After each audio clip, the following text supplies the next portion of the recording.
My name is Pat and I'm here to welcome you to the Tagalog Time video series and podcast where I will teach you conversational Tagalog. In my Tagalog lessons, we will break down grammar rules, we will learn common phrases that native speakers say, and we will practice so that you can feel confident speaking Tagalog to anyone you meet. Along the way, we will also talk about Filipino culture, history, and geography so that you can have some context to go along with the information we learn about the language. But first, I want to ask you, why are you learning Tagalog? Did you grow up in a home where your parents or your grandparents spoke Tagalog but you were never taught how to speak the language? Or maybe you have a special someone in your life who speaks Tagalog and you want to learn the language so that you can get to know their culture better. Or maybe you are fluent in Tagalog and you just want to understand the language a little bit better. Whatever your reason is, I'm so glad you're here. We will start from scratch, get a good foundation on the language, and build our way up. A little bit about myself. I was born in Manila. My family moved to the United States when I was 2 years old. And growing up, my parents only spoke to me in Tagalog. The only time they spoke to me in English was if I was in trouble. They wanted to make sure that I understood that I was in trouble loud and clear, so they said it in English and in Tagalog. But for the most part, my parents only spoke to me in Tagalog. Also, I watched a lot of TFC, the Filipino channel, growing up, and my family went to the Philippines every other year because we still have a lot of family over there. So all of that really helped me stay fluent in Tagalog. And it wasn't until I was already an adult when I really appreciated the fact that I was bilingual in both English and Tagalog. And I hope to help you in your Tagalog learning journey. I will mention that this Tagalog lesson is available on 2 different platforms. You can find the video on my YouTube channel, Tagalog Time Pat, or you can find the audio wherever you find your favorite podcast. I decided to have this Tagalog lesson available in these 2 different platforms because I know some people prefer the video so that they can see the images on there if they are visual learners, while others are auditory learners and prefer to just listen to the information. However you are catching this episode right now, I do encourage you to try out the other platform at a later time. For example, if you are watching the video on YouTube, maybe try out the podcast later. And vice versa, if you are listening to the podcast, maybe check out the video later. There are certain things in both the video and the podcast that are very beneficial. For example, when you are watching the video, you can see all of the words spelled out. You can see how everything is written and the pattern of all of these phrases. Whereas when you are listening to the podcast, you can really focus on the sounds and the emphasis and the pronunciation of words. The video and the podcast work different parts of your brain, so give each a try and see which one works best for you. Alrighty, let's go ahead and get started with the lesson. This is episode 1. I like to call it Tagalog Fundamentals. Our learning agenda for the lesson includes talking about the history of Tagalog. Where does the name come from? Who speaks Tagalog, like in what regions of the Philippines? And what is the difference between Tagalog and Filipino? So Filipino is actually the national language of the Philippines. How is it different from Tagalog? We'll talk about that. Then we will learn some common introduction phrases so that you can have a conversation with someone you just met. And lastly, we'll do some practice questions and apply what we learned. Alrighty, this is a picture of a river. In fact, this is the Marikina River in Metro Manila. I will just describe it to you. In the back, there are some skyscrapers, really tall buildings. In fact, this is kind of what you would see in the Philippines whenever you visit a big city. So there's skyscrapers. Most of those are probably condos, probably office buildings for both domestic or local businesses as well as international businesses too. And then there's probably some shopping centers all mixed in there as well. Around those skyscrapers, you will see a lot of houses. So big cities are very populated, a lot of traffic can be seen there. However, throughout the city, you will find pockets of nature, like this river, or even parts of wooded areas, or even nature parks where families will often relax together. So what does a river have to do with Tagalog? Well, in Tagalog, the word river is ilog. And back in the day, those who lived near the river were called taga-ilog. Taga means from, ilog means river, So these people were from the river, or also known as river dwellers. The opposite of that would be taga-bundok, from the mountain. So this was just a way to distinguish people in different regions. Taga-ilog are those who were living beside the river. And the name Tagalog comes from this phrase, taga-ilog. It is the language that was spoken by these people who were living near the river. So eventually, the language was called Tagalog. Now, what is the difference between Tagalog and Filipino? Well, before the 1930s, there actually wasn't even a national language in the Philippines. At the time, Spanish and English were considered to be official languages, but there was no national language assigned yet. It wasn't until 1937 when Tagalog was declared to be the national language by the government. However, this was pretty controversial. Tagalog was only spoken in the Central Luzon area. That means people up north and people in the south did not speak Tagalog.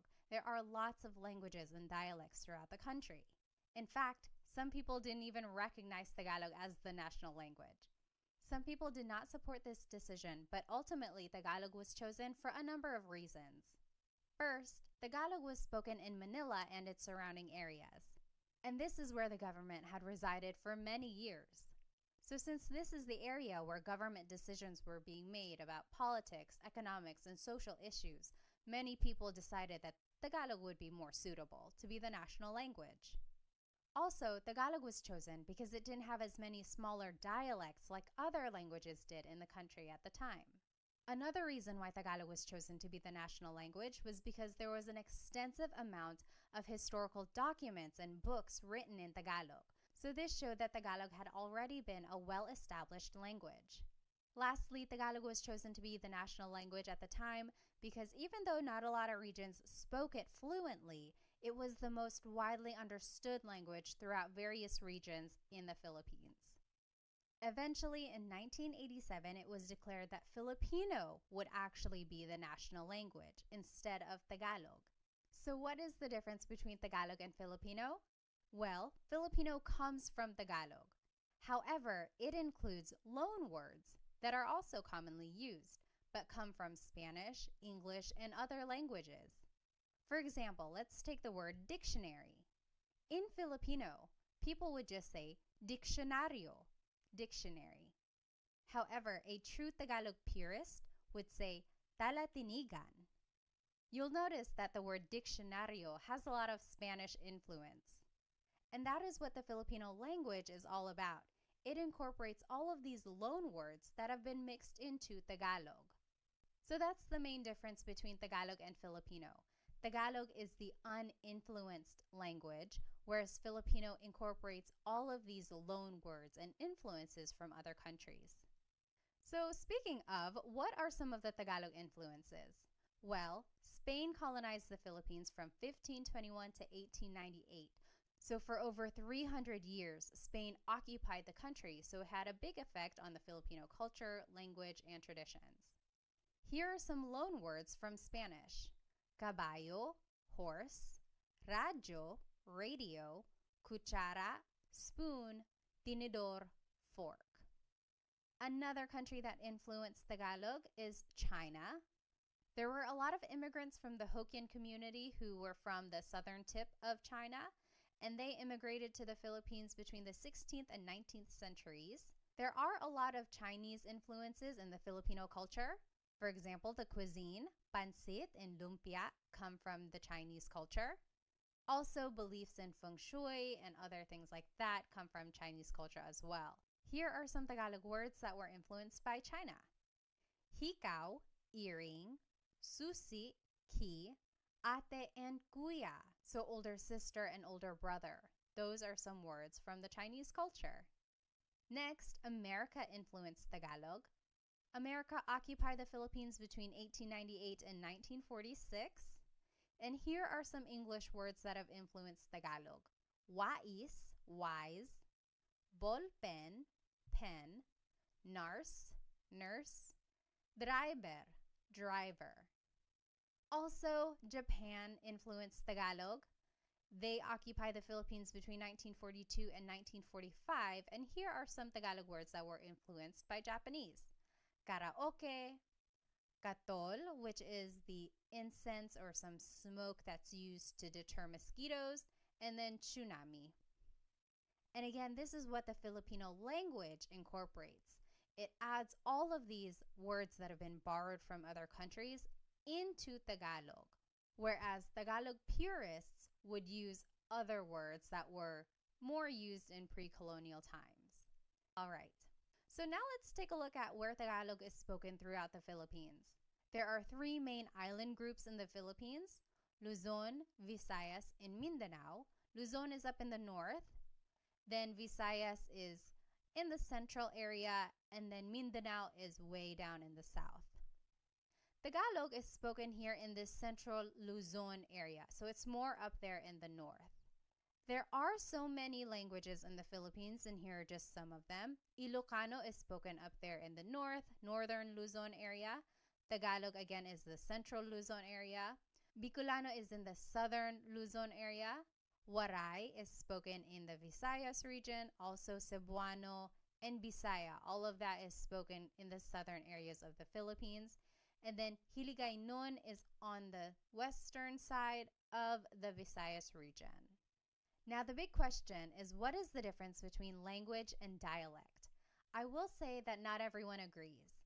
Some people think Tagalog is a language. Some people would say Tagalog is just a dialect. Same with Bisaya. Some people would say, oh, Bisaya is a language. Others would say that Bisaya is a dialect. Based on my research, language is considered to be more broad, whereas dialect is more regional. So yes, someone could argue, oh, Bicolano is regional, Hiligaynon is regional. I like to consider all of these as different languages, and I know I'm going to get people who disagree, and I apologize, but I also just like to give these regions their own recognition as having this developed language and form of communication. I've been corrected before. I've called it a dialect and someone said, no, actually it's a language, and vice versa. I've called it a language and people say, no, it's a dialect.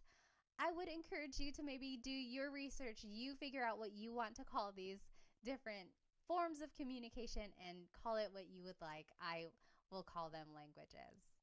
All right. Now let's take a look at where Tagalog is spoken all throughout the world. Well, just think about where Filipinos go. Wherever there are Filipinos, there's likely to be someone who speaks Tagalog. And Filipinos travel all around the world, either for their families, they want to be closer to people who have moved away, or maybe just for work. There are a lot of overseas Filipino workers, so Filipinos have moved everywhere, all around the world. So Tagalog is spoken in almost every continent. Did you know that there has been a Filipino on Antarctica who did some research there? Other than that, they can be found in South America, Africa, North America, Australia, Europe, Asia, everywhere, really. So it is a very widespread language. In the United States, especially on the West Coast, like California, Nevada, Washington State, Tagalog is one of the most spoken languages in households, according to the U.S. Census. So good for you for learning Tagalog. It is a very useful language when you're meeting someone new. All right, so let's go ahead and learn some common phrases in Tagalog. If you want to say hello, how are you in Tagalog, it's Kumusta ka? Kumusta ka? So it's spelled K-U-M, kumusta ka. But sometimes you might hear some people say kamusta ka, like it's a K-A sound. Kamusta ka? So if you want to say hello, how are you, it is just one phrase, kamusta ka? All right, now here are some responses. If you're doing well, you can say mabuti naman. Mabuti naman. That means I'm doing good. I'm doing great. I'm doing well. Mabuti means good. Naman is an emphasis word. So I'm doing good. Mabuti naman. If you're just doing okay, you can say ayos lang. Ayos lang. Ayos means okay. Lang means only. So I'm only doing okay. Ayos lang. And if you're not doing good, you can say hindi mabuti. Hindi means not. Mabuti means good. So not good. I'm not doing well. Hindi mabuti. Okay, say these phrases with me one more time. Kamusta ka? Hello, how are you? Kamusta ka? Kamusta ka? Mabuti naman. I'm doing well. Mabuti naman. Mabuti naman. Ayos lang. I'm doing okay. Ayos lang. Ayos lang. Hindi mabuti. I'm not doing well. Hindi mabuti. Hindi mabuti. Next, if you want to ask someone's name, you could say, ano ang pangalan mo? Ano means what? Ang means is. Pangalan is name. Mo is referring to you. Ano ang pangalan mo? To reply, you could just say, ako si blank. I am blank. For example, I would say, ako si Pat. Ako si Pat. I will say, the long and formal answer could be, ang pangalan ko ay Pat. That literally means, my name is Pat. Pat is my name. However, this isn't conversational Tagalog. A lot of people would just say, ako si blank. Ako si Pat. All right, let's try saying these phrases one more time. Repeat after me. Ano ang pangalan mo? What is your name? Ano ang pangalan mo?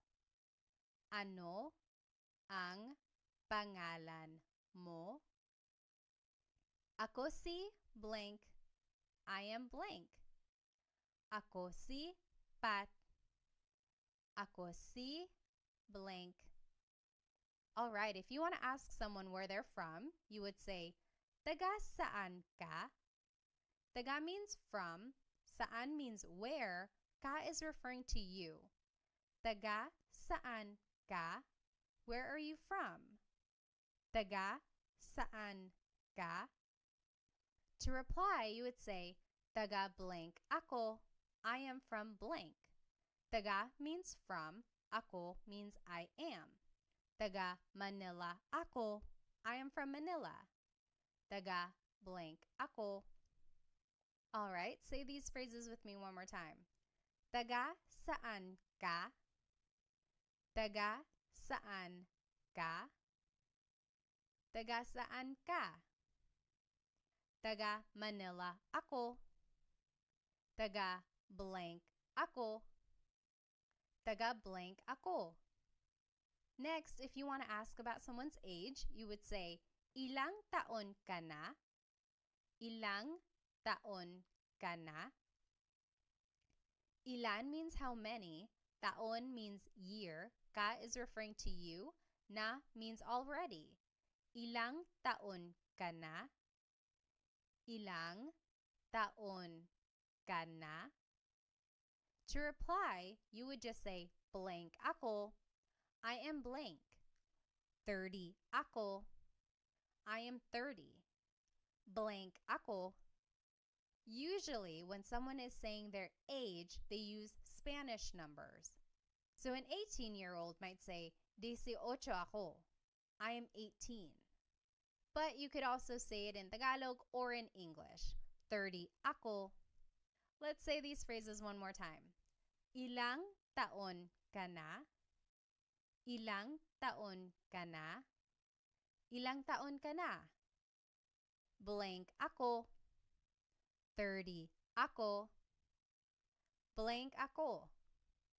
The long form of your answer could be, ako ay 30 taong gulang.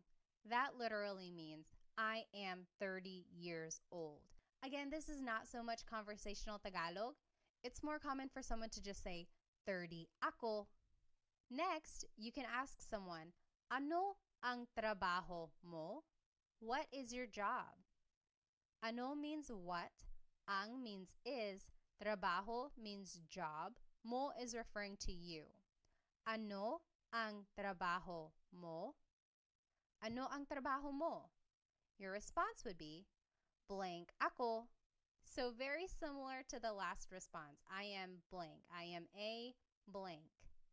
For example, I could say, nurse ako, teacher ako.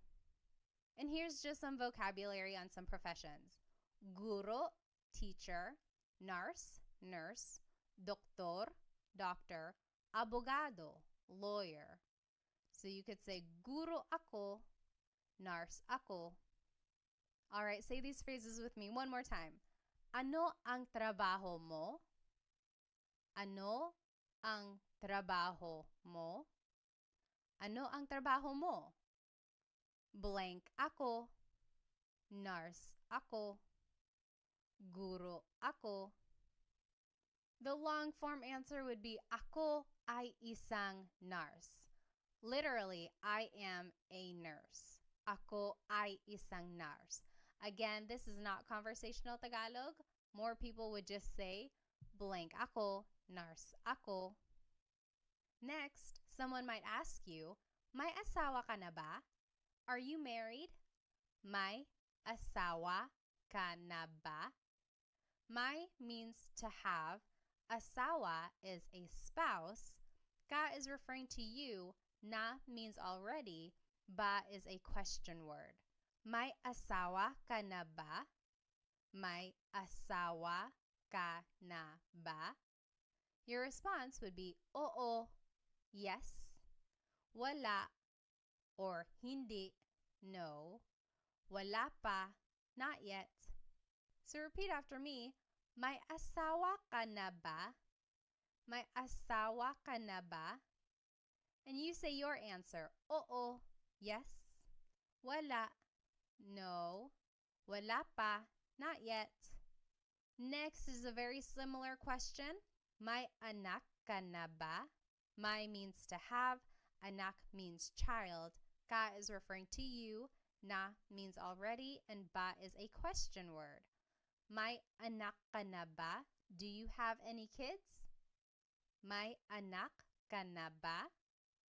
May anak ka na ba? Your response would be the same as the last question. Oo, yes.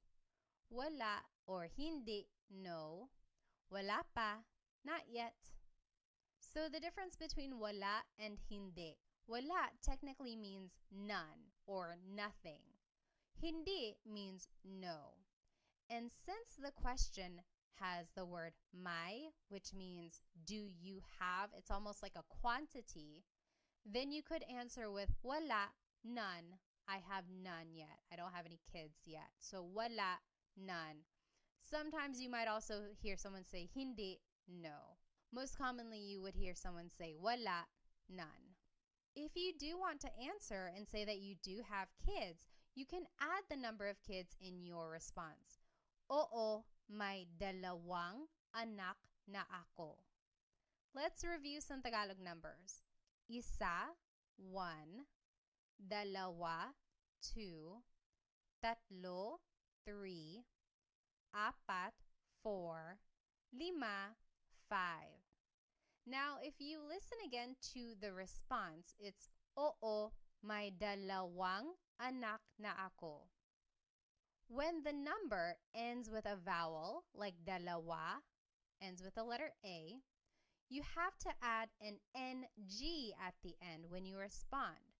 So, oo, may dalawang anak na ako. So, instead of saying may dalawa anak na ako, you have to add an NG to the end of the word dalawa so that it connects to the word anak. It's almost like you're saying two of child. You have two children. And you add this NG to the end of any number when it ends with a vowel. So, isa, dalawa, tatlo, lima, 5. But for the word apat, 4, it ends with a consonant. You would have to add the word na before the word anak. So, oo, may apat na anak na ako. So anytime the number ends with a consonant, you add the word na. All right. Say that again with me. May anak ka na ba? May anak ka na ba? Do you have any kids? May anak ka na ba? And your response, oo, yes. Wala or hindi, no. Wala pa, not yet.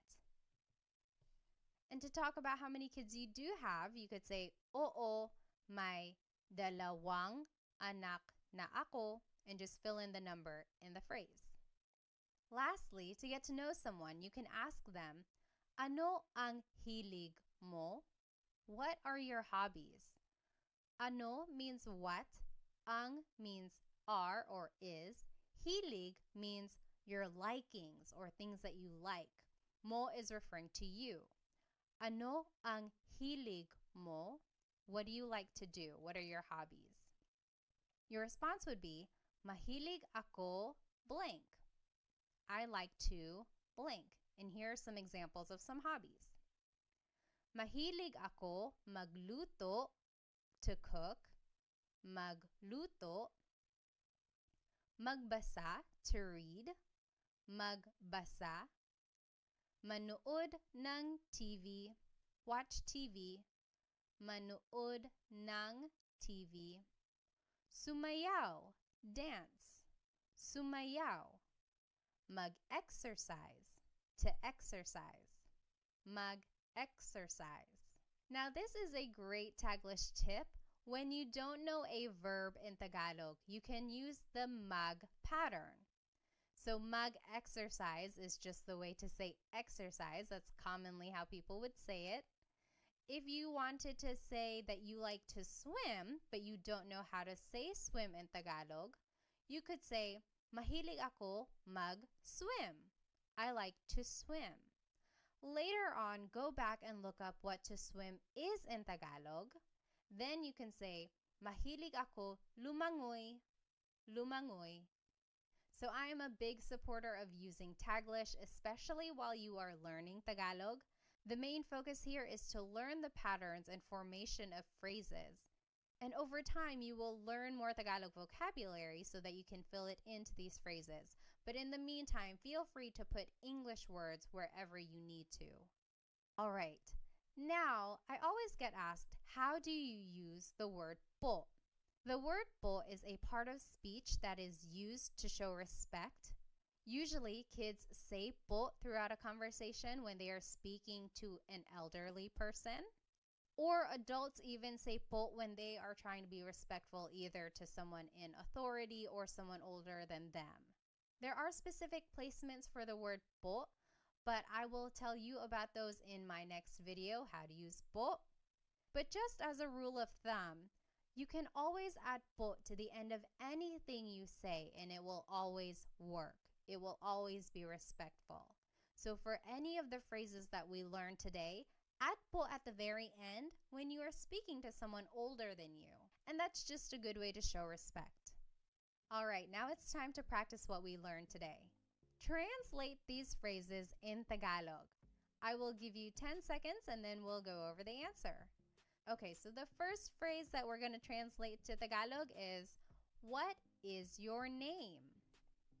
What is your name? How do you say that in Tagalog?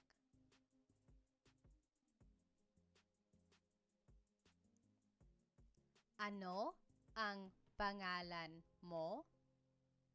Ano ang pangalan mo? What is your name? Ano ang pangalan mo? Now, how would you reply in Tagalog? If someone asked you, ano ang pangalan mo? How would you reply in Tagalog?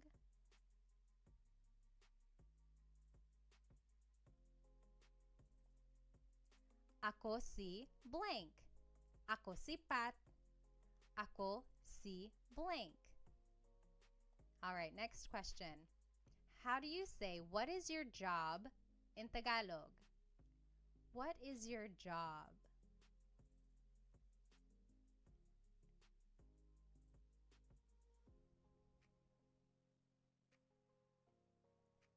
Ano ang trabaho mo? Ano ang trabaho mo? What is your job? Ano ang trabaho mo? Now, how would you reply in Tagalog?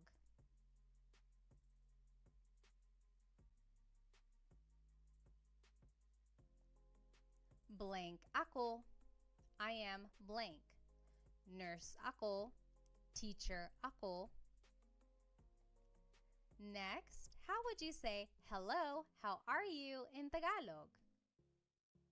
How do you say hello, how are you in Tagalog?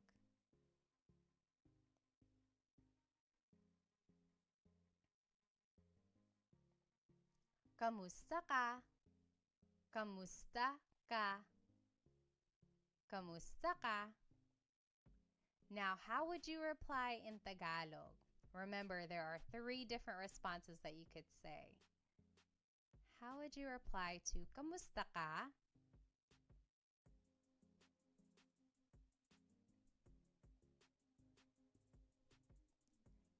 If you're doing well, you could say mabuti naman. Mabuti naman. If you're doing okay, you could say ayos lang. Ayos lang.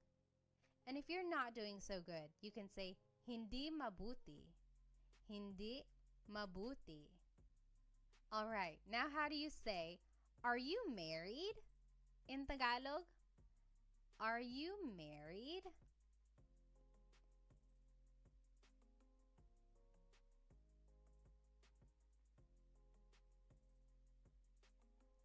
May asawa ka na ba? May asawa ka na ba? Are you married? May asawa ka na ba? Now, how would you reply in Tagalog? Remember, there are 3 different types of responses you can give to this question. May asawa ka na ba?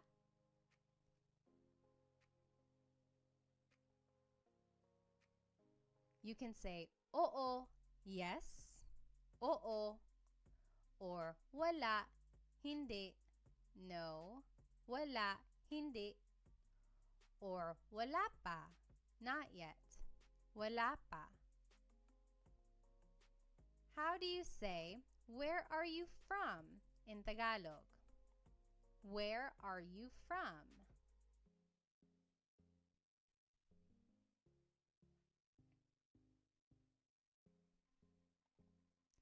Taga saan ka? Taga saan ka? Where are you from? Taga saan ka? Now, how would you reply in Tagalog?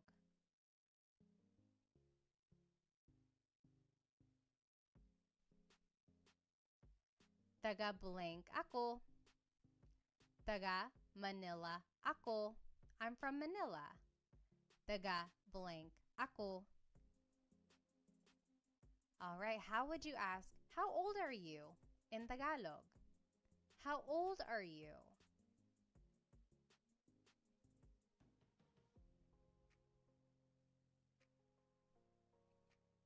Ilang taon ka na? Ilang taon ka na? Ilang taon ka na? Now, how would you reply in Tagalog?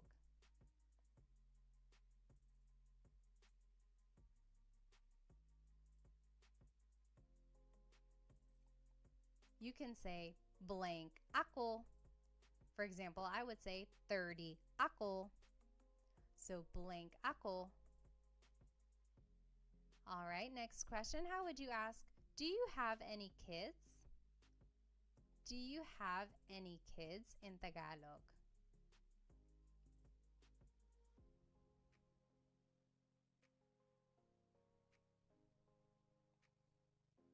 May anak ka na ba?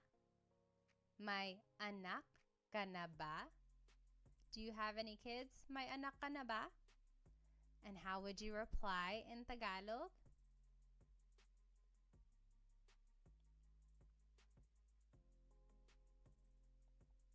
You can say oo, yes. Wala or hindi, no. Wala pa, not yet.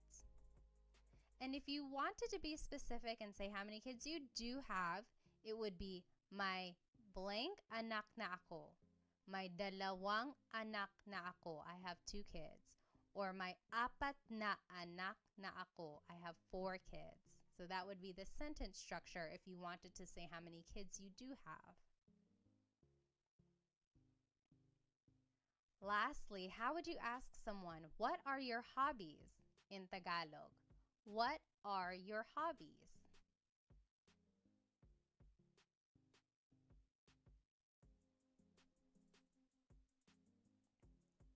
Ano ang hilig mo?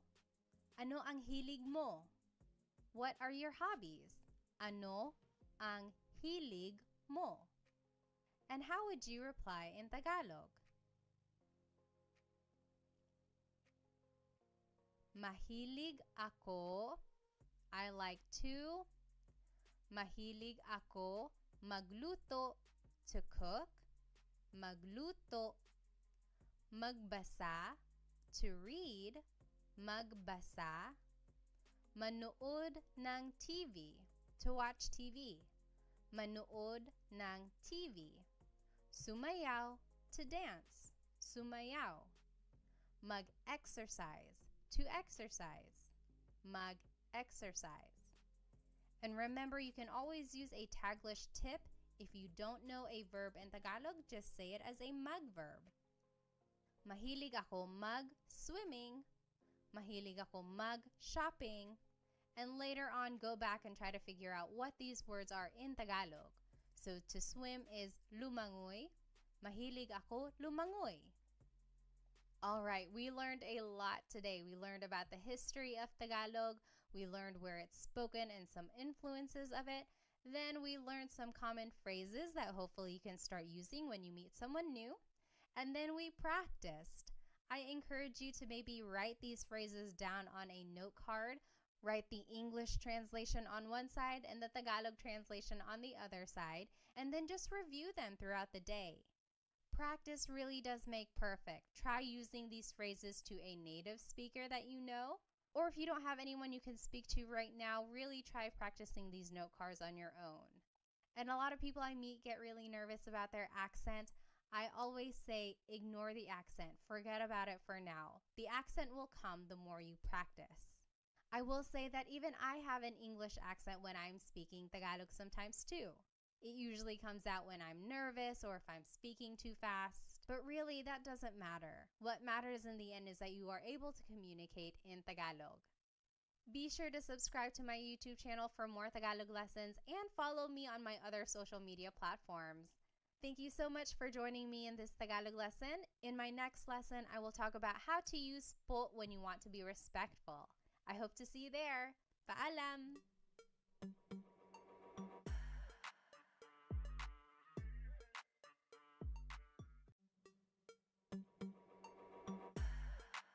Hello po! Welcome to another episode of Tagalog Time. In today's Tagalog lesson, we will learn how to use the word po. If you have ever listened to a Tagalog conversation, specifically between two people who have a significant age gap, maybe a younger person and an older person, then you have likely heard them use the word po. So what is this word? Why is it used when people are speaking Tagalog? And how do you use it? We will go over all of that in today's episode. So today's lesson agenda will be all about the word po. We will go over the who, what, where, when, why, and how of using it. We will talk about the history of it, where it probably came from. We will learn all of the different placements for it, and then we will practice where to put po in certain phrases at the end of the lesson. So first things first, what is po? Po is a part of speech that is used in Tagalog to show respect. I always tell the kids' classes that whenever you are speaking to an adult, you always have to use po. However, adults can also use po whenever they are speaking to someone who's older than them or if they're speaking to authority, and we'll go over that in just a minute. It's important to note that there really is no direct English translation for the word po. The closest things I can think of in English that are similar to the word po are the words ma'am and sir. I live here in North Carolina in the United States, and down here in the South, using ma'am and sir is a very respectful thing to do whenever you're speaking to someone maybe older than you or to anyone you want to show respect to. For example, someone might say, "Thank you, ma'am, thank you, sir," or "Yes, sir, yes, ma'am," whenever they want to show respect. And that's kind of the same idea with the word po. However, ma'am and sir aren't always used throughout the sentence, so it's not quite the same as po, but the idea is the same. So where did the word po come from? Some say that the word originated in pre-colonial times from this word apo. Now don't get confused, it's not the word apo, which means grandchild, but it's the Tagalog word apo, and it means Lord. But in pre-colonial times, and even in indigenous communities today, those who are well respected in the community were referred to as apo. That was kind of their title. That's what they were called. Just to tie it in with some current events, you might know the name Apo Wang Od. She was recently on the cover of Vogue, and she was the oldest woman to be on the cover of the magazine.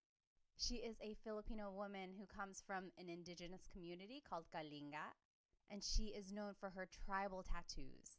She's one of the few people who still do these tattoos in the area, so it really is such a special thing. But again, she is called Apo in the community because she is well respected. And so with the word po, people think that it comes from this word apo. For example, back in the day, someone might have said, "Oo, apo, yes, Lord." And then eventually it was so commonly used that it was just shortened to the word po, and it was added throughout the sentence to show respect when someone was speaking. So that's kind of an accepted idea of where the word po came from. So why is po used? Well, the Philippines has a very respectful culture, and that can be seen through many practices. For example, children are taught at a very young age to do the mano po, also known as bless.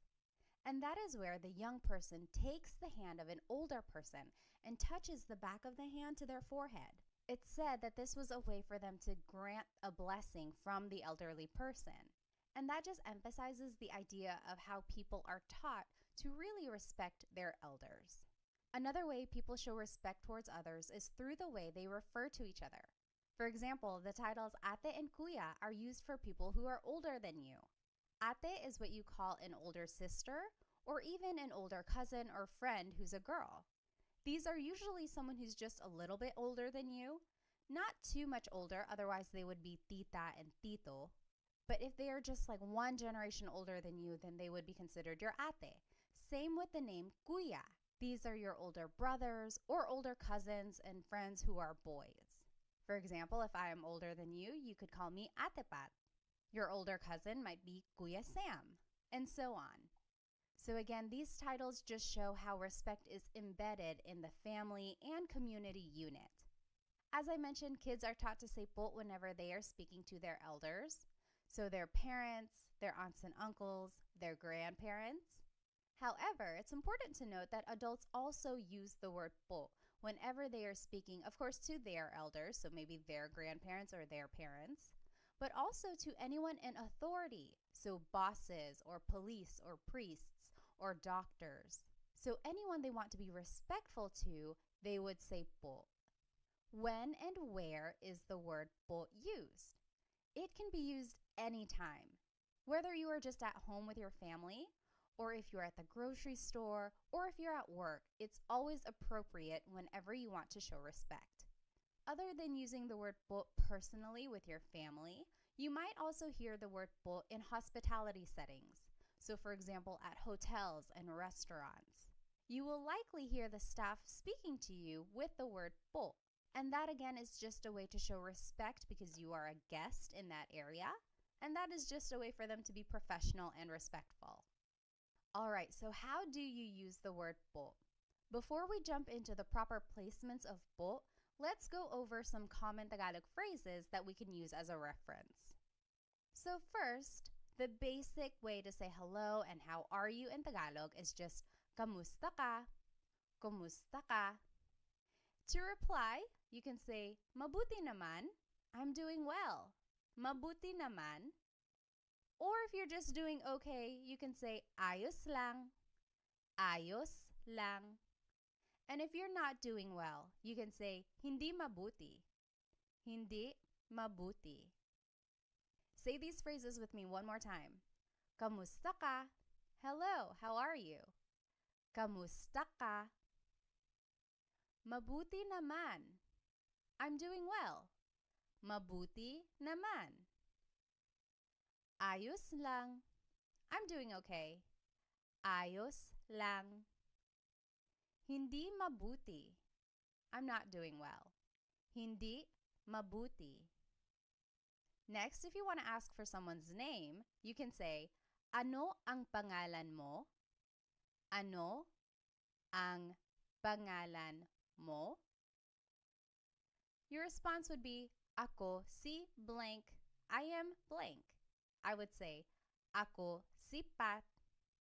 Ako si blank. Next, if you want to ask where someone is from, you can say, taga saan ka? Where are you from? Taga saan ka? To reply, you can say, taga blank ako. I am from blank. Taga Manila ako. Taga blank ako. Let's say these phrases one more time. Ano ang pangalan mo? What is your name? Ano ang pangalan mo? Ako si blank. I am blank. Ako si Pat. Ako si blank. Taga saan ka? Where are you from? Taga saan ka? Taga blank ako. I am from blank. Taga Manila ako. Taga blank ako. Next, if you want to ask how old someone is, you can say, ilang taon ka na? How old are you? Ilang taon ka na? To reply, you can say, blank ako. I am blank. 30 ako. Blank ako. Next, if you want to ask about someone's job, you can say, ano ang trabaho mo? Ano ang trabaho mo? To reply, you can say, blank ako. I am a blank. Nurse ako or teacher ako. Let's say these phrases one more time. Ilang taon ka na? How old are you? Ilang taon ka na? Blank ako. I am blank. 30 ako. Blank ako. Ano ang trabaho mo? What is your job? Ano ang trabaho mo? Blank ako. I am a blank. Nurse ako. Blank ako. All right, so we learned some common phrases. Now let's see where po would go in these phrases. First, the most common placement for po is that it is the second word in the sentence. For example, saan po ang CR? Saan means where, po is a sign of respect, ang means is, CR stands for comfort room. It's what they call the bathroom in the Philippines sometimes. So, saan po ang CR means where is the bathroom? So, po is the second word in this question. Another example is, natutulog po siya. Natutulog means sleeping. Po is a sign of respect. Siya means he or she. It's gender neutral. So, we would have to find more of the context clues about this phrase. But this essentially means he or she is sleeping. Natutulog po siya. Again, po is the second word in this phrase. The second rule for the word po is that it goes after the words ko, which means I, or na, which means already. So if either of these words appear in a phrase, po would go after that word, ko or na. For example, nakita ko po yung kotse. Nakita means saw. Ko means I. Po is a sign of respect. Yung means the. Coche means car. So, I saw the car. Nakita ko po yung kotse. Po is after the word ko. Another example, kumain na po ako. Kumain means ate. Na means already. Po is a sign of respect. Ako means I. So, I already ate. Kumain na po ako. Po goes after the word na. Lastly, po goes after a set phrase. For example, maraming salamat po. Thank you very much. Maraming salamat po. Also, it can go after the phrase magandang umaga po. Good morning. So these are just some set phrases and po goes after them. I will note that if you don't remember these po placements, you can always add po at the end of anything you say, and it will always work. It will be respectful. It might not be the most common placement for the word po, but it does the job. So if you don't remember that po goes after the word ko or after the word na, just add it to the end of the phrase, and you will be respectful. And that's the ultimate goal. All right. Now let's talk about po pronouns. This is very important. Whenever we are using the word po, you have to change the singular you pronoun to the plural you pronoun. For example, the word mo turns into the word nyo. The word ko turns into the word kayo. Depending on the sentence, mo means you or your, and ko means I or my. And these are singular pronouns. So anytime you are using the word po, you have to use the plural you pronoun, nyo and kayo, respectfully. And they do this in other languages as well. They do this in French. I took 5 years of French between high school and college. And anytime you refer to someone in a respectful way, you have to use the plural you pronoun. And you do this even if you are just speaking to one person. So that can get a little confusing. People always ask, so if I'm only speaking to one person, but I'm still using the word po, I still have to refer to them in the plural you? Yes, you do. So anytime you are trying to be respectful and you are using the word po, you have to use the plural you pronoun. And we will see how that works in these examples. So just to review the common phrases we just learned, kamusta ka? Hello, how are you? Mabuti naman, I'm doing well. Ayos lang, I'm doing okay. Hindi mabuti, I'm not doing well. Now, if we want to be respectful, let's see where po would go in these phrases. Kamusta ka turns into kamusta po kayo.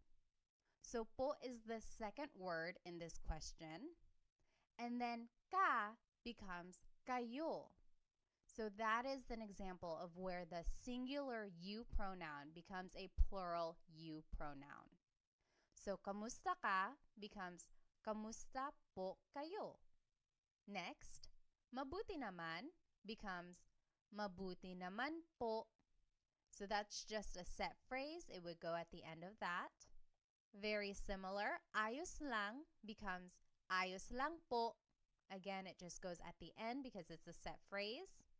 And then lastly, hindi mabuti becomes hindi mabuti po.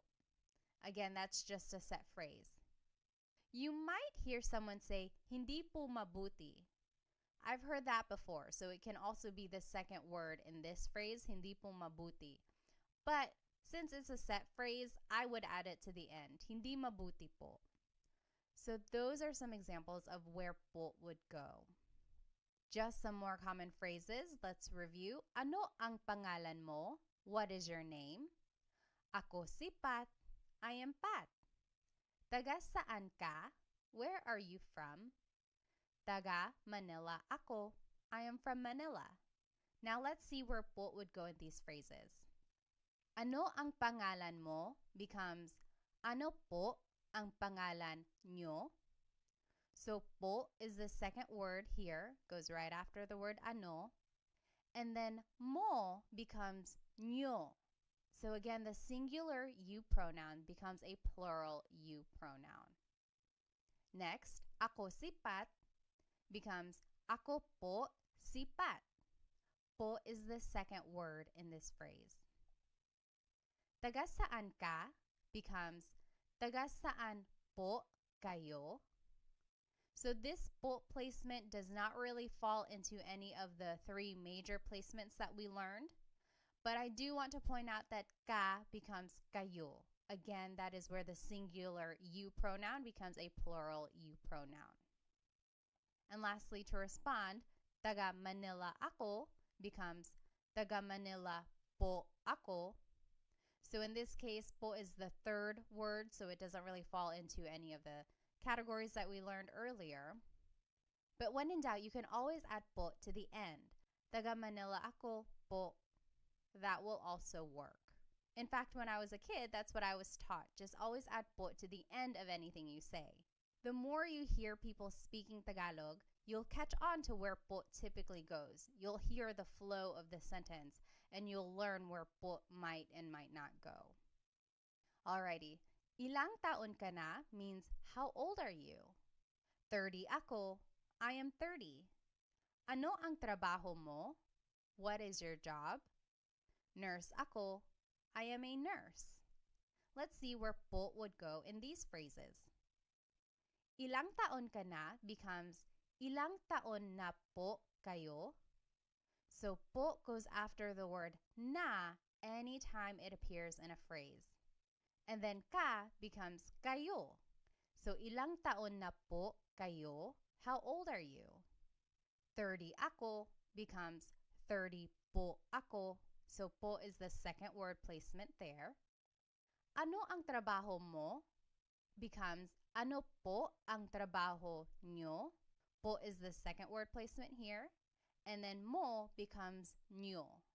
And lastly, nurse ako becomes nurse po ako. Po is the second word placement in this phrase. All right, let's try some practice questions. Just to review, these are the three common placements of po. Usually it's the second word placement in a phrase, or it goes after the words ko or na if either of them appear in a phrase. And lastly, it goes after a set phrase. And then the most important rule is anytime you are using po, you have to use a plural you pronoun instead of the singular you pronoun. So like the phrase we learned, taga saan ka? Where are you from? Turns into taga saan po kayo? Ka becomes kayo. You would never ever hear someone say, taga saan po ka? The po and the ka are never together since that is a singular you pronoun. You always have to change the ka into kayo, which is the plural you pronoun. Taga saan po kayo? All right, so let's do some practice. What is the proper placement of po in these phrases? Maligayang bati, happy birthday. Maligayang means happy. Bati means a greeting. So happy greeting, usually used for happy birthday. Maligayang bati. I'll give you a hint. This is a set phrase. So think about that. Maligayang bati, happy birthday. Where would po go there? Next, binili ko yung laruan. Binili means bought. Ko means I. Yung means the. Laruan means toy. So I bought the toy. Binili ko yung laruan. Where would po go in this phrase? Binili ko yung laruan. And lastly, kinain ko na yung pagkain. Kinain means ate. Ko means I. Na means already. Yung means the. Pagkain means food. I already ate the food. Kinain ko na yung pagkain. Where would po go in this phrase? Take a minute and try to think of where you would put po in these phrases.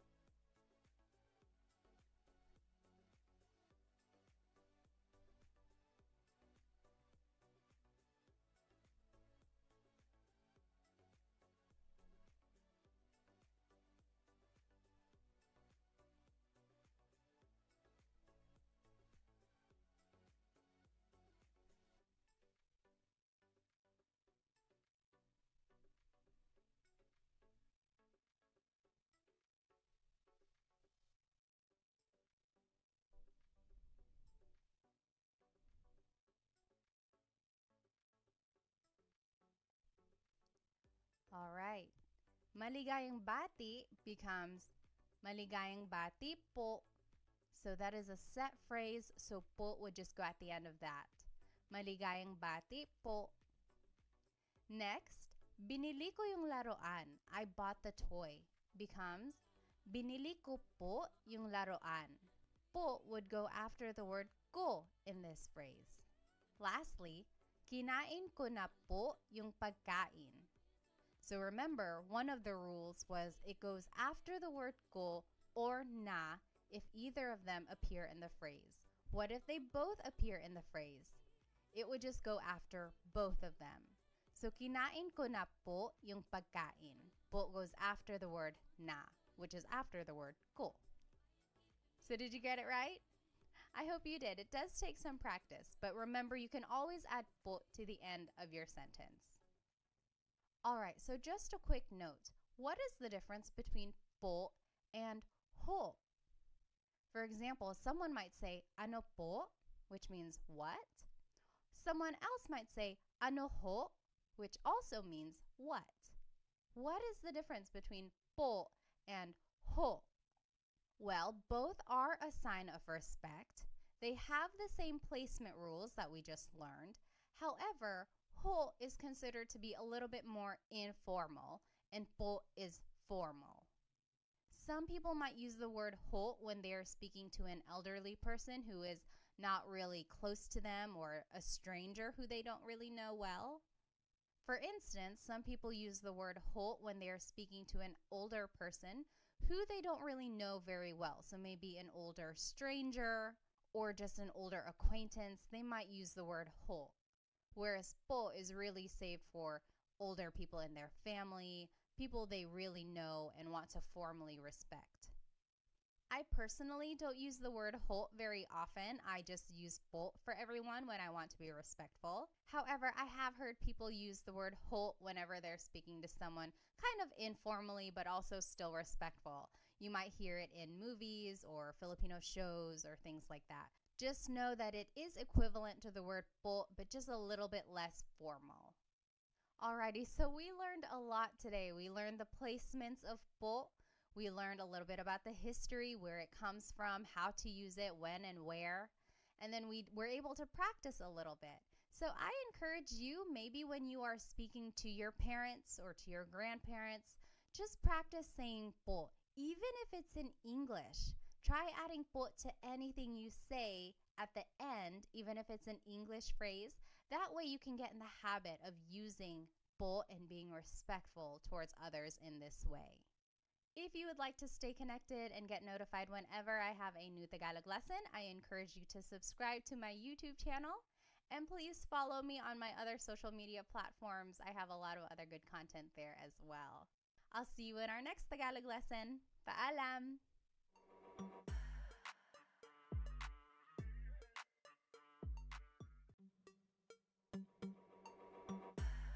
Hello, hello! Welcome to another episode of Tagalog Time with Bat. This is episode 3, and we will be learning how to conjugate Tagalog verbs in the present tense. I encourage you to go back and watch episode 1 and 2 if you have not watched them yet. I have planned these episodes to kind of start from scratch. So if you don't know any Tagalog at all, start with episode 1 to learn about just the fundamentals of Tagalog, learning about basic phrases and everything like that. And then episode 2 will focus on how to use po so that you can be respectful when you're speaking to adults or to authority. And then now episode 3, this is more heavy on the grammar side so that we can start speaking more kind of simple sentences which you can use in a conversation. So let's go ahead and jump right in. In Tagalog, have you ever wanted to say something like, I am eating, she is sleeping, they are cooking? So basically anything in the present tense. If you've ever wanted to talk about what you are doing in this moment in time or talk about what someone else is doing right now, this is a good episode to watch so that you can learn how to make these sentences to describe what you are doing currently. And this is our agenda for today. We will start by talking about verb conjugation in general. Then we will learn the Tagalog verb types. Then we will go into Tagalog pronouns so that we can start making simple sentences. And then we will learn the verb conjugation patterns and then practice them in some example questions. And then I will finish it off with a Taglish tip, which I think you will find very useful. So what is verb conjugation? First of all, a verb is an action word. So to run, to play, to jump, any kind of movement or action, that is a verb. And to conjugate means to change into a different form. So when we speak, we are constantly conjugating verbs depending on what we're trying to say. If we are talking about something that happened yesterday, we conjugate the verb in the past tense. If we are talking about what we will be doing tomorrow, we conjugate the verb in the future tense. So to conjugate just means to change into a different form. And I like to take the time to kind of explain what conjugate means, because one time in a class, I had a student ask, what does conjugate mean? And here I was just throwing the word around thinking everyone knew what it meant. So I like to just kind of start at the basics and just explain what a verb is and what it means to conjugate it. Now, there are many different types of verb tenses. In English specifically, there's a whole bunch. The most common ones are the present tense, like what you're doing right now, past tense, what you did yesterday or last week, future tense, what you will be doing tomorrow or next month. Then in English, there are also lots of other tenses, like the present perfect tense, like I have been to his house before. So that means like something happened in the past, but it's still kind of related to the present. Then there's the pluperfect tense. I had eaten lunch. So that's something that happened in the past. It's done. It happened at a specific moment in time. And then there are just so many more verb tenses out there, especially in English. But in today's class, we will focus on how to conjugate verbs in the present tense. Alrighty, so in Tagalog, there are 5 main types of verbs in Tagalog. Mag, ma, in, and e verbs. Now, what makes them different is that some verbs are actor-focused and some are object-focused and some are both. So what does that mean? An actor-focused verb means that the subject is doing the action. For example, the boy is playing. Here, the subject is the boy, and he is doing the action. He is playing. Whereas in an object-focused verb, the action is being done to the subject. For example, wash the dishes. Here, the subject are the dishes, and they are being washed. So the action is being done to the subject. So that's the difference between an actor and an object-focused verb, and the difference between them will be important when we are determining the type of sentence that we're going to make. So we'll see that more in the examples later on. Alrighty, so speaking of subjects, let's learn some subject pronouns. Ako means I. Ka means you singular, so it's just you by yourself, one person. Siya means he or she. And I want to point out that siya is gender neutral. That means you have to listen for the context of the sentence to determine who that person is talking about. And also, take a look at the spelling. It looks like it should be pronounced siya, but it's actually pronounced sha. There are some regions in the Philippines that might pronounce it siya, but for the most part, in the Central Luzon, Tagalog-speaking areas, it's pronounced sha. Next, sila is they. Tayo is we inclusive. Kami is we exclusive. So in Tagalog, it's interesting. There are 2 types of we. In English, we just say we, and then you have to kind of distinguish who you're talking about, like we who. So in Tagalog, if everyone is included, that's tayo. So you and me and everyone in the room, we are all eating, kumakain tayo. That's inclusive because everyone is doing the action. Whereas if it were me and my husband Chris, we are eating, that would be kumakain kami. That's exclusive because you're not included. I'm just kind of telling you about it. kumakain kami, we are eating. And then lastly, kayo is you plural. So you all, that's you plural, kayo.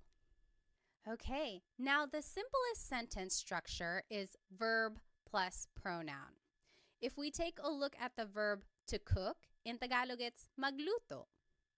So if you want to say I am cooking, it's nagluluto ako. Or you could say nagluluto ka, you are cooking. Nagluluto siya, he or she is cooking. Nagluluto sila, they are cooking. Nagluluto tayo, we are cooking, inclusive. Again, that's you and me and everyone in the room. We are all cooking together. Everyone is included. Nagluluto tayo. Versus nagluluto kami. Me and my husband Chris, we are cooking.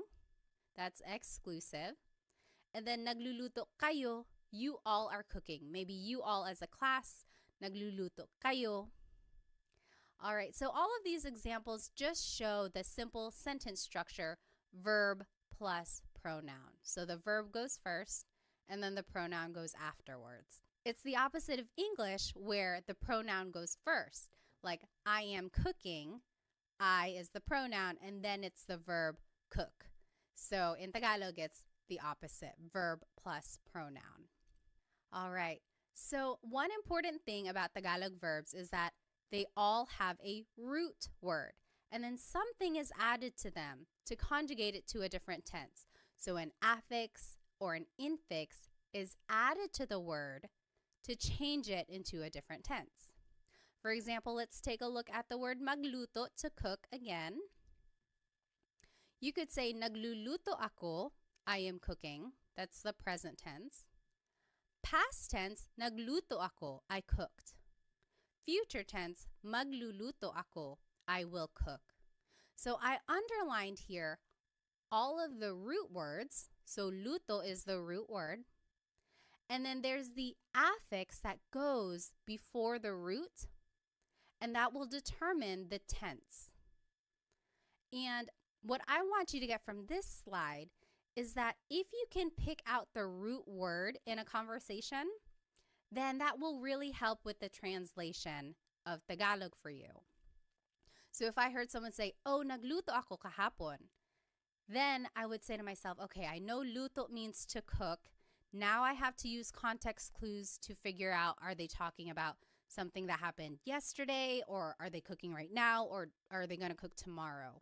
So if you can pick out root words when you're listening to Tagalog, that will really help with the translation and understanding of the language. Alrighty, so let's go ahead and jump right into these conjugation patterns. We will start with the mag verbs. They are usually actor focused, and they are the most common type of verb in Tagalog. Here are some examples. Maglakad, to walk. Magluto, to cook. Magbasa, to read. Now, in the present tense, if you want to conjugate a mag verb in the present tense, here is the pattern. It's the affix nag, then it's the repeated first syllable, and then it's the root. For example, maglakad becomes naglalakad. Here's the affix nag, then there's a repeated first syllable, and then the root. Naglalakad ako, I am walking. Naglalakad sila, they are walking. Alrighty, let's take a look at magluto, to cook.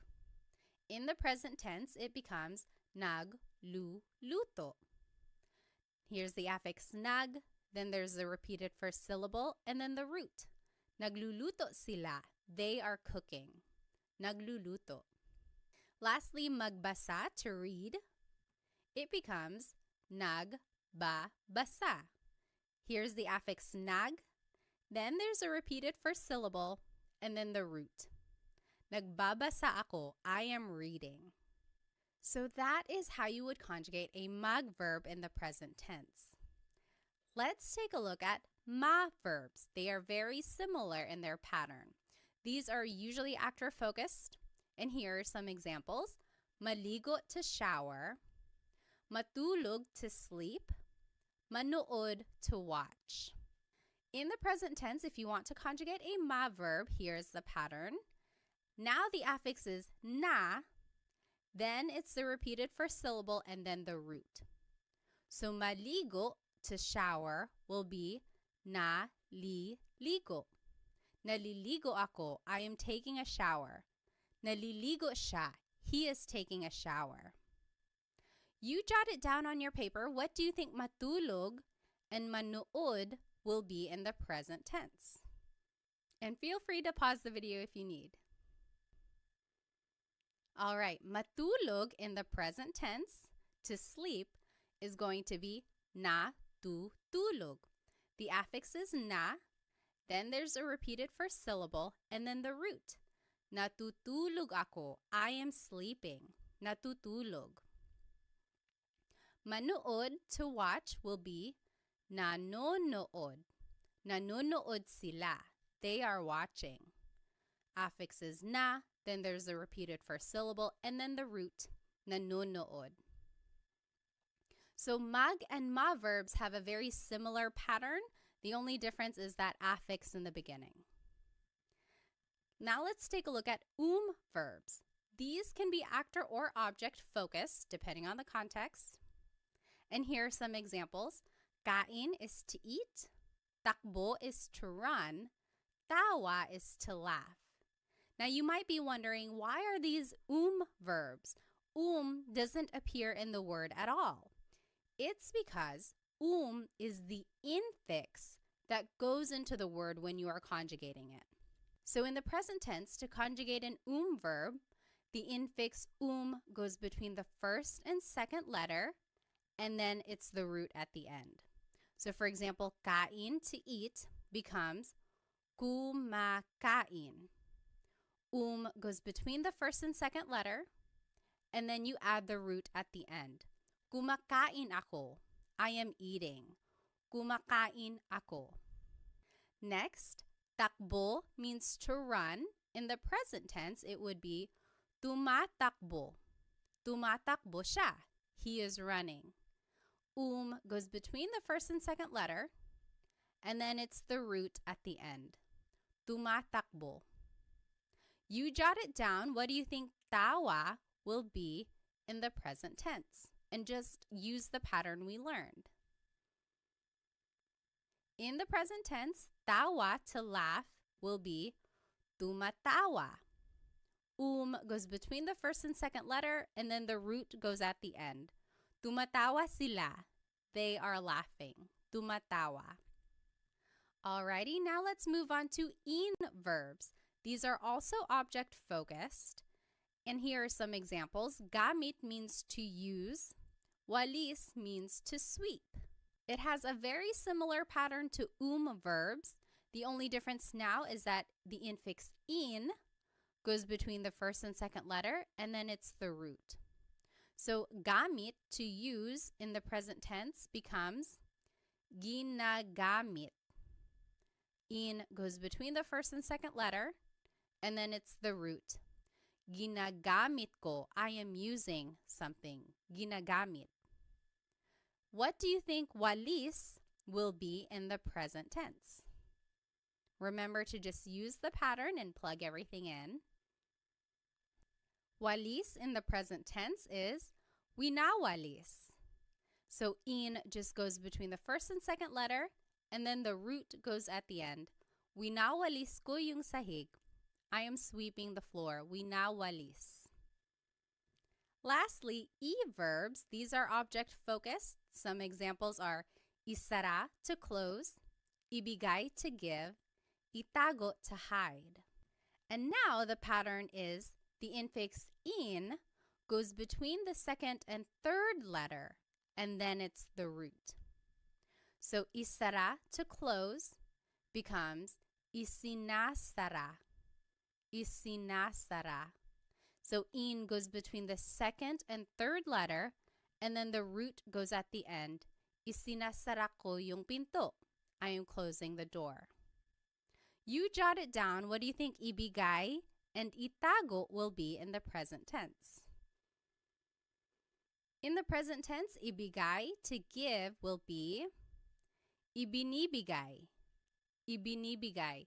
In just goes between the second and third letter, and then it's the root at the end. Ibinibigay. So, ibinibigay ko, I am giving something to someone. Lastly, itago, to hide, in the present tense will be itinatago. Itinatago. The in just goes between the second and third letter, and then the root goes at the end. Itinatago. All right, so those are the conjugation patterns for the 5 different types of verbs in Tagalog. So as you can see, there are some similarities among the patterns. You just kind of have to figure out what type of verb it is and then go from there. So I always get asked, how are verbs categorized? Why are some verbs mag, some are ma, some are some are in, some are e? And I've looked it up, and honestly, I have not found a consistent answer for that question. I think it goes back to baybayin, the ancient Philippine script. And back in the day, all of these verbs were just organized into these categories, and it was passed down throughout the years.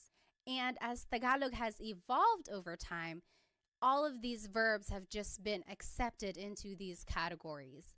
Unfortunately, there is no rhyme or reason that I know of to explain why magluto is a mag verb, whereas matulog is a ma verb. I'm not quite sure why they are organized like that. But my biggest tip is to really listen when a native Tagalog speaker is conjugating these verbs, and then make a note of that so that you can conjugate it that way in the future. So it's just a matter of acquiring more vocabulary and then using the verbs in those ways in the future. Now, if anyone does know the answer to that, like why are verbs organized in these groups, please let me know because I would love to share it. I have not been able to find a consistent answer to explain why they are the way they are. All right, so now let's go ahead and practice. I'm going to go ahead and turn my video off so that I can use the whole screen. All right, so in this top left corner are the verb patterns that we just learned. Under that are the subject pronouns we learned. Ako is I, ka is you, siya is he or she, sila is they, tayo is we, inclusive, kami is we, exclusive, kayo is you, plural. Then here is the simple sentence structure, verb plus pronoun. And then here are some vocabulary terms to indicate present tense. So ngayon means right now. Ngayong araw means today. And here are some examples. So number 1, I am cleaning right now. Maglinis means to clean. Number 2, she is eating. Kain means to eat. Number 3, you all are cooking. Magluto means to cook. Number 4, we are walking. Maglakad, inclusive. Number 5, they are sleeping. Matulog. And number 6, we are watching TV. Manood, exclusive. So let's do number 1 together just so we are all on the same page. Remember our sentence structure here, verb plus pronoun. So the verb for to clean is maglinis. In the present tense, it's naglilinis. So mag verbs, remember the pattern is affix nag, then there's a repeated first syllable, and then the root. Naglilinis, then I, the subject pronoun for I is ako. And then right now, ngayon. Naglilinis ako ngayon. I am cleaning right now. Naglilinis ako ngayon. You take a minute and do the last 5 questions and then we'll go over it. And feel free to pause the video now if you think you'll need more time. All right, so let's go ahead and do number 2. She is eating. Kumakain siya. Remember, kain is an verb. So the pattern for verbs is the infix goes between the first and second letter, and then it's the root. Kumakain siya. Number 3, you all are cooking. Nagluluto kayo. Nagluluto kayo. Number 4, we are walking. Naglalakad tayo. So remember, inclusive means everyone is doing the action. Tayo is the inclusive form of we. Number 5, they are sleeping. Natutulog sila. Natutulog sila. And lastly, we are watching TV. Exclusive. Nanonood kami ng TV. So not everyone is doing it. It's just me and someone else. Nanonood kami ng TV. So the TV just goes at the end. Nang means some or a thing. We are watching some TV. Now, I want to take a look at this phrase, she is eating. Kumakain siya. Kain is a good example of a verb that can be actor or object focused. So we just learned, kumakain siya. She is eating. But you could also say, kumakain siya ng kanin. She's eating some rice.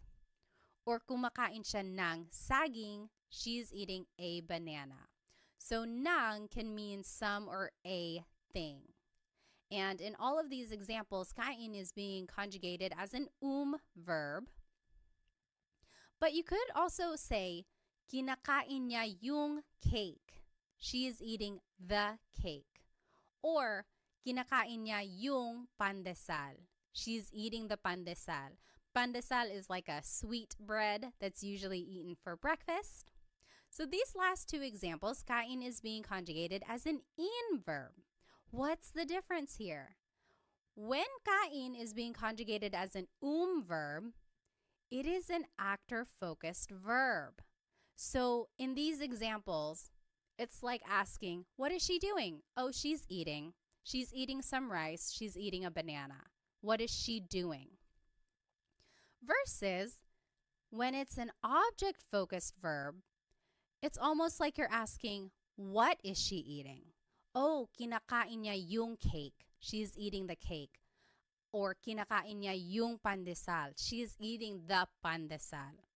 So when it's an actor-focused verb, it's more answering the question, what is she doing? In an object-focused verb, it's like answering the question, what is she eating? So there you can kind of see the shift in the focus of the sentence. Is it more focused on what the subject is doing or focused on what the subject is eating? So I think that's very interesting how the verbs can take on a different kind of focus depending on the context of your sentence. All right, so let's go back to the examples we just did. If you look closely, you'll notice that all of these examples are mag, ma, or verbs. That is because they are all actor-focused, meaning you can use a subject pronoun like we were using. However, if you want to use an in or verb, now you have to actually use a possessive pronoun. And the idea here is that for in or verbs, since the object is the focus of the sentence, it's almost like you are in possession of that object, so you have to use these possessive pronouns. So let's take a look down here in the bottom left corner. Here are possessive pronouns. Ko means my or I. Mo means your or you singular. Niya means her or his, he or she. Nila means their or they. Natin means our or we inclusive. Namin means our or we exclusive. Ninyo means your or you plural. So you might be wondering, how can it mean my or I, your or you? Because you can use these pronouns in different ways. So you could say like, bahay ko, my house, or bahay mo, your house. So when you're attaching it to an object, it takes on the possessive quality of like my or your or his or her. But when you're using it in a sentence with an object-focused verb, then it takes on the translation of I, you, he or she. So now this is the sentence structure we will be using when we use an in or verb. Verb plus pronoun like we were just doing. Then it's the word yung. And then it's the noun. A very similar word is ang, A-N-G. That also means the. However, yung is specific. It's like that thing. So for our purposes, let's just use yung because it's a little bit more specific to the examples we will be going over. And then again, here are some vocab words to indicate present tense. Ngayon means right now. Ngayong araw means today. And here are some examples. I am using the car, and I gave you some vocabulary words. Gamit means to use. Coche is car. Number 2, he is closing the door. Isara means to close. Pinto means door. Number 3, you all are sweeping the floor. Walis means to sweep. Sahig means floor. Number 4, they are hiding the toys. Itago means to hide. Mga laruan means toys. So this is interesting. If you want to make a noun plural, you have to add the word mga in front of it. It's not like in English where you just add an S at the end. To make a noun plural, you have to add this word mga. So let's do the first one together. Just so we're on the same page, keep an eye on your new sentence structure here, verb plus pronoun, then yung, then the noun. So I am using the car. Gamit is to use. In the present tense, it's ginagamit. Remember, the in just goes between the first and second letter, and then it's the root. Ginagamit, and then the pronoun I in the possessive pronoun is ko. And then yung car is coche. Ginagamit ko yung coche. I am using the car. Ginagamit ko yung coche. So as you can see, we just kind of plugged everything into this sentence structure. And then we also used the pattern that we learned for these different types of verbs. So go ahead and take a minute. You do the last 3 examples and then we'll go over it. Feel free to pause the video if you need. All right, let's do number 2. He is closing the door. Isinasara niya yung pinto. Isinasara niya yung pinto. So the pattern for E verbs, the in just goes between the second and third letter, and then it's the root. He, as a possessive pronoun, is niya. Yung pinto, the door. Number 3, you all are sweeping the floor. Winawalis nyo yung sahig. Winawalis nyo yung sahig. And then lastly, they are hiding the toys. Itinatago nila yung mga laruan. Itinatago nila yung mga laruan. So it really is just a matter of plugging everything into the sentence structure and then using the patterns that we learned for these different verbs. And the trickiest part really is trying to remember that for actor-focused verbs like magma and verbs, you can use subject pronouns. But then for in and e verbs, you have to use possessive pronouns. And again, it's because it's almost like you or the subject are in possession of that object. Alrighty. So let's take a look at this verb walis. This is another example of where it can be an actor or object-focused verb. We learned winawalis ko yung sahig. I am sweeping the floor. That's an in verb. The focus is on the object, sahig. What are you sweeping? I'm sweeping the floor. Winawalis ko yung sahig. But you could also say nagwawalis ako. I am sweeping. Now the focus is on me, the subject. I am sweeping. What are you doing? I'm sweeping. So here, when it's an in verb, it's an object-focused sentence. Versus when it's a mag verb, it's an actor-focused sentence. So very interesting there. Alrighty, let's finish it off with this Taglish tip. Taglish is Tagalog and English together. And I am a big supporter of using Taglish. There are people out there who might say, oh, don't use Taglish. That's a bad way to learn a new language. On the contrary, I think it's a great way to learn a language because you can use it as a stepping stone while you get more vocabulary. So you don't want to rely on Taglish forever. The idea is that hopefully over time you can get more vocabulary and learn how to say the whole phrase in Tagalog. But in the meantime, let's learn this Taglish tip, and I think you can use it every day. So let's take a look at these examples.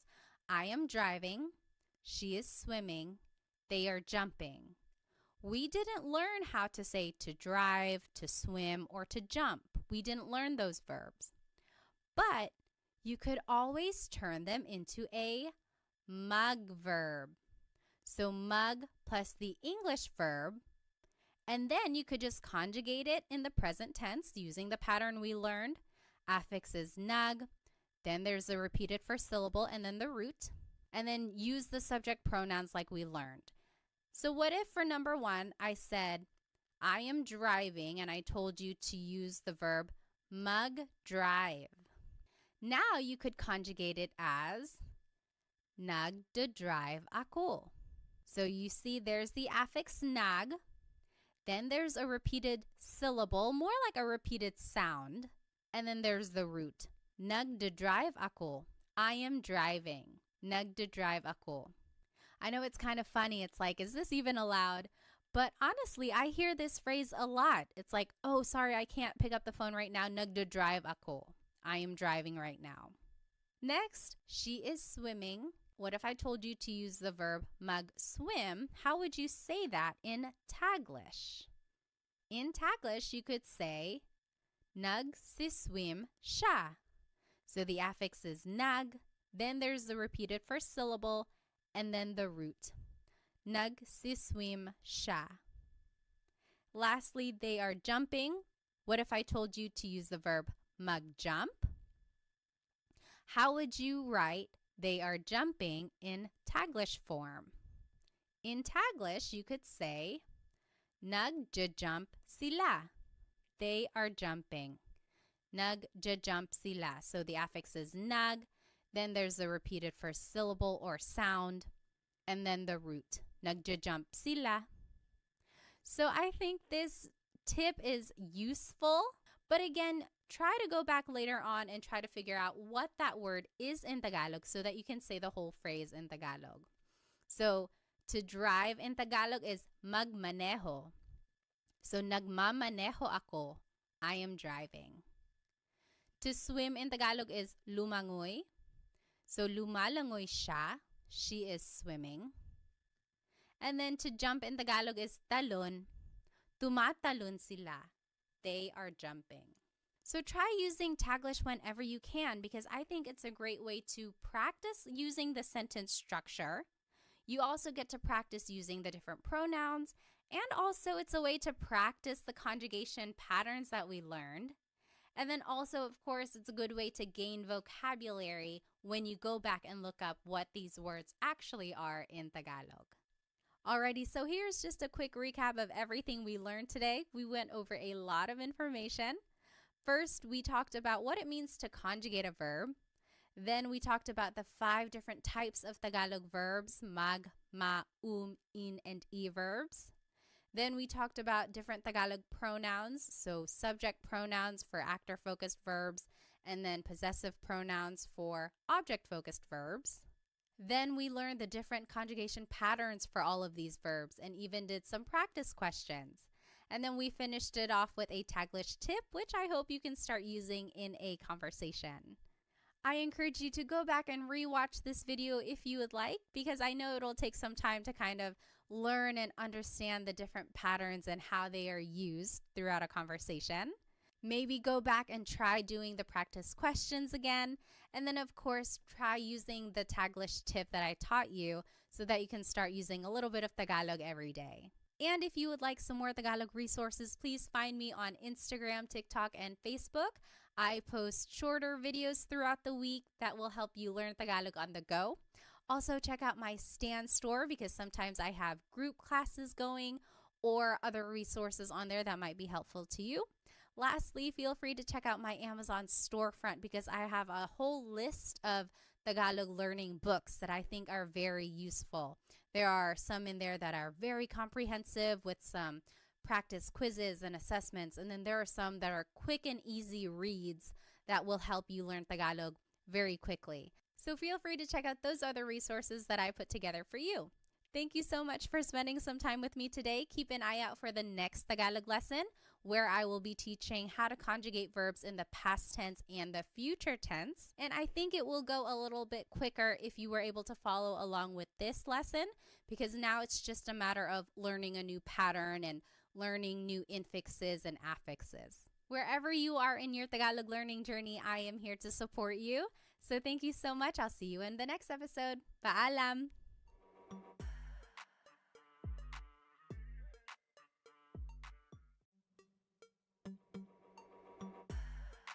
Hello, everybody. Welcome to another episode of Tagalog Time with Pat. This is episode 4, and today we're going to be learning how to conjugate verbs in the past and future tense. So this is actually a continuation of episode 3, where we learned how to conjugate verbs in the present tense. So I highly encourage you to go back and watch episode 3, where I go over what it means to even conjugate a verb, just giving an overview of Tagalog verb types and everything like that, and then also some practice and conjugation patterns on how to conjugate verbs in the present tense. So since this is kind of a continuation, I encourage you to go back and watch episode 3 if you have not watched it yet, because we will be building upon those ideas that we've already learned so far.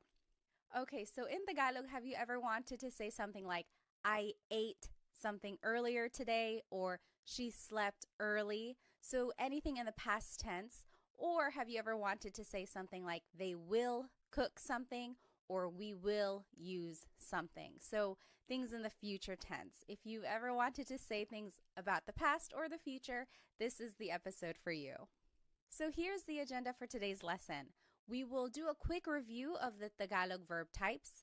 Then we will talk about Tagalog pronouns so that we can make simple sentences. And then we will review very briefly the present tense conjugation of verbs.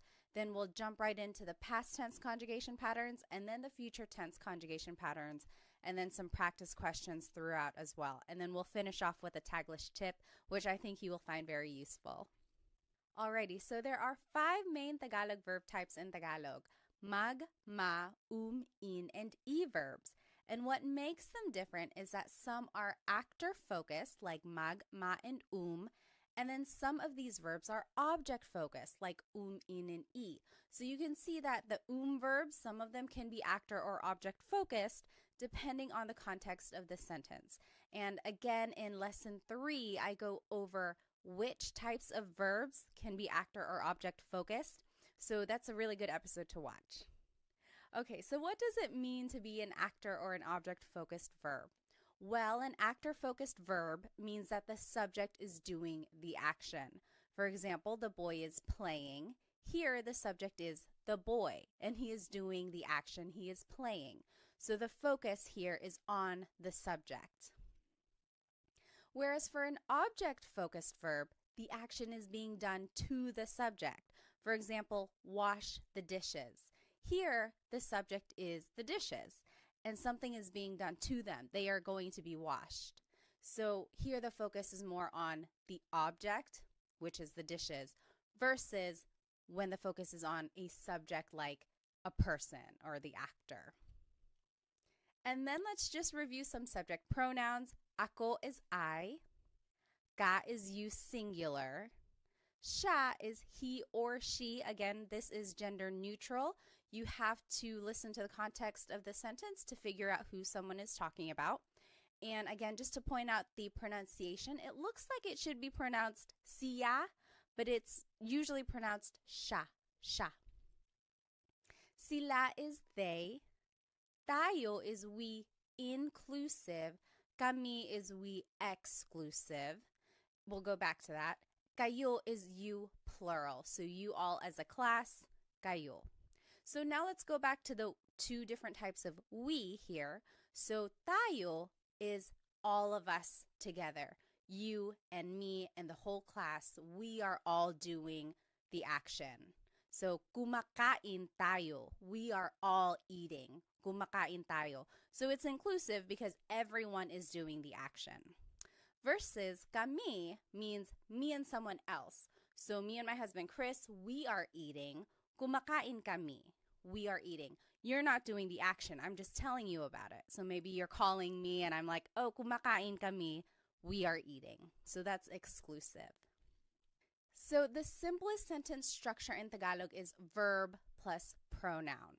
It's the opposite of English where the pronoun goes first. I am running. I am eating. So there the pronoun I goes first. But in Tagalog, it's the opposite. The verb goes first. So for example, let's take a look at the verb to cook, which is magluto. Using the subject pronouns we just learned, here are some simple sentences. Nagluluto ako. I am cooking. Nagluluto ako. Nagluluto ka. You are cooking. Nagluluto siya. He or she is cooking. Nagluluto sila. They are cooking. Nagluluto tayo. We are all cooking together. So remember, that's inclusive. We're all doing it. Nagluluto kami. We are cooking. So me and my husband Chris, nagluluto kami. That's exclusive. And then nagluluto kayo. You all are cooking. Maybe you all as a class, you all are cooking. So this is a good slide to know just because it shows how you can put the verb and the pronoun together, and then it shows how the different subject pronouns are used. Okay, so now just a review that all Tagalog verbs have a root, and then something is added to them, whether it's an affix at the beginning, maybe an infix in the middle, or even a suffix at the end, which we will see today. So something is added to the root to conjugate it to a different tense. So for example, the word magluto, to cook, in the present tense, it's nagluluto ako. I am cooking. Nagluluto ako. In the past tense, nagluto ako. I cooked. Nagluto. In the future tense, magluluto ako. I will cook. Magluluto. And I've underlined and bolded the root here. So luto, that's the root word of to cook. And then an affix is usually added to indicate the different tense. So you can see the different affixes there. And what I want you to get from this slide is that if you can pick out the root word in a conversation, then that's kind of half of the battle, right? Try to pick out root words that you can recognize and then use context clues to determine what is actually being said. So if I heard someone say, oh, nagluluto ako ngayon, then I would say, okay, I know luto means cook. Are they saying that they're cooking right now, or did they cook something yesterday, or will they be cooking tomorrow? So just kind of try to pick out the root words that you know and then kind of go from there for the translation of Tagalog. Okay, so all of that was a review from Lesson 3. Let's jump into the new material now of Lesson 4, the past tense conjugation patterns. So let's start with the mag verbs. These are usually actor focused and they are the most common type of verb in Tagalog. Some examples are maglakad, to walk, magluto, to cook, magbasa, to read. Now, in the past tense, you have to add the affix nag in the beginning. So now the pattern is nag plus the root. For example, maglakad in the past tense is naglakad. Naglakad ako, I walked. Naglakad siya, she walked. So naglakad is the past tense of to walk in Tagalog. Magluto becomes nagluto. Nagluto ako, I cooked. Nagluto ako ng kanin, I cooked some rice. So nagluto is the past tense of to cook. Magbasa becomes nagbasa. Nagbasa ako, I read. So nagbasa is the past tense of to read. So you can see how the pattern is nag plus the root, right? It's a little different from the present tense. Speaking of, let's go ahead and just compare the present tense to the past tense conjugation of mag verbs. So in the present tense, we learned naglalakad is walking. Naglalakad. If you recall, the present tense conjugation of mag verbs is nag plus the repeated first syllable plus the root. Naglalakad ako, I am walking. Naglalakad. The present tense conjugation of to cook is nagluto. Nagluto ako, I cooked. Then in the present tense, magbasa is nagbabasa. That means reading. Nagbabasa ako. I am reading. Now let's compare these to the past tense conjugation. This is what we learned today. So naglakad is walked. Nagluto is cooked. Nagbasa is read. So there is a slight difference here from the present tense to the past tense. There's no repeated sound, right? So naglalakad ako means I'm walking. Naglakad ako means I walked. So the difference between the tenses can be a little subtle. It's one of those things that you have to train your ear for, right? So for the present tense, you can hopefully recognize that there's a repeated sound. Naglalakad ako. Versus the past tense, naglakad. It's like done. There's no repeated sound. So that's kind of one way to distinguish between the present and the past tense conjugation of magverbs. All right, now let's take a look at maverbs. They have a very similar pattern. These are also actor-focused, and some examples are maligo to shower, matulog to sleep, manood to watch. In the past tense, this is the pattern for maverbs. Now the affix is na, and then it's the root. For example, maligo becomes naligo. Naligo ako. I took a shower. Naligo siya. He took a shower. So it's just naligo. You jot it down. What do you think matulog and manood will be in the past tense? Just use this pattern that we learned, affix na and then the root. What do you think matulog and manood will be in the past tense? Okay, matulog to sleep in the past tense is natulog. Natulog ako. I went to sleep. Natulog ako. And then manood will be nanood. So, nanood ako ng sine. I watched a movie. So again, we are just using this pattern, affix na plus the root, and that is how you change maverbs into the past tense. Let's compare. So in the present tense, I think it'll help if I put them both up together. So in the present tense, shower is naliligo. I am taking a shower. Naliligo ako. Naliligo. In the past tense, it's naligo. Naligo ako. Naligo. That's showered. I took a shower. For the verb matulog, in the present tense, it's natutulog siya. So natutulog is sleeping. In the past tense, it's natulog. That means slept. Then for the verb manood, in the present tense, it's nanonood. Nanonood ako. I am watching something.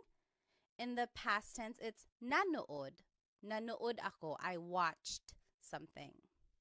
So it is a very similar pattern to the mag verbs.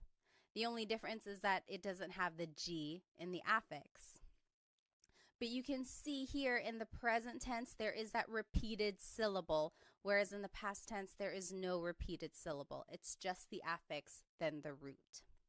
All right, so now let's take a look at verbs. These can be actor or object focused depending on the context, and here are some examples. Kain means to eat, takbo means to run, tawa means to laugh. And again, you might be wondering, why are these verbs? There is no in there. Is the infix that is put into the word to conjugate it in the present tense. But in the past tense, this is the pattern. So goes after the first letter when you're using it in the past. For example, kain, to eat, becomes kumain. Kumain ako. I ate. Kumain. Takbo becomes tumakbo. Tumakbo siya. He ran. Tumakbo. So again, the infix just goes after the first letter. Tumakbo.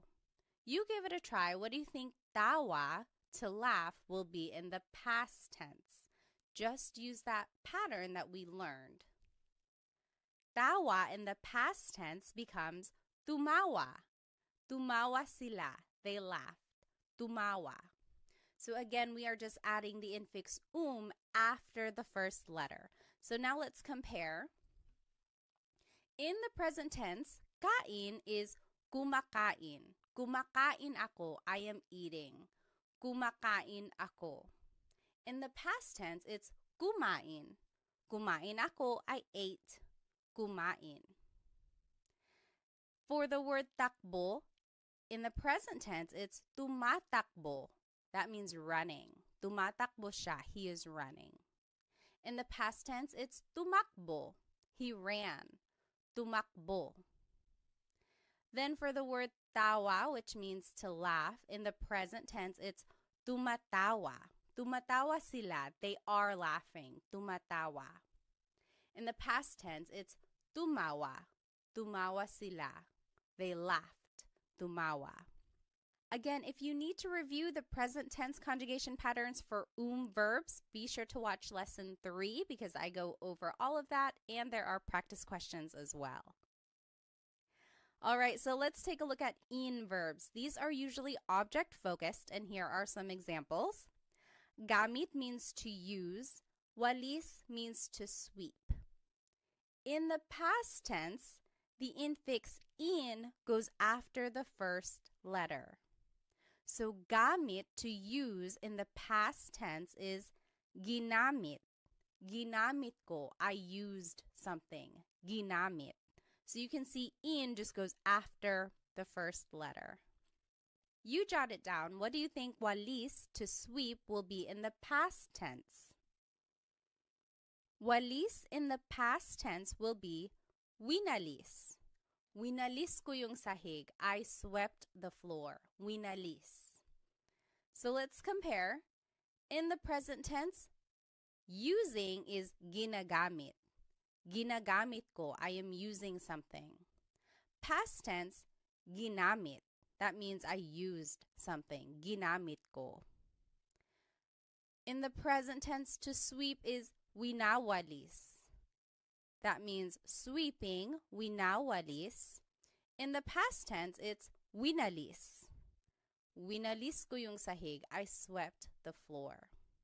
So it looks like for the most part when a verb is conjugated in the past tense, the conjugation is usually shorter. There's not a repeated syllable, there's no repeated sound or anything like that. So that's kind of one way to recognize if something is being conjugated in the past. Usually it's a shorter word. All right, so now lastly, let's take a look at e-verbs.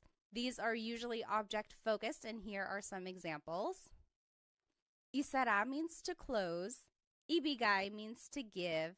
Itago means to hide. In the past tense, the infix in goes after the second letter for e-verbs. So let's take a look at the word isara, which means to close. In the past tense, it becomes isinara. Isinara ko yung pinto. The in goes after the second letter. Isinara. Next, the word ibigay, which means to give, becomes ibinigay. Ibinigay ko yung regalo. I gave the gift. Ibinigay. Alrighty, you give it a try. What do you think itago, to hide, will be in the past tense? Remember to just use this pattern that we learned. Itago in the past tense becomes itinago. The in just goes after the second letter. Itinago ko, I hid something. Itinago. Now let's compare. In the present tense, isara is isinasara, closing. Isinasara. In the past tense, it's isinara, closed. Isinara. In the present tense, ibigay becomes ibinibigay. Ibinibigay, that means giving. In the past tense, it's ibinigay, gave. Ibinigay. Lastly, itago, which means to hide, in the present tense is itinatago. That means hiding. Itinatago. In the past tense, it's itinago, hid. Itinago. So those are all of the past tense conjugation patterns for the different types of verbs in Tagalog. I will go ahead and turn off my screen so that we can do some practice questions. All right, so up here in the top left corner are the conjugation patterns that we just learned for all of the different types of verbs. Then here are some subject pronouns that we learned. And then the sentence structure is verb plus pronoun, and then the time goes at the end. And then here are some vocabulary terms to indicate past tense. So kahapon is yesterday, kahapon. Kanina is earlier, kanina. Nung isang araw means the other day, nung isang araw. Nung isang linggo is the other week or last week. Nung isang buwan means the other month or last month. Nung isang taon means the other year or last year. Okay, now let's take a look at these examples here. So he watched a movie yesterday, and I gave you a hint. To watch is manood. So if we were going to do this together, let's review here that the sentence structure is verb plus pronoun plus time. So the verb here is manood. In the past tense, ma verbs, the pattern is affix na and then the root. So it becomes nanood. Then it's the pronoun siya, he. Ng sine, a movie, kahapon, yesterday. So in our sentence structure, I didn't point out where an object would go. It would go before the time. So nanood siya ng sine kahapon. He watched a movie yesterday. Nanood siya ng sine kahapon. Now you give it a try. You answer 2 through 5. You can pause the video now if you need more time, and then we will go over it. Alrighty, we'll go ahead and go over the answers. So she ran earlier. Remember, the sentence structure is verb plus pronoun plus time. So it would be tumakbo siya kanina. She ran earlier. Tumakbo siya kanina. Number 3, you all cleaned the other day. Maglinis means to clean. Naglinis kayo nung isang araw. Naglinis kayo nung isang araw. You all cleaned the other day. Number 4, we ate some adobo. Kain is to eat. And I wanted you to use the inclusive we, so everyone is eating. Or everyone ate, sorry. Kumain tayo ng adobo. We all ate some adobo. Kumain tayo ng adobo. And then number 5, they walked the other month. Maglakad means to walk. That would be naglakad sila nung isang buwan. They walked the other month. Naglakad sila nung isang buwan. Now, if you noticed, all of these examples are asking about mag, ma, and verbs. Because they are actor-focused, we can use subject pronouns.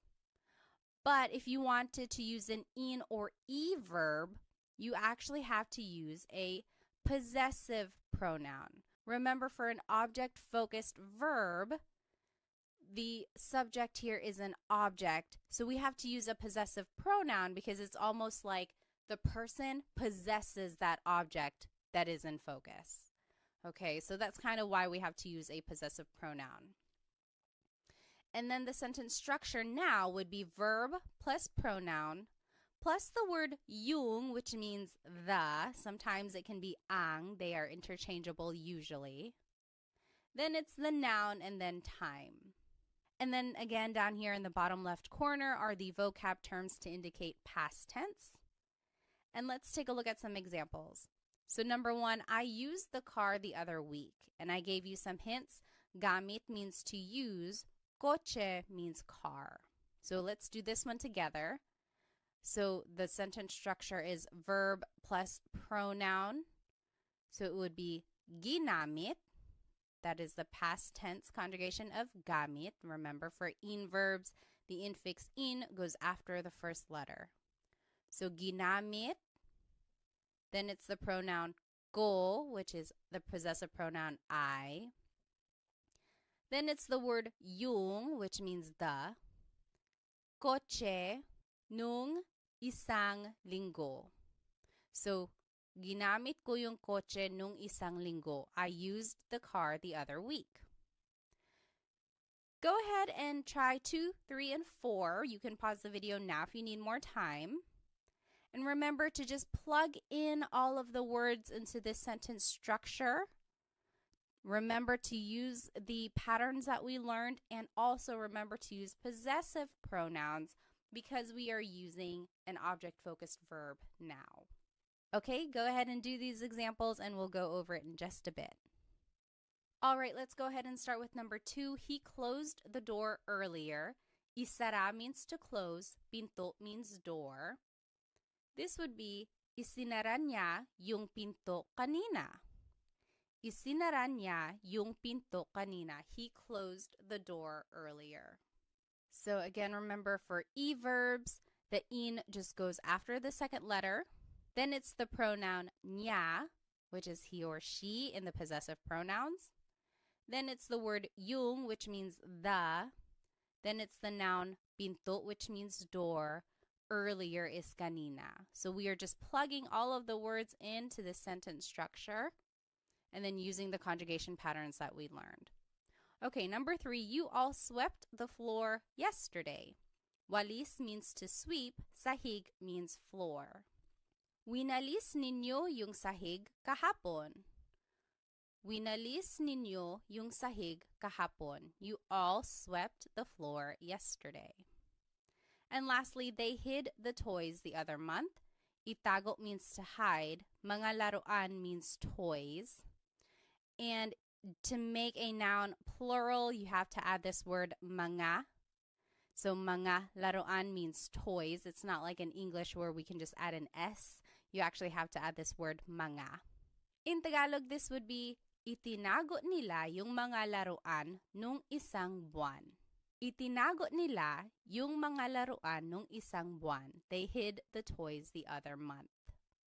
All right, so these are just some examples of how to use the past tense conjugation patterns that we learned and how you can plug in all the vocabulary that you learned into this simple sentence structure. Alrighty, now let's go ahead and jump right into the future tense conjugation patterns of these verbs. Let's start with mag verbs.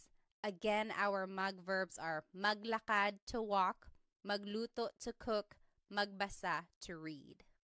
Now in the future tense, this is the pattern. Now it's the affix mag, then there's a repeated first syllable, and then the root. So in the future tense, if you wanted to say will walk, maglakad becomes maglalakad. So it's the affix mag, then there's a repeated first syllable, and then it's the root, lakad. So maglalakad ako, I will walk, maglalakad. Magluto, to cook, in the future tense will be magluluto. Again, the affix is mag, then there's the repeated first syllable, and then the root. Magluluto sila, they will cook. Lastly, magbasa, to read, becomes magbabasa. Magbabasa ako, I will read. So let's compare all of these tenses together. And let's just take a look at the highlighted ones. So in the present tense, to walk, it is naglalakad. That means walking, naglalakad. In the past tense, to walk is naglakad, walked, naglakad. In the future tense, it's maglalakad, maglalakad. That is will walk. So future tense and present tense are very similar for mag verbs. The only difference is the first letter. So it's one of those things where you have to listen very carefully, but also rely on the context clues in case you miss what that first letter was. Okay, so it is a very similar pattern for present and future tense conjugation of mag verbs. Next, let's take a look at ma verbs. It's a very similar pattern to the mag verbs. Again, here are some ma verbs. Maligo, to shower. Matulog, to sleep. Manood, to watch. In the future tense, here is the pattern for ma verbs. Now the affix is ma, then there's a repeated first syllable, and then it's the root. So maligo, to shower, in the future tense will be maliligo. The affix is ma, then there's a repeated first syllable, and then it's the root. Maliligo ako, I will take a shower. You jot it down. What do you think matulog, to sleep, and manood, to watch, will be in the future tense? And remember to just use this new pattern. Okay, in the future tense, matulog, to sleep, will be matutulog. Matutulog ako, I will go to sleep. Matutulog. So the affix is ma, then there's a repeated first syllable, and then the root. Matutulog. And then manood, to watch, will be manunood. Affix is ma, then there's a repeated first syllable, and then the root. Manunood ako, I will watch. Now let's compare all of the tenses together for ma verbs. Let's just take a look at the highlighted ones. Maligo means to shower. In the present tense, it's naliligo ako, showering, taking a shower. Naliligo ako. In the past tense, it's naligo, showered. Naligo. In the future tense, it's maliligo. Maliligo ako, I will take a shower. Again, for ma verbs, it's a very similar pattern for present and future tense conjugation. The only difference is that first letter. But they both have that repeated first syllable. So again, try to listen carefully or try to rely on the context clues so that you can figure out what they're talking about. Okay, next, verbs. Our verbs are kain, to eat, takbo, to run, tawa, to laugh. Now the pattern for verbs is you repeat the first syllable. So take a look at this. Kain, to eat, becomes kakain. Kakain ako, I will eat. Kakain ako ng pansit. I will eat some pansit. So it's very interesting because now there's no infix at all for future tense conjugation of verbs. You just simply repeat the first syllable. So let's take a look at takbo, which means to run. Takbo in the future tense becomes tatakbo. Tatakbo sila, they will run. Tatakbo. Again, you're just repeating the first syllable. You give it a try. What do you think tawa, to laugh, will be in the future tense? All right, tawa will be tatawa. Tatawa sila, they will laugh. So you're just repeating the first syllable for the future tense conjugation of verbs. Very interesting. They just dropped the altogether. So let's go ahead and compare all of the conjugation patterns for verbs. We'll just take a look at the verb kain here, highlighted in yellow. In the present tense, to eat, it's kumakain. Kumakain ako, I am eating. Kumakain. In the past tense, it's kumain. Kumain ako, I ate. And then in the future tense, it's kakain. Kakain ako, I will eat. So very interesting. All of the conjugation patterns are different for verbs here. Then in verbs, some examples are gamit, to use, walis, to sweep. Now the pattern for future tense conjugation of verbs is that you have to repeat the first syllable, then it's the root, then goes at the end. So take a look at the word gamit, which means to use. In the future tense, it would be gagamitin. Gagamitin ko yung kotse. I will use the car. Gagamitin. So you repeat the first syllable, then it's the root, then it's at the end. So this is very interesting. We haven't seen a suffix yet, so the goes at the end of the word. This is the first time we've seen this. You jot it down. What do you think walis, to sweep, will be in the future tense? And just use this pattern. All right, walis in the future tense will be Wawalisin. Wawalisin ko yung sahig. I will sweep the floor. Wawalisin. So again, you just repeat the first syllable, then it's the root, and then in goes at the end. Let's compare all of the conjugation patterns for in verbs. We'll just take a look at the ones highlighted in yellow. So gamit means to use. In the present tense, it's ginagamit, using, ginagamit. In the past tense, it's ginamit, used, ginamit.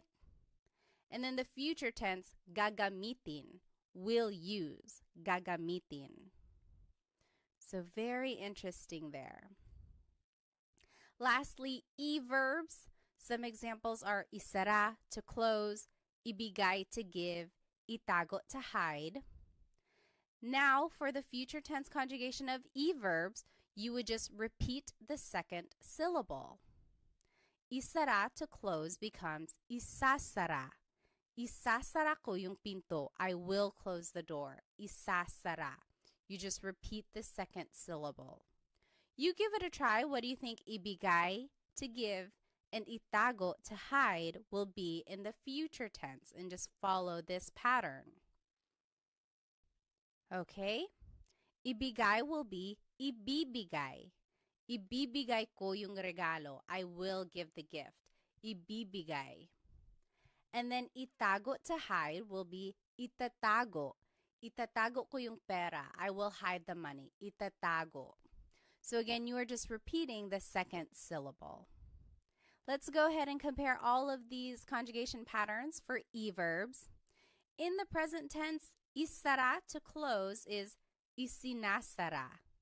Isinasara. That means closing. Isinasara. Past tense, it's isinara, closed. Isinara. And then in the future tense, it's isasara, will close. Isasara. All right, so those are all of the future tense conjugation patterns for the verb types in Tagalog. Now let's do some practice questions. I'm going to go ahead and turn off my screen again. Now in the top left corner are the future tense conjugation patterns that we learned for all of the verbs. Then are the subject pronouns. And then it's the sentence structure down in the bottom left corner. And now in the green are some vocabulary terms to indicate future tense. So bukas is tomorrow, bukas. Mamaya means later, mamaya. Sa susunod na linggo, next week. Sa susunod na buwan, next month. And sa susunod na taon, next year. Now here are some examples. Let's do the first one together. I will watch a movie tomorrow. Manood means to watch. So again, let's take a look at our sentence structure. It should be verb plus pronoun plus time. Manonood is the future tense conjugation of manood. Manonood, ako means I. Ng sine, bukas means tomorrow. Manunood ako ng sine. Bukas, I will watch a movie tomorrow. Again, if you're going to add an object, it would just go right before time. So you give it a try. You can pause the video now if you need. You do numbers 2 through 5, and we'll go over them in just a bit. All right, let's start with number 2. They will run later. Takbo means to run. Tatakbo sila mamaya. Tatakbo sila mamaya. Number 3, we exclusive will clean next week. Maglinis means to clean. Maglilinis kami sa susunod na linggo. Maglilinis kami sa susunod na linggo. We will clean next week. Number 4, you singular will eat pansit later. Kain means to eat. Kakain ka ng pansit mamaya. Kakain ka ng pansit mamaya.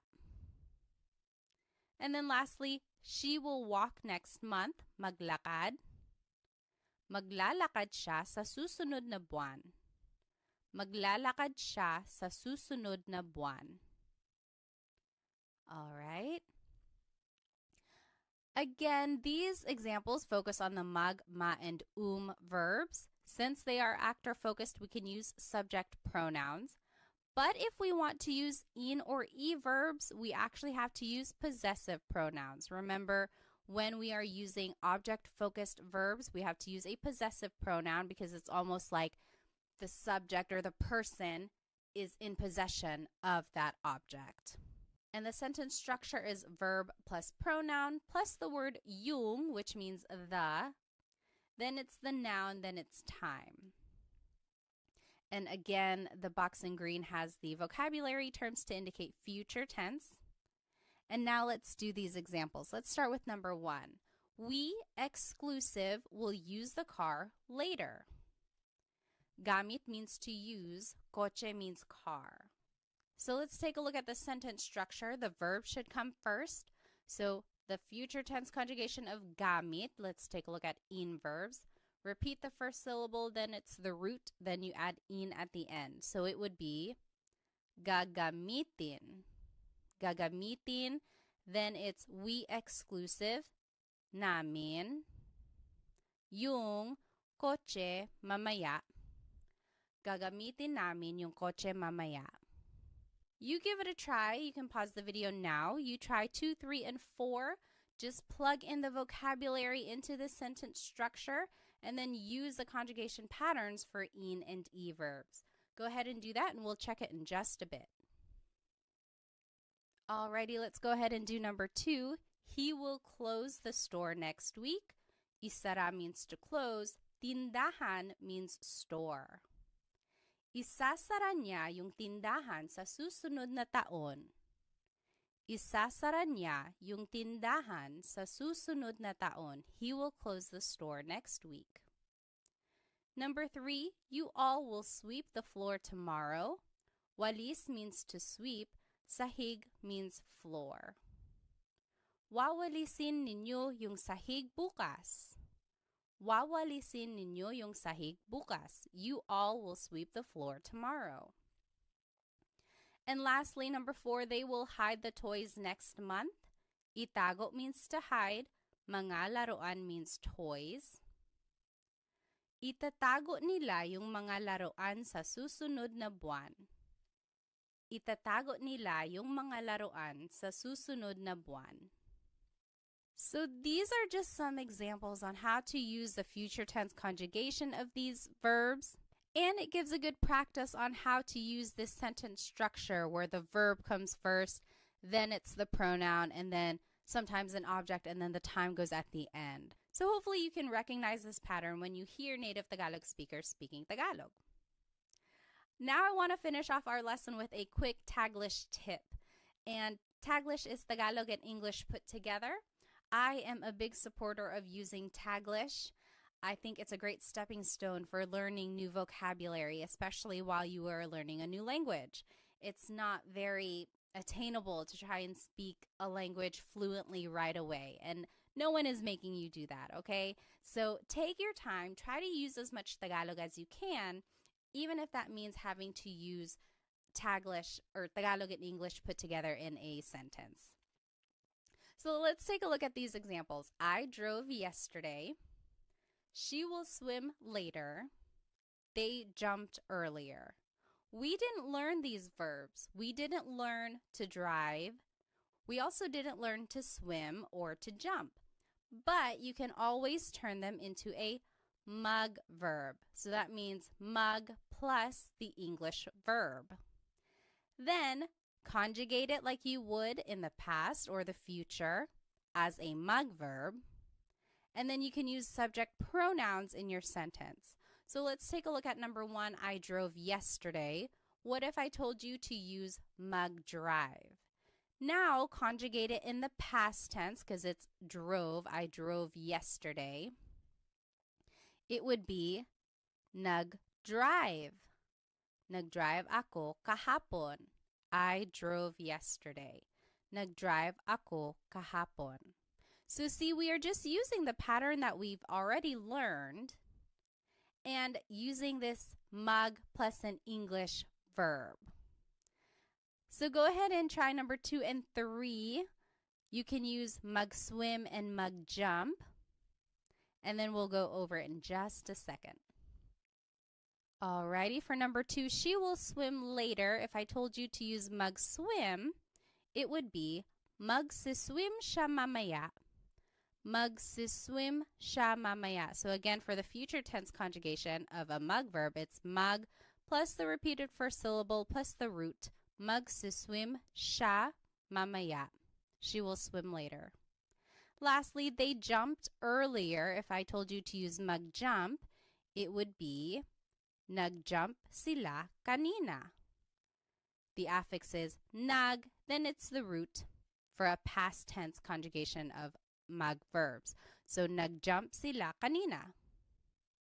So that is just a quick way to use Taglish, but I do encourage you to go back and look up these words in Tagalog so that you can say the whole phrase in Tagalog eventually. For example, to drive in Tagalog is magmaneho. So this would actually be nagmaneho ako kahapon. I drove yesterday. Nagmaneho ako kahapon. To swim is langoy. So this would be lalangoy siya mamaya. Langoy is an verb. So lalangoy siya mamaya. And then lastly, talon. Talon means to jump. So tumalon sila kanina. It's also an verb. So those are just some ways to use Taglish in a conversation.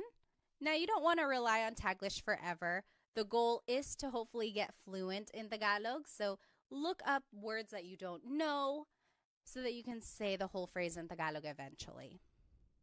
Alrighty, well, we learned so much in today's lesson. Here's just a quick recap. We reviewed the different types of Tagalog verbs and the pronouns that we can use in a simple sentence.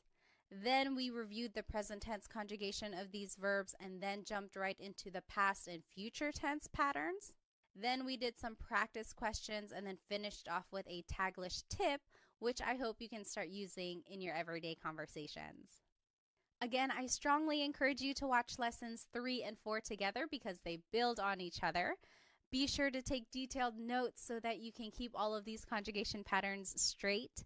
Hopefully this will help you recognize some of these patterns and recognize the tenses and definitely root words now that you know some vocabulary when you're listening to Tagalog speakers.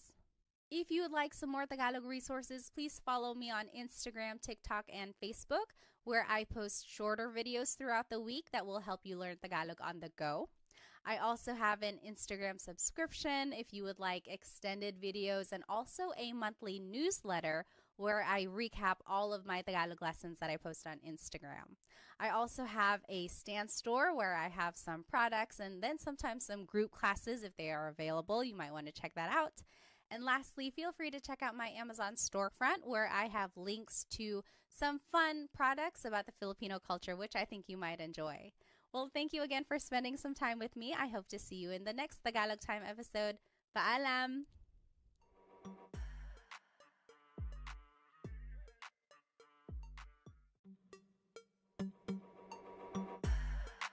Hello everybody. Welcome to another episode of Tagalog Time with Pat. This is episode 5 and we will be learning how to use possessive pronouns with nouns. In Tagalog, have you ever wanted to say something like, my friend is funny, her dog is brown, or that's Sam and Mary's house, or that's mine? Basically anything that shows possession or a way to express ownership. That is what we are going to be learning today. So here's today's lesson agenda. We will be learning the different types of possessive pronouns. Then we will learn the various sentence structures for how to use them. And then we will learn possessive sentence markers and demonstrative pronouns so that we can make a variation of sentences. And then we will learn a Taglish tip, and then we will be doing practice questions all throughout the lesson. So go ahead and grab your piece of paper and something to write with so that we can practice. All right, so what is a possessive pronoun? Well, it's a part of speech that is used to describe ownership or possession of a noun. If you recall, if you've been following these series in a chronological order, we have already been learning possessive pronouns, but we've been using them with a verb. So specifically with an object-focused verb, we've been using a possessive pronoun because the idea is that the person in that sentence is in possession of the object that is in focus. So these three examples are a review of the past couple lessons, lessons 3 and 4. They are straight from those slides. So I am going to use the car tomorrow. Gamit means to use. Kotse means car. In Tagalog, it would be gagamitin ko yung kotse bukas. It's a future tense sentence, so it's gagamitin. And then ko is the possessive pronoun here, meaning I. So gagamitin ko yung kotse bukas. Number 2, she swept the floor earlier. Walis means to sweep. Sahig means floor. In Tagalog, this would be winalis niya yung sahig kanina. Winalis is the past tense form of to sweep. Niya is the possessive pronoun here, meaning she. And then number 3, they are closing the door. Isinasara nila yung pinto. Isinasara is the present tense conjugation of isara, which means to close. Nila means they. So here are the possessive pronouns we already know. We've been using them with a verb, but today we will learn how to use them with a noun. All right, so a possessive pronoun sometimes can be called a possessive adjective or a personal pronoun. And an adjective is something that describes a noun. So if you were to say my house, you are kind of describing it. You're describing whose it is. It's mine, right? It's my house. So it kind of makes sense that sometimes it's called a possessive adjective. And then same with personal pronoun. A pronoun means it's something that is replacing the noun. So if I were to say I am sweeping, ko is that pronoun since it's meaning I. Okay, so these are the different names for possessive pronoun depending on what type of resource you're using. Now let's review the possessive pronouns that we've already learned. Ko means I or my. Mo is you or your singular. Nya, he or she, his or her. Again, this is gender neutral. Nila, they or their.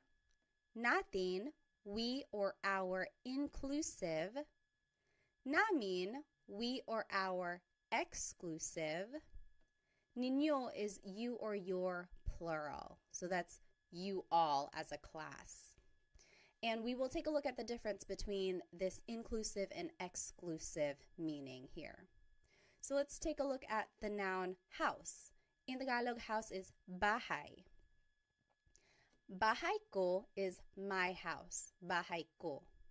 Bahay mo is your house. Singular. So that's just you, one person, your house. Bahay mo. Bahay niya, his or her house. So niya is gender neutral. You really have to focus on the context of the sentence to determine who someone is talking about. Bahay niya. Bahay nila, their house. Bahay natin, our house inclusive. So if you and me and the whole class, we all lived in the same house, we could say bahay natin. Everyone is included there. Versus bahay namin means our house exclusive. So me and my husband Chris, we have our own house. That's bahay namin. You're not included, I'm just telling you about it. So bahay namin.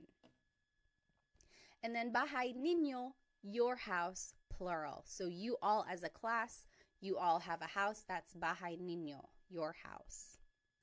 So I want to point out the word order here is object plus the pronoun. Bahay ko. This is different from English because we would say my house. The pronoun goes first, my house, and then it's the object. So in Tagalog, it's the opposite. The object goes first, and then it's the pronoun. And this is an important note. These types of possessive pronouns never go at the beginning of the sentence in Tagalog. They go after the object. So you would never start your sentence with ko or mo or nya. It just doesn't work like that. All right, so let's do some examples. I'm going to go ahead and turn off my screen here. Now, in order to use these possessive pronouns in a sentence, we have to have a noun and an adjective. So we will learn some of these nouns and adjectives here. In this top left corner are the possessive pronouns we just learned. Now here are some nouns. So aso is dog, Pusa is cat. Kotse is car. Bahay is house. Pagkain, food. Mga damit, clothes. Buhok, hair. Ulo, head. Mga kamay, hands. So again, that's how you make something plural. You have to add the word mga before it. Mga kamay means hands. Now here are some words for people that you might know. Tatay, father. Nanay, mother. Kapatid, brother or sister. So that's gender neutral. Kapatid is a brother or a sister. Mga anak, children. Kaibigan, friend. And now here are some adjectives. So here are different colors, mga kulay. Pula is red, kahel, orange, dilaw, yellow, verde, green, azul, blue, lila, purple, puti, white, itim, black, abo, gray, rosas, pink, ginto, gold, kayumanggi, brown.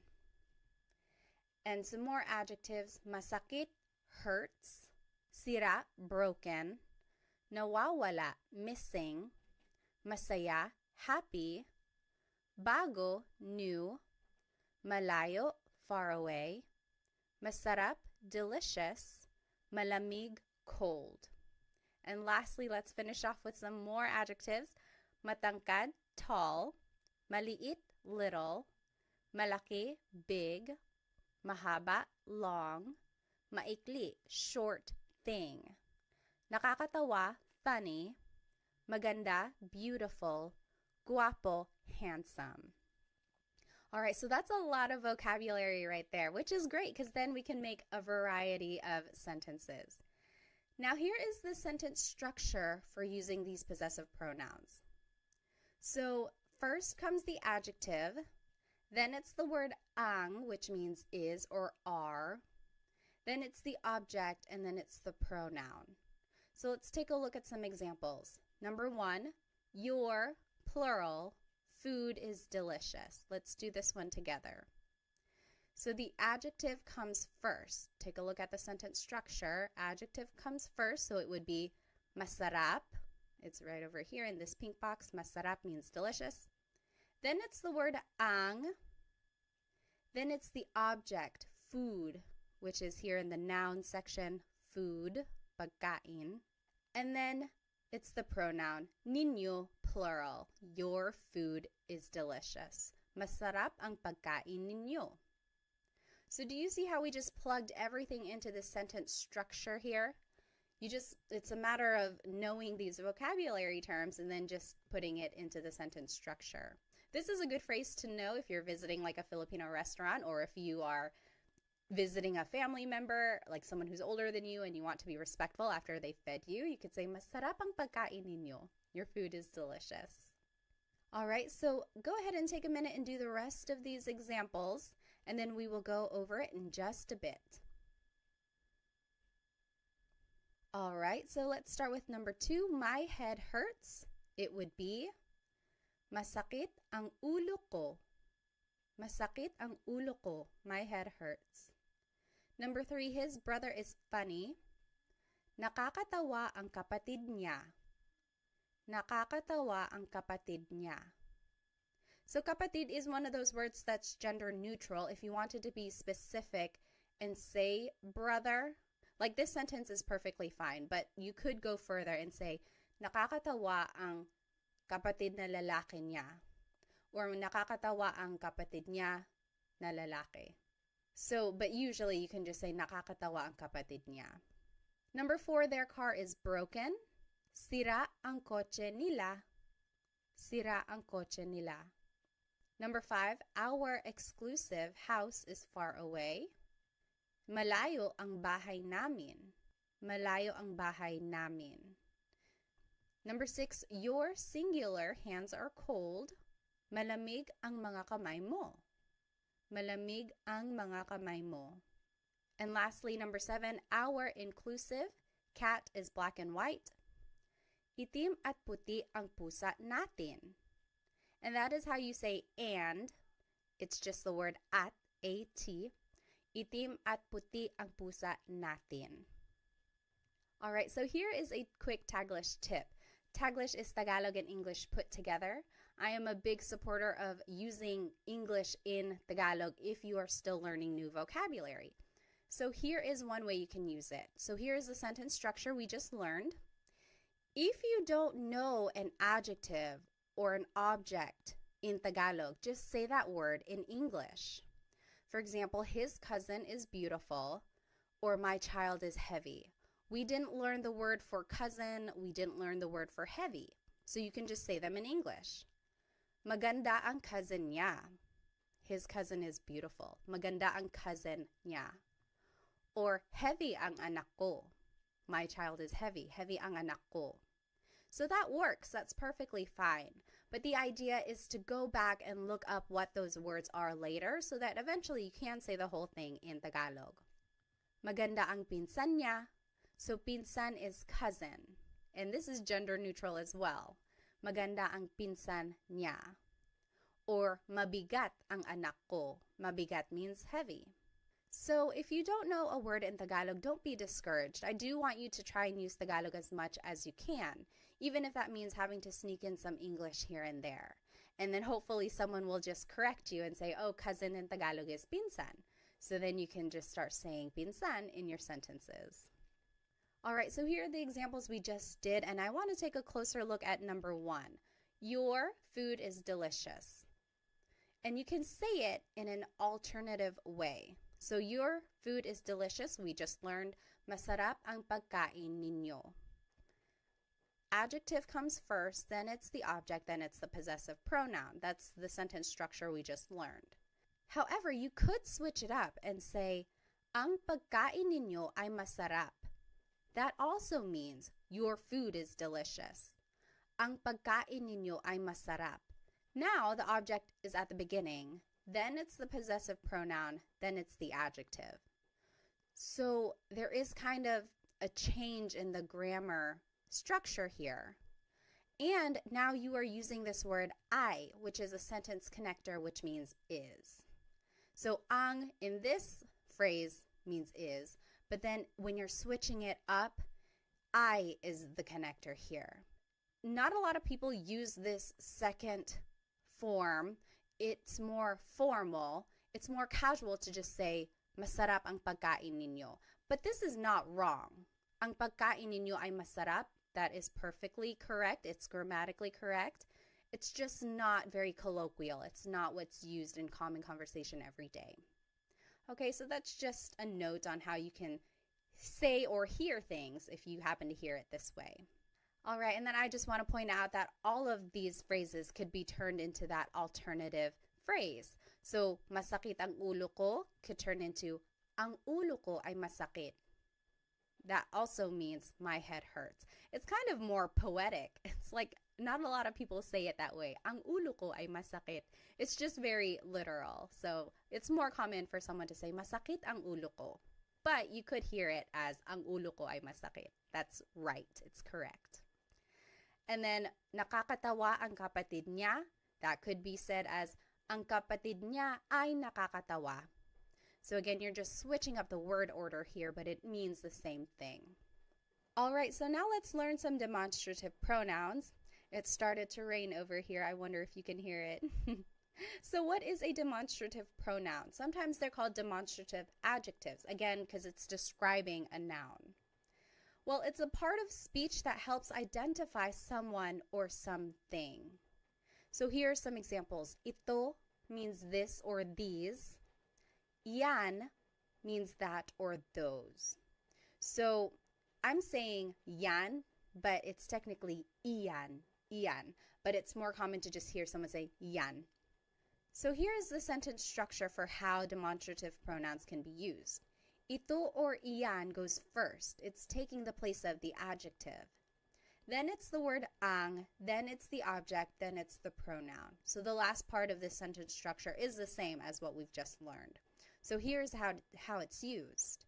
This is my house would be ito ang bahay ko. Ito ang bahay ko. This is my house. So ito goes first, then it's the word ang, then it's bahay, and then it's the pronoun. Ito ang bahay ko.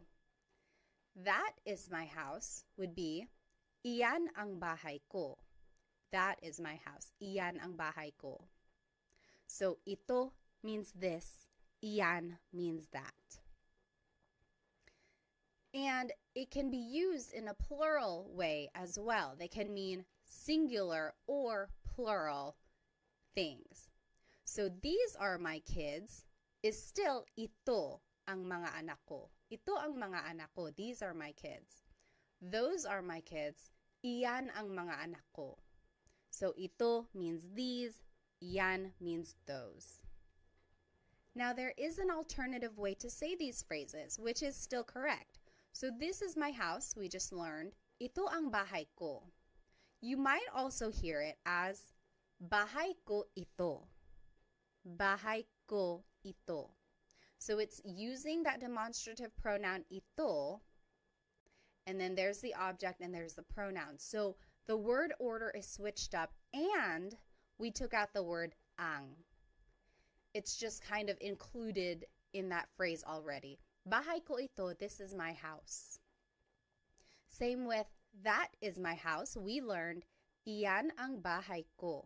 But you could also hear bahay ko iyan. Bahay ko iyan. Both forms of these phrases are correct. There's not one wrong way to say it. Ito ang bahay ko might be a little bit formal, but it's said just as much as bahay ko ito. Okay, so these are the two ways you might hear the demonstrative pronoun being used with a noun. So let's do some examples. These are my kids is ito ang mga anak ko. We learned that. And then those are my kids. Yan ang mga anak ko.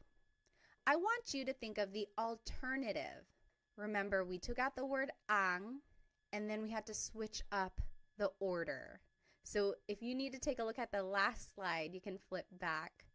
But go ahead and pause the video now if you'd like, and then we'll go over it. Okay, so the alternative for ito ang mga anak ko would be mga anak ko ito. So the object goes first, then it's the pronoun, then it's the demonstrative pronoun. Mga anak ko ito. Yan ang mga anak ko can also be said, mga anak ko yan. Mga anak ko iyan. Okay, so those are the different ways you could say these phrases. They are both used equally as much. Okay, so this is just a review of the sentence structure for using these pronouns. Usually it's the adjective first, or it could be the demonstrative pronoun ito, iyan. Then it's the word ang, and then it's the object, and then it's the pronoun. So that's the sentence structure. And then remember that these possessive pronouns never go at the beginning of the sentence. They always go after the object. Okay? Now I want to take a look at some possessive sentence markers. What is a possessive sentence marker? Well, it's a part of speech that indicates ownership specific to a person or multiple people. So now if we want to say someone's name, like we're saying it belongs to someone specific, this is how we're going to do it. So we would use the word ni for one person. We would use the word nina for multiple people. So take a look at this. Mary's children are smart. So it's just one person. It's Mary. It would be matalino ang mga anak ni Mary. So this is the same sentence structure. It's the adjective, then it's the word ang, then it's the object. And instead of a pronoun, now we're adding someone's name. And in order to do that, we have to use this possessive sentence marker, ni, because it's just one person. Matalino ang mga anak ni Mary. Mary's children are smart. Now, if we're talking about multiple people, like this is Sam and Jane's car, then you would have to use the word nina. Ito ang kotse nina Sam and Jane. So it's still that same sentence structure. Ito is the demonstrative pronoun, then it's the word ang, then it's the object kotse, and now instead of a pronoun, we're using someone's name, but then we have to use this possessive sentence marker nina because it's multiple people. So ito ang kotse nina Sam at Jane. This is Sam and Jane's car.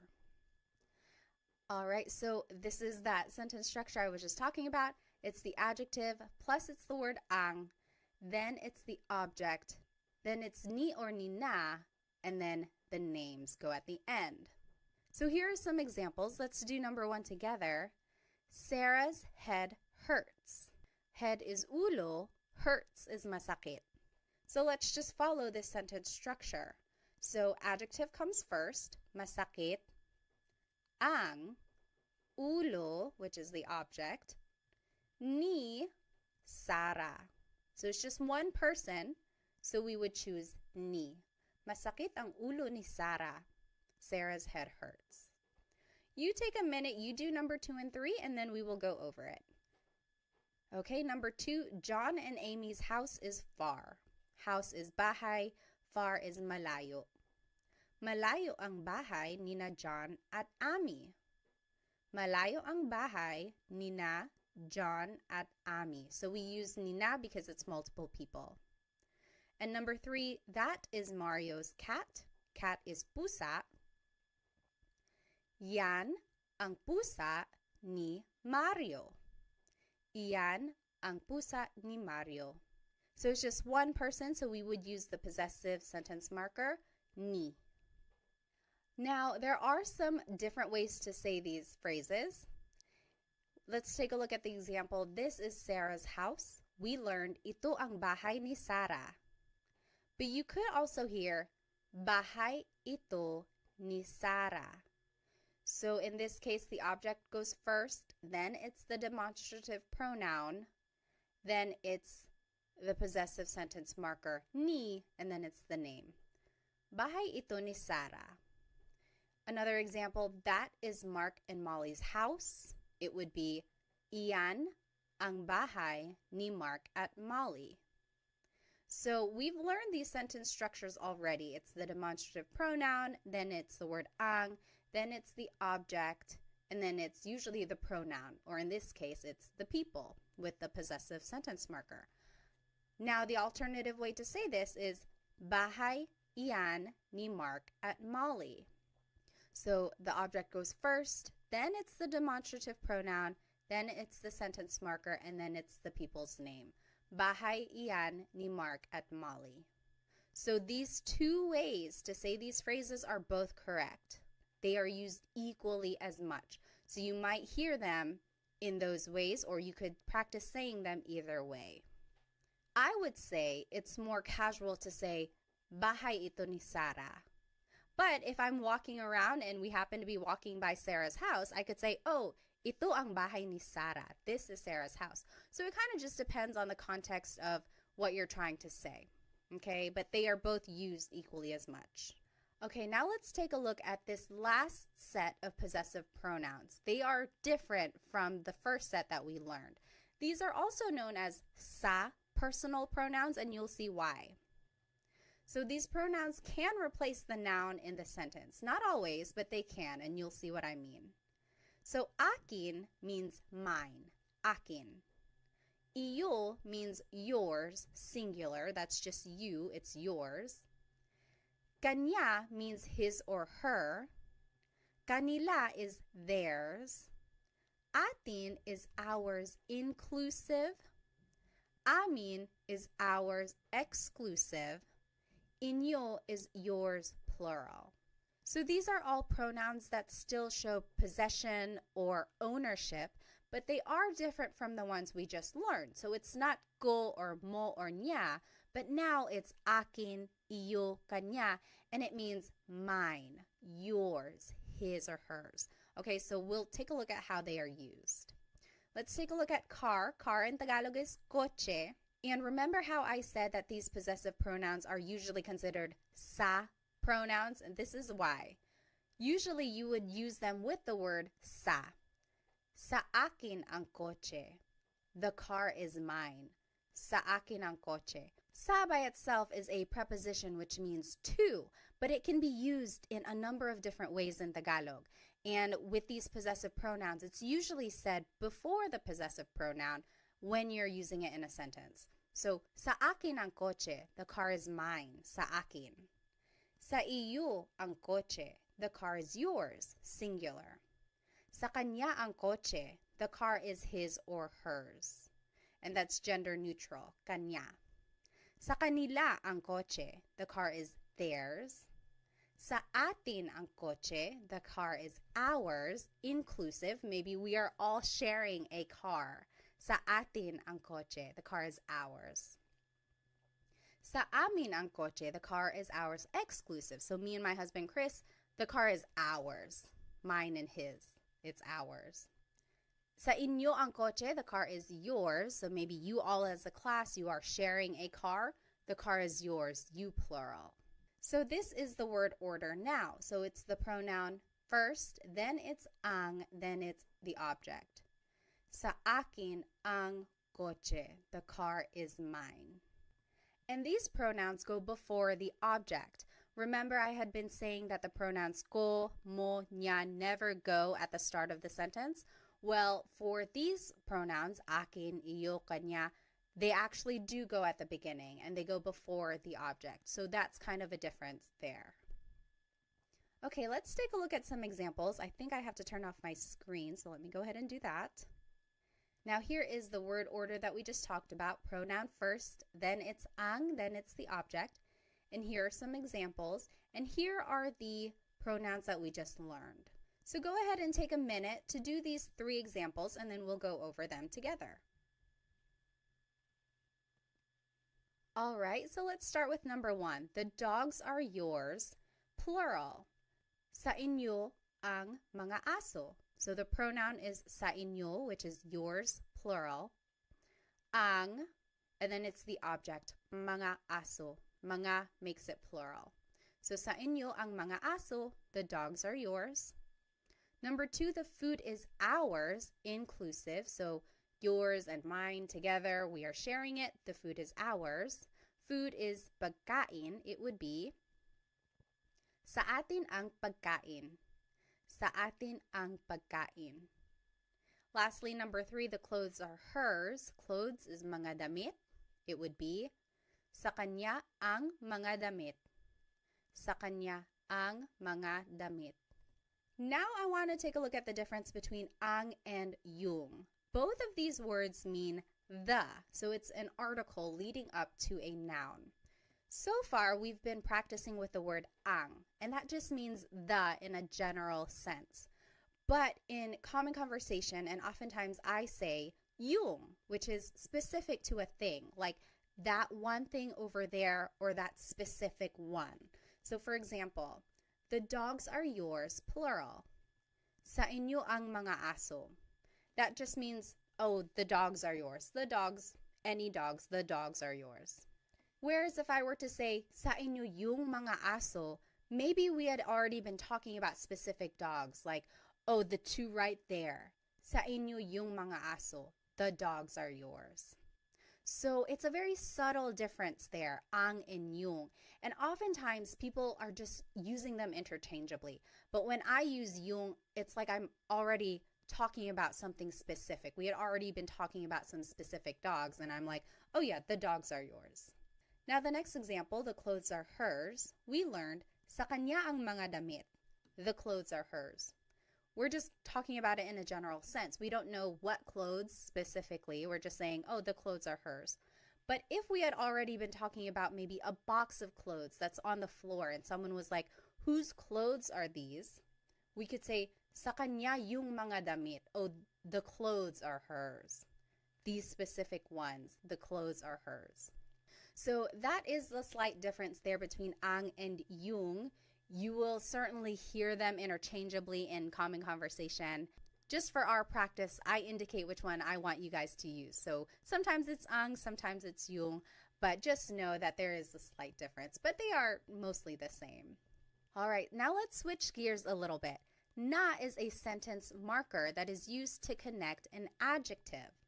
So for example, the house is theirs. We learned, sa kanila yung bahay. The house is theirs. Sa kanila yung bahay. It's a very simple sentence. If you want to add an adjective, the big house is theirs. This is how you would do it. Sa kanila yung bahay na malaki. So see, we added an adjective now. And you would do it by adding this sentence marker na, and then it's the adjective, malaki. Sa kanila yung bahay na malaki. But you could also hear it this way. Sa kanila yung malaking bahay. So this is an alternative phrase, but it still means the big house is theirs. Sa kanila yung malaking bahay. Technically, this is malaki na bahay. The na is in there, but it's being incorporated into the adjective malaki. And you only make this contraction if the adjective ends with a vowel. So see, malaki ends with an I, and when you are putting the adjective first, instead of saying malaki na bahay, you could just say malaking bahay. So it's a contraction. Now let's take a look at another example. The little house is theirs.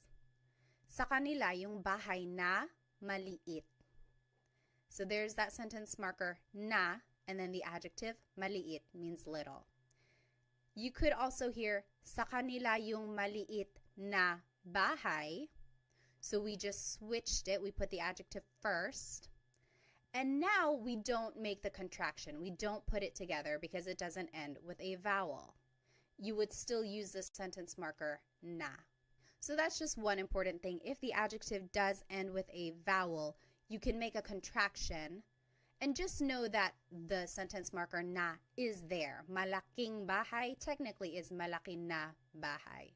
But we just made the contraction just to make it easier to pronounce and make the sentence flow a little bit better. But if the adjective ends with a consonant, you don't make the contraction because it doesn't really work like that.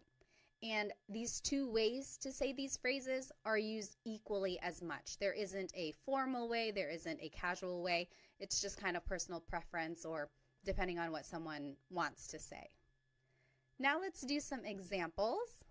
It is the sentence structure pronoun first, then the word yung. Now I want you guys to just practice yung, but again, remember it means the, and it's interchangeable with the word ang usually. Then it's the object, then it's the word na, and then it's the adjective at the end. And then here are the possessive pronouns that we learned. And here are some examples. Let's do the first one together. The white car is mine. White is puti, car is coche. So let's just follow this sentence structure. Pronoun first, sa akin, yung, then it's the object coche, then it's the sentence marker na, and then it's puti, the adjective. Sa akin yung coche na puti. The white car is mine. Sa akin yung coche na puti. What do you think the alternative way to say this would be?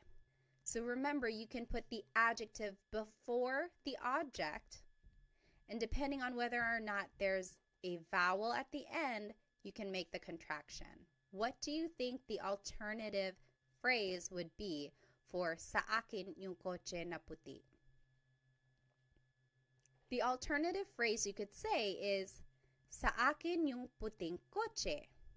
So remember, the adjective can go first, and technically the sentence marker na is here, but we just made a connection. So puting coche. Sa akin yung puting coche. So for these next examples, I want you to make the sentence using the sentence structure, but also write it in the alternative way. Remember, these two ways to say it are equally used as much. So there is the vowel again, just pointing it out. You can make the contraction because puti is the adjective and it ends with a vowel. Go ahead and take a minute, do these examples, and then we'll go over it. All right, number 2, the black and orange cat is ours, inclusive. Black is itim, orange is kahel, cat is pusa. It would be, sa atin yung pusa na itim at kahel. Sa atin yung pusa na itim at kahel. Remember to say and if you have more than one adjective, it's just the word at. That means and. Now the alternative way to say this would be, sa atin yung itim at kahel na pusa. So na is still there because itim and kahel end with a consonant. There's nothing to make a contraction for. So sa atin yung itim at kahel na pusa. All right, number 3, the new clothes are not yours. Singular. New means bago. Clothes is mga damit. So this is a way to kind of negate a thought. So it's not something we've seen so far, so this is how you do it. Hindi sa iyo yung mga damit na bago. So everything here is the same. We've already learned it. Pronoun, then it's yung, then it's object, then it's not, and then bago, the adjective. The only difference is that we've added the word hindi, which means no, but in this sentence, it can mean not. So the new clothes are not yours. Hindi sa iyo yung mga damit na bago. So that's how you would say not. And the alternative way to say it is hindi sa iyo yung mga bagong damit. Hindi sa iyo yung mga bagong damit. Here you can make the contraction bago na damit. Could just be bagong damit. All right, now let's practice with some demonstrative pronouns. Ito means this or these. Yan means that or those. If you wanted to say this is mine, it would be sa akin ito. Sa akin ito. Or you might hear sakin to. Sakin to. So a lot of people just put all the words together or shorten it. Sakin to, this is mine. That is yours is sa iyo yan. Sa iyo yan. So the pronoun goes first, and then it's the demonstrative pronoun. You might hear sa'yo yan. Sa'yo yan. And then lastly, that's not mine. Again, negating the thought. It would be hindi sa akin yan. Hindi sa akin yan. Or hindi sa akin yan. Hindi sa akin yan.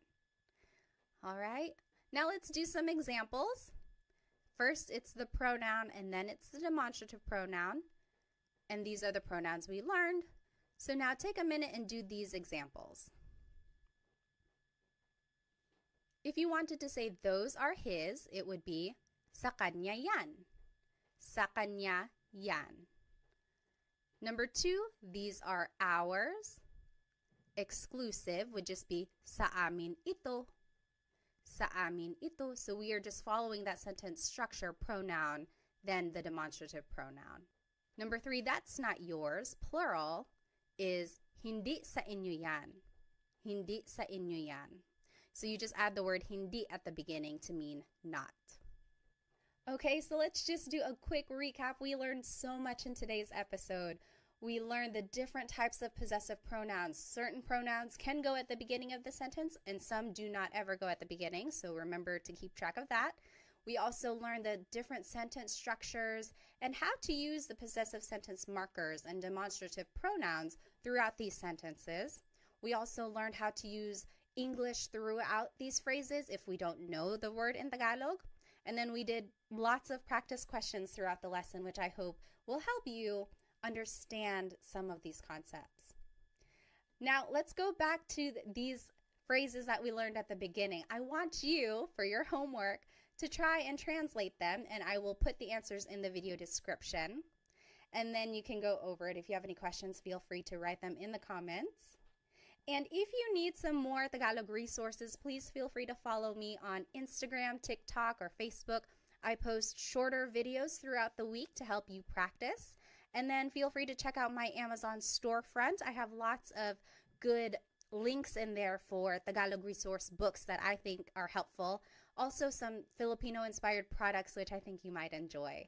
I also have a Stan store which has products in there, and then also I have some group classes, so if I'm holding any group classes, you might be able to sign up. Well, thank you so much for spending some time with me today. I will see you in our next Tagalog Time episode. Paalam!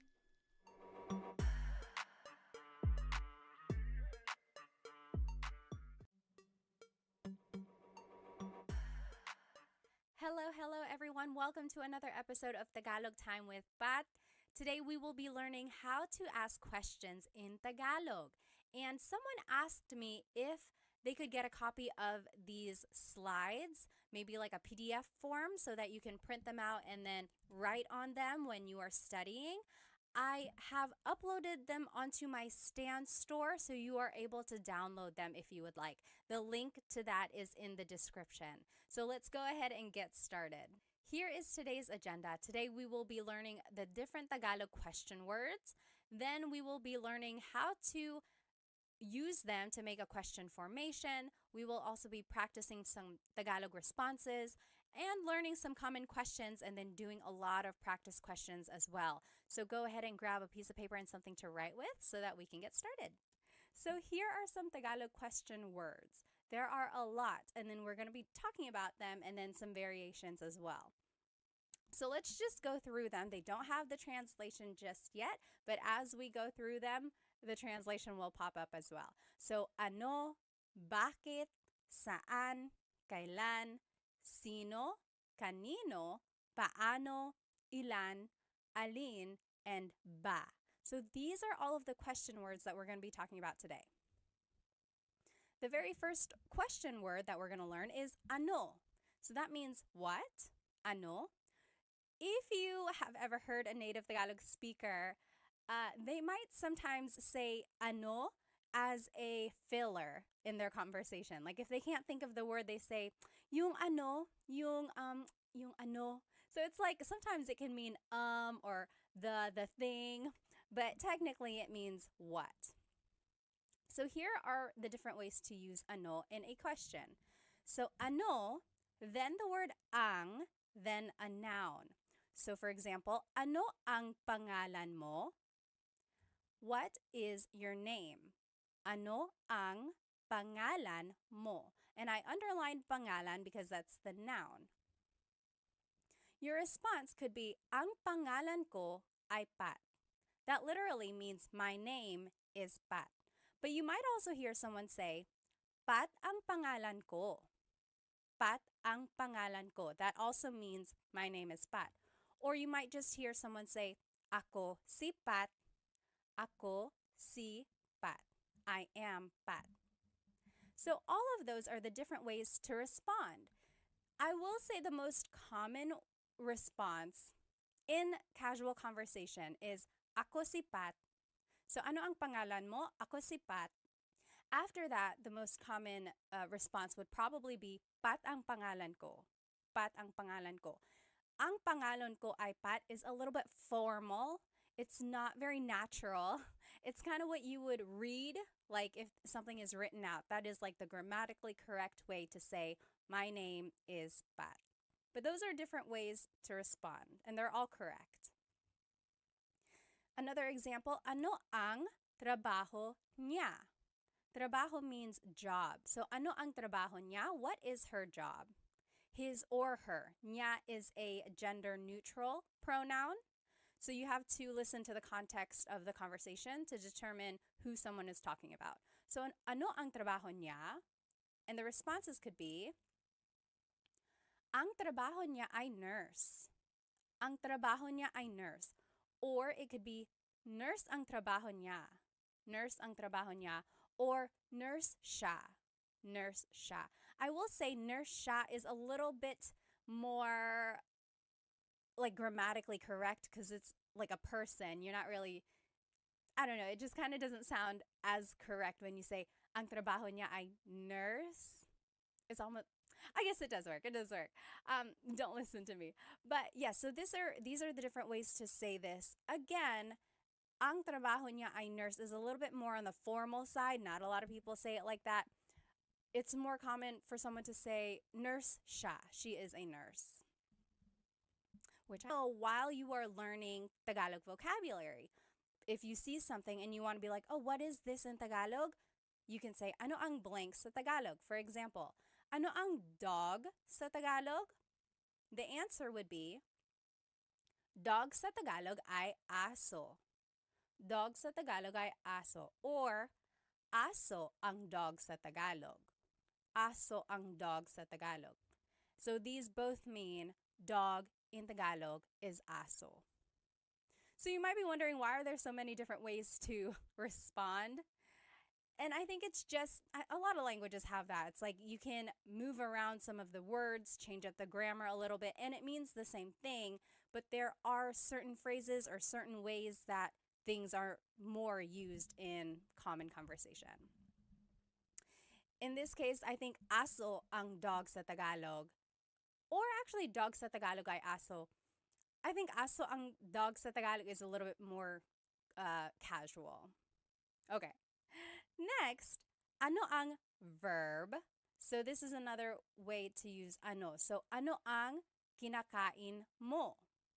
Ano ang kinakain mo? That means, what are you eating? Kinakain is the present tense form of to eat. So what are you eating? Ang kinakain ko ay adobo. Ang kinakain ko ay adobo. I'm eating adobo. Or adobo ang kinakain ko. Or kumakain ako ng adobo. So those all mean I am eating adobo. The more commonly used way to say it would be kumakain ako ng adobo. I'm eating adobo. Usually the last example that I give is the one that's more natural, like less formal and used in common conversation. Another example, ano ang sinabi niya? Sinabi means to have said. Like, what did he say? Ano ang sinabi niya? Responses could be, ang sinabi niya ay hindi. He said no. Ang sinabi niya ay hindi. Or, hindi ang sinabi niya. Or, sinabi niya hindi. Those are the different ways to say, he said no. Again, I would hear sinabi niya hindi, or hindi ang sinabi niya. Just a note about sinabi, you might hear someone say, sabi niya hindi. Sabi niya hindi. Technically, the past tense conjugation of sabi is sinabi, but people shortcut it and say sabi niya hindi. So if you hear that, that's what it means. Next, ano ang ginagawa mo? What are you doing? Ano ang ginagawa mo? And some responses, gumagawa ako ng cake. I am making a cake. And I'm going to explain this in a minute. Nanonood ako ng TV. I am watching TV. So why did I respond this way to this question? Gawa means to make or to do. So if someone asked you, ano ang ginagawa mo? They could be asking, what are you doing?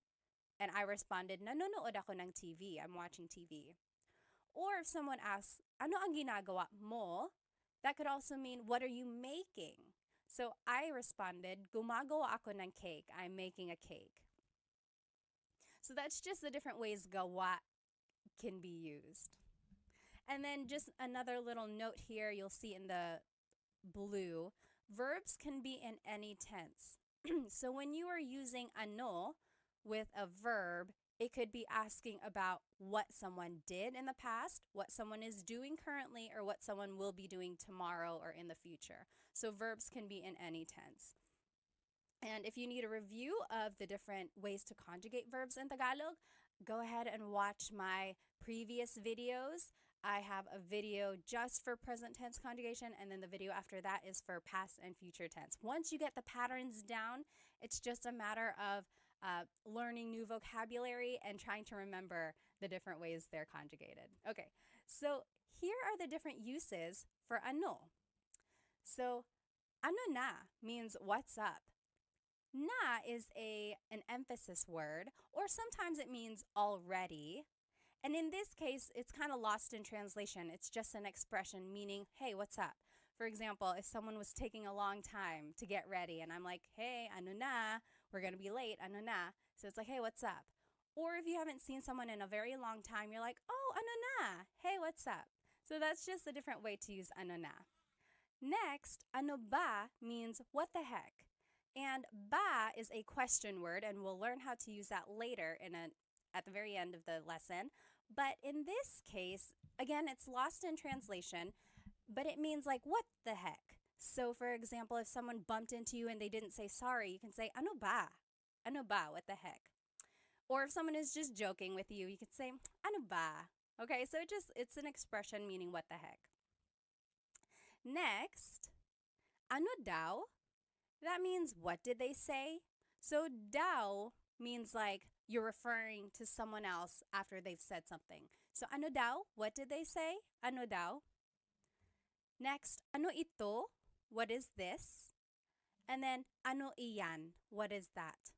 So that's just the different ways to use the demonstrative pronoun this and that.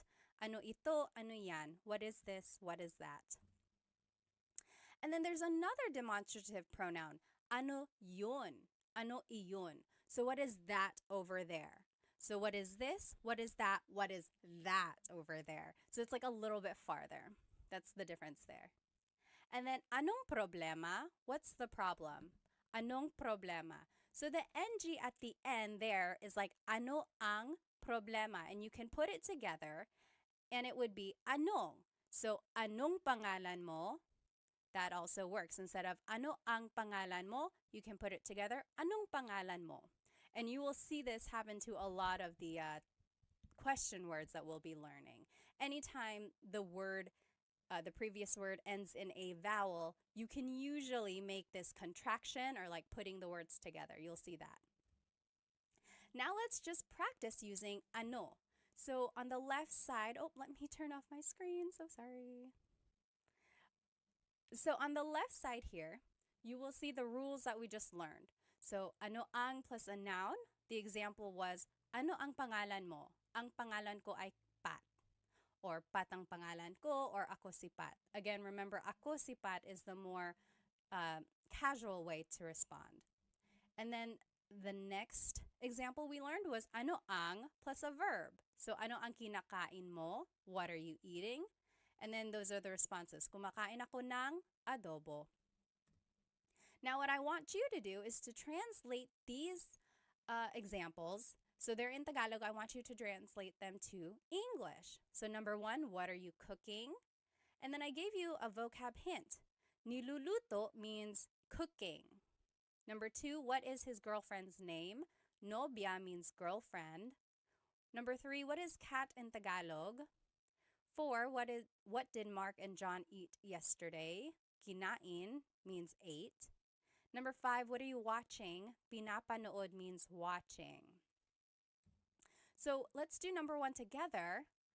What are you cooking? Ano, ang, and then the verb, right? So we're just following this sentence structure number 2.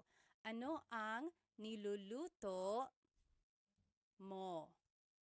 Ano ang niluluto mo? What are you cooking? And then a response could be, nagluluto ako ng pansit. Nagluluto ako ng pansit. So this kind of brings in all of the different conjugations that we had learned in the previous lessons. So try to remember how to conjugate them. And I'm just thinking here, I guess it can be a little bit confusing because in the question, it's conjugated as niluluto. And that wasn't really one of the conjugation patterns that we had learned. But nagluluto is a nag verb. So I will say there are some variations in the conjugations and you might not recognize them, but just try your best and then we'll go over it, okay? And then just follow this pattern when you're making your response as well. Take a look at the examples I did and then see if you can make the examples. And you can fill in the example with any answer that you want. So go ahead, pause the video now, and then you can come back and we will go over these questions. Okay, welcome back. Let's do number 2. What is his girlfriend's name? Nobya is girlfriend. Ano ang pangalan ng nobya niya? So we learned ano ang pangalan mo. Now if you want to talk about someone else, you would have to add ng nobya niya. Ng means of. So nobya is girlfriend, niya is his. So what is the name of his girlfriend?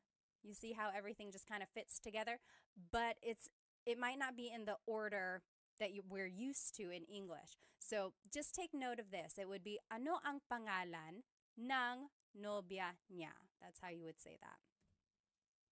Response, Sara ang pangalan niya. Sara ang pangalan niya. Or Siya si Sarah. Siya si Sarah. Something like that, okay? Number 3, what is cat in Tagalog? Ano ang pusa? Oh gosh, I just told you. Ano ang cat sa Tagalog?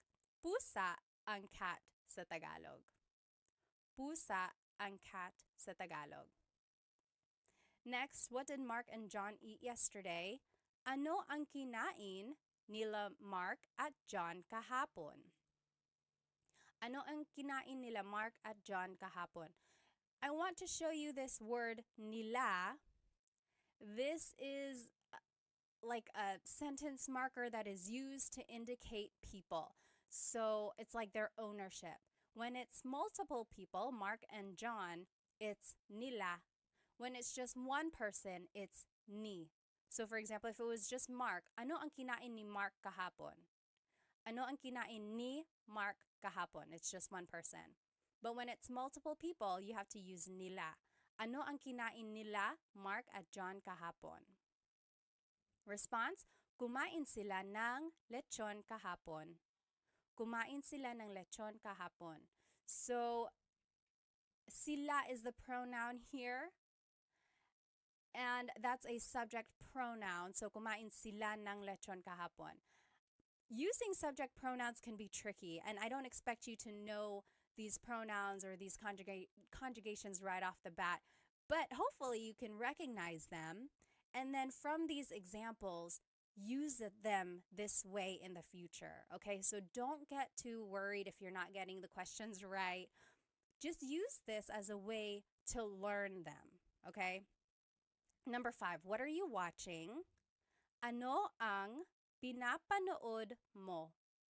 Ano ang pinapanood mo? The response, pinapanood ko yung bagong pelikula. I'm watching a new movie.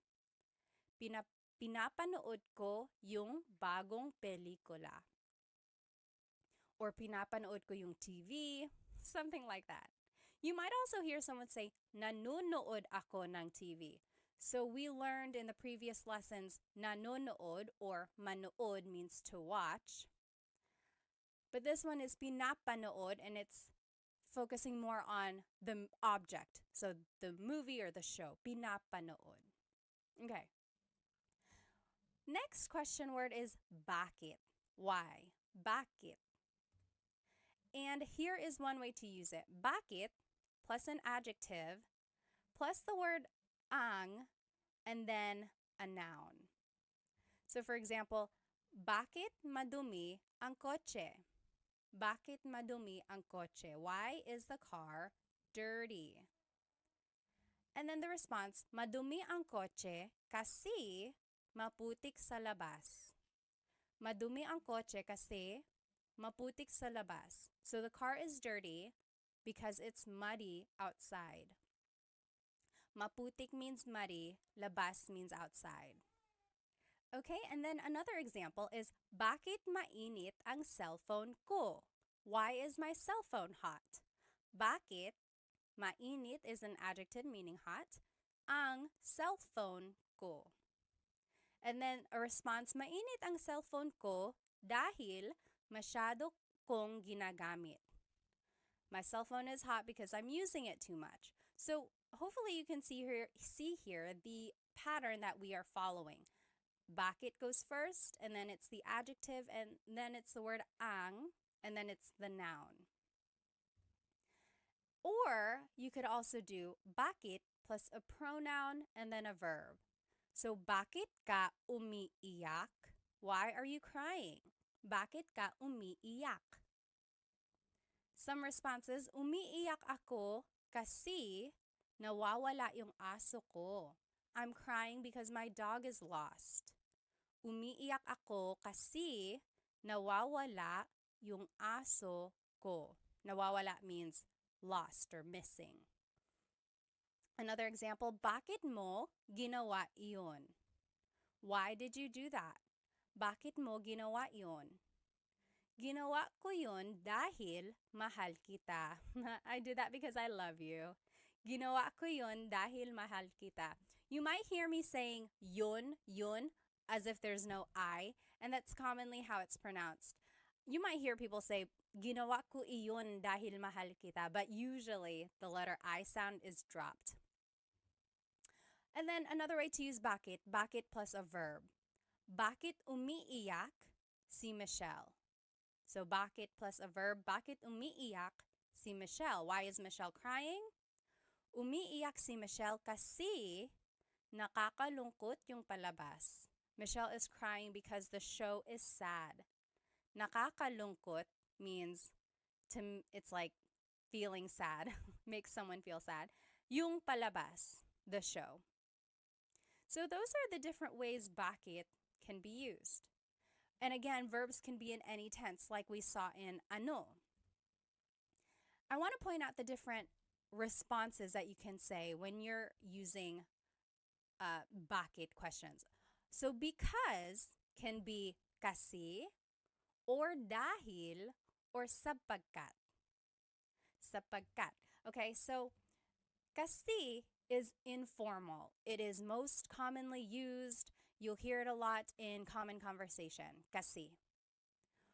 Dahil is also used a lot.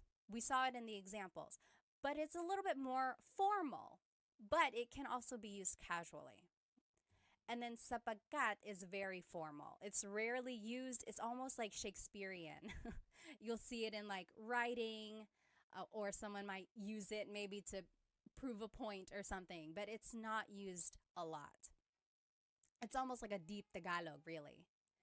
So here are those examples again, and you'll see the kasi and dahil. So umiiyak ako kasi nawawala yung aso ko. I am crying because my dog is lost. So there's kasi. And then ginawa ko yun dahil mahal kita. I did that because I love you. So there's the kasi and there's the dahil. And they are used interchangeably, but kasi is more casual. Dahil is a little bit more formal, but can also be used casually. Okay? Now, here are the different ways bakit can be used, and it doesn't really have a direct translation. So you might hear, bakit ganito? Bakit ganito? Ganito means like this. So why like this? Or why is this happening? So for example, it's like, oh no, I got a flat tire. I ran out of gas and I'm late for work. Oh, bakit ganito? Why is it happening? Why is it like this? And then bakit ba? Again, there's that ba question word. When it's added to bakit, it's why with emphasis. So maybe someone is annoying you. They're like, hey Pat, hey Pat. And you're like, oh, bakit ba? Why? What do you need? Bakit ba? And then bakit na naman? Na naman means like, it's a sign of emphasis, or it means like again. Again. So why again? So again, maybe someone is pestering you. They're like, hey Pat. You're like, bakit na naman? What now? And then, bakit daw? So daw again is like, what did they say? So it's like, why did they say? So it's like, oh, we can't go in yet. And you're like, oh, bakit daw? Why? Why not? What did they say? So those are the different ways bakit can be used. And just a Taglish tip, I am a big supporter of using Tagalog and English together, Taglish, especially while you are learning Tagalog. So here's one way to do that. Maybe use kasi and then finish your English answer.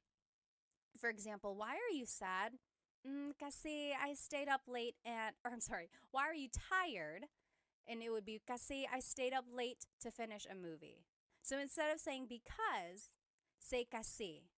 And then the more vocabulary you learn, you'll eventually be able to say the whole phrase in Tagalog. Why are you tired? Kasi natulog ako ng late dahil nanonood ako ng movie. Okay, so just insert Tagalog words here and there, and then before you know it, you'll be able to say longer phrases in Tagalog. Now I want us to practice bakit. Here on the left side, again, are the different ways to use bakit. So bakit plus an adjective, then ang, then a noun. Bakit madumi ang kotse? Why is the car dirty? Or Bakit plus the pronoun plus a verb. Bakit ka umiiyak? Or bakit plus a verb. Bakit umiiyak si Michelle? Why is Michelle crying? Okay, so those are the different sentence structures when using bakit. And just a tip, when you're making a response, you can use kasi or dahil. Remember, that means because. Here are the questions that I want us to translate. So why are you sad? Malungkot, to be sad. Let's do this one together. Why are you sad? It would be bakit. Then it's the pronoun ka. And then it's the adjective malungkot. Bakit ka malungkot? So that kind of falls under the rule number 2. Bakit plus a pronoun. Instead of a verb, it can be an adjective. Okay, so bakit ka malungkot? Your response, malungkot ako kasi ... I am sad because, malungkot ako kasi namimiss ko ang tatay ko. I'm sad because I miss my dad. Okay, so you can fill in the rest of your response with whatever you want, but hopefully it starts with this same format. So, malungkot ako kasi ... So take a minute, pause the video now, and then we will go back and answer these questions together. Okay, welcome back. Let's start with number 2. Why is Bea laughing? Tumatawa is laughing. So, bakit tumatawa si Bea? Bakit tumatawa? So, there's the bakit, there's the verb. Si Bea. So, it's referring to Bea. Bakit tumatawa si Bea? Tumatawa si Bea dahil Bea is laughing because nanonood siya ng comedy, because she's watching a comedy. Next, why is Sam's car broken? Kotse is car, sira is broken. Bakit sira ang kotse ni Sam? So this one kind of falls under the rule number 1, bakit, and then adjective, and then ang, and then the noun kotse. And then ni Sam just indicates the ownership of Sam. So, bakit sira ang kotse ni Sam? Response could be, sira ang kotse ni Sam kasi luma na siya, because it's old. Sira ang kotse ni Sam kasi luma na siya. Next, why are the kids fighting? Mga bata is kids, nag-aaway is fighting. Bakit nag-aaway ang mga bata? So there's bakit and then there's a verb. So there's rule number 3. Bakit plus a verb. Bakit nag-aaway ang mga bata? Why are the kids fighting? The response, nag-aaway sila dahil magkaiba ang gusto nilang laruin. They want to play with different things. So a couple things I want to point out. Nag-aaway sila. So instead of repeating mga bata, I just said sila, they. And you can do that. Or you could have said, nag-aaway ang mga bata dahil, like you can repeat it again. Or you can use a pronoun like I did. Nag-aaway sila dahil. And remember, you could have said kasi. So it's interchangeable. You'll see in my answer, sometimes I use kasi, sometimes I use dahil. Magkaiba means different. Ang means is. Gusto is to like. Nilang laruin. They are playing. They want to play with different things. Number 5, why is the house messy? Bahay is house. Magulo is messy. Bakit magulo ang bahay? So this one is just directly following rule number 1. Bakit, then an adjective, then ang, then a noun. Bakit magulo ang bahay? Response, magulo ang bahay kasi the house is messy because nagparty kami kagabi. We had a party yesterday. So if you can recognize the different patterns that were used here, that's kind of where it comes from, these questions. And you can add things afterwards to make it specific, like, is it belonging to someone? Are we talking about a place or something like that?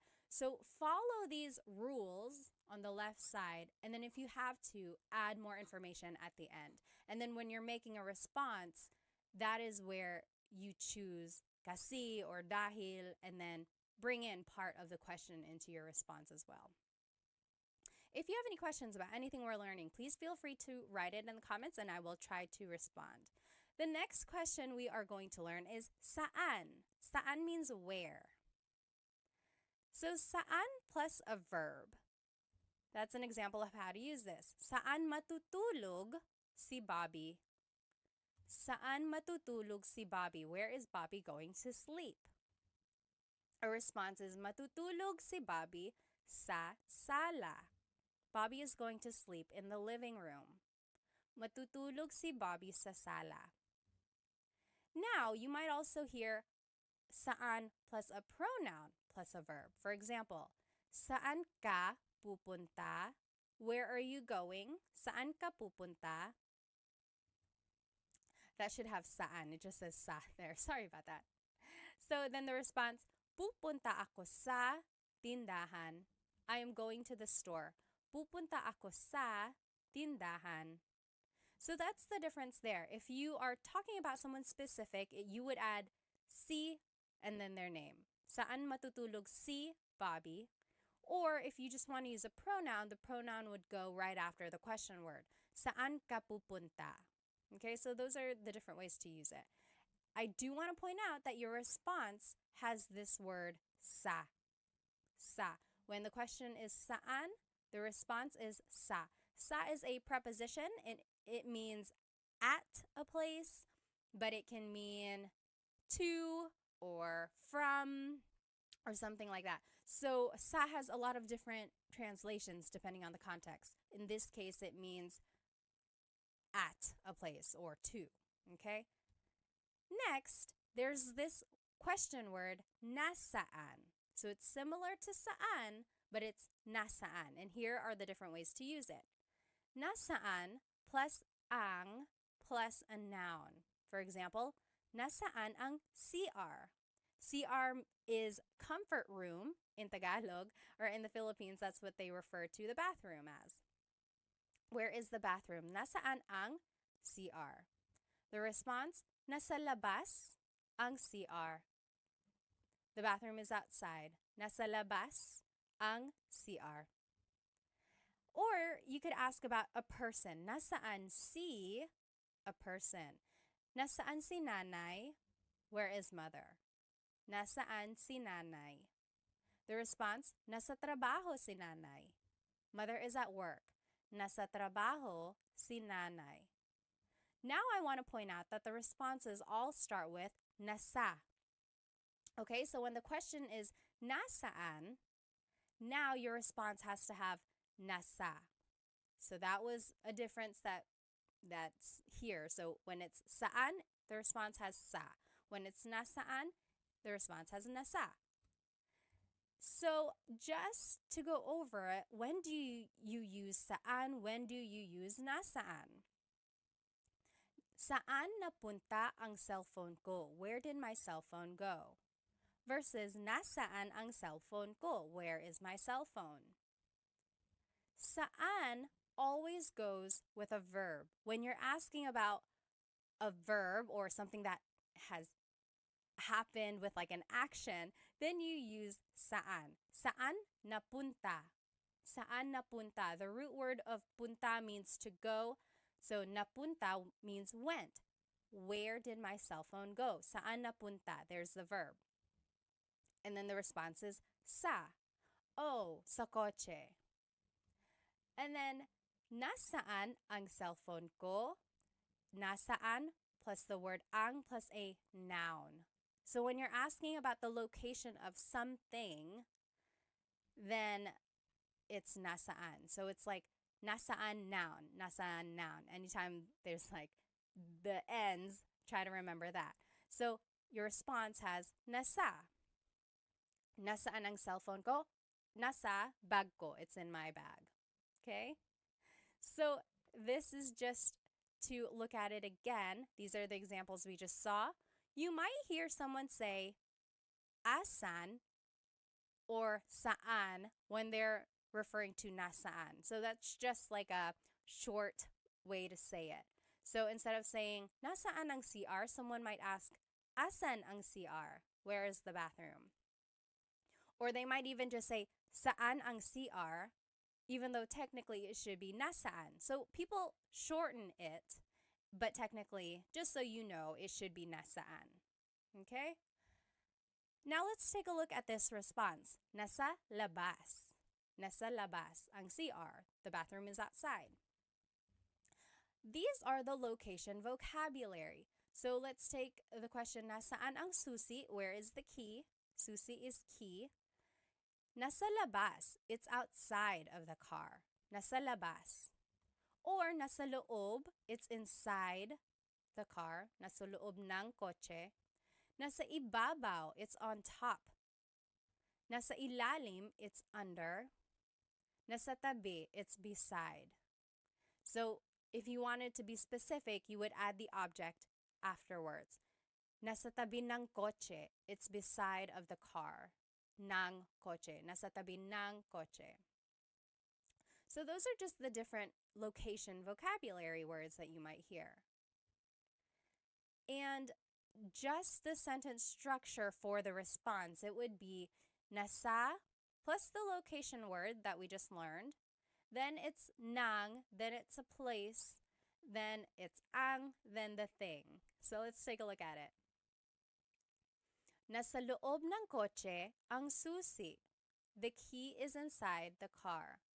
Nasa, loob is the location, there's nang, kotse is a place or thing, ang, and then susi is the thing. Okay? Nasa loob ng kotse ang susi. Or nasa ilalim ng kama ang susi. The key is under the bed. Nasa ilalim ng kama ang susi. So people ask me all the time, when do I use nang? When do I use ang? So these words, sometimes they are prepositions, sometimes they are articles that go before a noun. Just try to think about it as the translation. So the key is under the bed. So under of the bed, the key. That's how this is like literally translated. Ng kama is like of the bed. It's under of the bed. And then ang susi, the key. So a lot of it doesn't make sense. It's not the same grammar structure as in English. So just follow this pattern that I'm showing you now. And with more practice, it'll kind of come more naturally. Next, nasa, location plus si plus the person. So nasa bahay, si tatay. Nasa, and then the location is bahay. Si, and then the person, si tatay. Father is at the house. Or, nasa loob ng bahay si tatay. So this one is just a little bit more specific of where the father is. The father is inside of the house. So there's the difference there when you're using a location vocabulary versus when you're not. So nasa bahay si tatay, father is at the house. Versus nasa loob ng bahay si tatay, father is inside of the house. Okay, so that's kind of the difference there. And then here are just some other uses for saan and nasaan. Nasaan ka? Where are you? Nasaan ka? Saan napunta yun? Where did that go? So if you're looking for something just rhetorically, you can be like, nasaan napunta yun? Saan napunta yun? Where did it go? Nasaan na? Where is it already? It's like maybe if you're waiting for a pizza to be delivered and they're taking a long time, you're like, nasaan na? Where is it? Where is it? Na again is an emphasis word. Sometimes it means already. Taga saan ka? Where are you from? Taga means from. Saan means where. Ka is referring to you. Where are you from? Taga saan ka? So those are the different ways saan can be used. Now let's practice saan. And on the left side of your screen, you will see the sentence structures that we practiced. So saan plus a verb or saan plus pronoun plus a verb. Remember, anytime we're asking about a verb, you have to use saan. Anytime we're asking about a noun, you have to use nasaan. So nasaan plus ang plus noun. Or nasaan plus si plus a person. Okay, let's put these into use and I think it'll help clarify any questions. So translate these questions to Tagalog. Where is dad going? Pupunta means going. So let's do this one together. Saan, because it's asking about an action. Pupunta si dad. Saan pupunta si dad? And then the response, pupunta si dad sa simbahan. Dad is going to church. Pupunta si dad sa simbahan. So you're kind of taking the second part of this question and using it in your response, okay? So try practicing that. And there's that preposition sa again, to the church. Okay? Pause the video now. You try the next 4 examples and we'll go over it together. Okay, so now let's do number 2. Where is the store? Tindahan is store. It would be nasaan ang tindahan. So we're asking about a noun, the store, so we have to use nasaan. Nasaan ang tindahan? The response, nasa tabi ng post office ang tindahan. Nasa tabi means beside. Ng post office means of the post office, so beside of the post office. Ang tindahan means the store. The store is beside the post office. Next, where will we be eating later? Kakain means will eat. Mamaya means later. Saan tayo kakain mamaya? So we have to use saan because we are talking about an action. Where will we be eating later? And then the pronoun just goes right after the question word. Saan tayo kakain mamaya? Your response, kakain tayo sa McDo mamaya. We're gonna eat at McDonald's later. You ready? Let's go. You pay. Kakain tayo sa McDo mamaya. Next, where is my husband? Asawa means husband or wife. Nasaan ang asawa ko? So we're asking about a noun or an object. So nasaan is what we used. Nasaan ang asawa ko? Where's my husband or wife? Husband in this case. Number 5, where is John? Oh, your response, nasa kusina siya. Nasa kusina siya. He is in the kitchen. So remember, anytime you're using nasaan, your response has to have nasa. And then up here in the previous example, anytime you're using saan, your answer has to have sa. And then last one, where is John and Simon? Nasaan sina John at Simon? So it's nasaan because we're just asking about them, not about what they're doing or where they are doing something. And then it would be nasa labas sila, they are outside. Or nasa labas sina John at Simon. So you can add their names again. Or you could just add the pronoun. And then I added that here in the number 4 example. Nasa kusina ang asawa ko. So you can repeat that part of the question, or you can just use a pronoun. Okay, so up to you. So these are the question words that we have learned so far. Ano means what. Bakit means why. Saan means where. Okay? And this is where we're going. We're going to see what these other ones mean. Now, we're going to talk about kailan. Kailan means when. When. So if you want to use it in a question, it would be kailan ang, and then a noun. Kailan ang kaarawan mo? When is your birthday? Kailan ang kaarawan mo?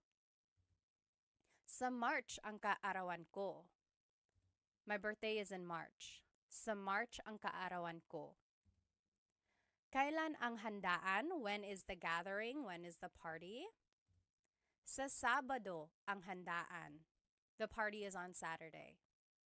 And again, you don't have to add this part at the end. You could just say, sa Sabado. Kailan ang handaan sa Sabado? But the longer response, kailan ang handaan sa Sabado ang handaan? Okay, so those are the different ways you can use kailan. There's this word sa again, and in this case, it's being translated as on or at a certain time. So that's where, or that is the leading word in your responses. Next, you can use kailan with a verb. So, kailan aalis si Nadine? When is Nadine leaving? Kailan aalis si Nadine? Aalis si Nadine bukas. Nadine is leaving tomorrow. Aalis si Nadine bukas. So, this is just a phrase, and you use the conjugation patterns that we learned, and then you just answer. So depending on what the question is, just make a statement using that correct tense of the verb. Kailan dumating sina nanay at tatay? When did mother and father arrive? Kailan dumating, so kailan plus a verb, sina nanay at tatay? Dumating sila kahapon. They arrived yesterday. So here, sina is a sentence marker that's indicating mother and father, whereas sila is the pronoun that replaces them. So if we were going to say nanay and tatay in the response, we would use sina again. For example, dumating sina nanay at tatay kahapon. But if we're just using the pronoun, it's dumating sila kahapon. Okay, so that's how you would use kailan in a verb. So there are the different sentence markers when you are using a name in your question. When it's one person, it's si. Kailan aalis si Nadine? When it's more than one person, it's sina. Kailan dumating sina nanay at tatay? All right, then you could do kailan plus a pronoun plus a verb. Kailan ka uuwi? When are you going home? Kailan ka uuwi? So there's kailan, there's the pronoun, there's the verb. We're just following the pattern here. Then, uuwi ako mamaya. I am going home later. Uuwi ako mamaya. Another example, kailan sila ikakasal? When are they getting married? Kailan sila ikakasal? Ikakasal sila sa susunod na buwan. They are getting married next month. So hopefully you're recognizing some of this vocabulary from our previous lessons.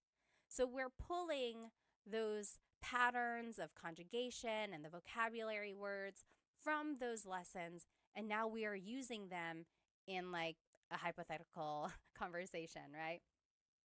So it's all building on each other. Now I want to show you the responses. The response might have the word nung or sa. We already talked about sa. Let's see what nung means. So nung means something happened in the past. Sa means something will happen in the future. So for example, kailan sila ikakasal?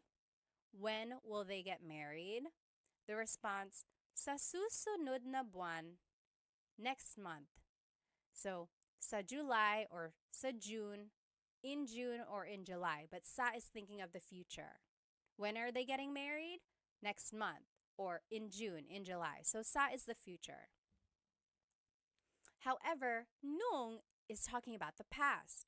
So kailan sila ikinasal? So that's the past tense conjugation of to get married. They got married when?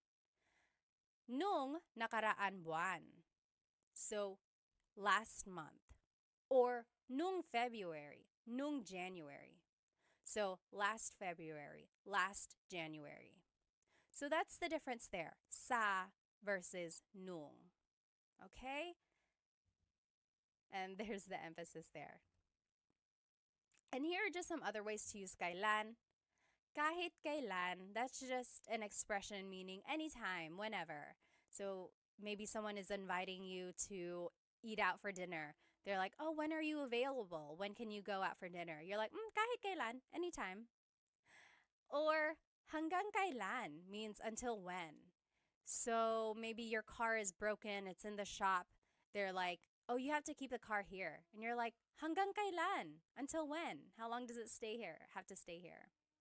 And then next, kailan nangyari yun? When did that happen? Kailan nangyari yun? Nangyari means happened, and then yun means that. Kailan nangyari yun?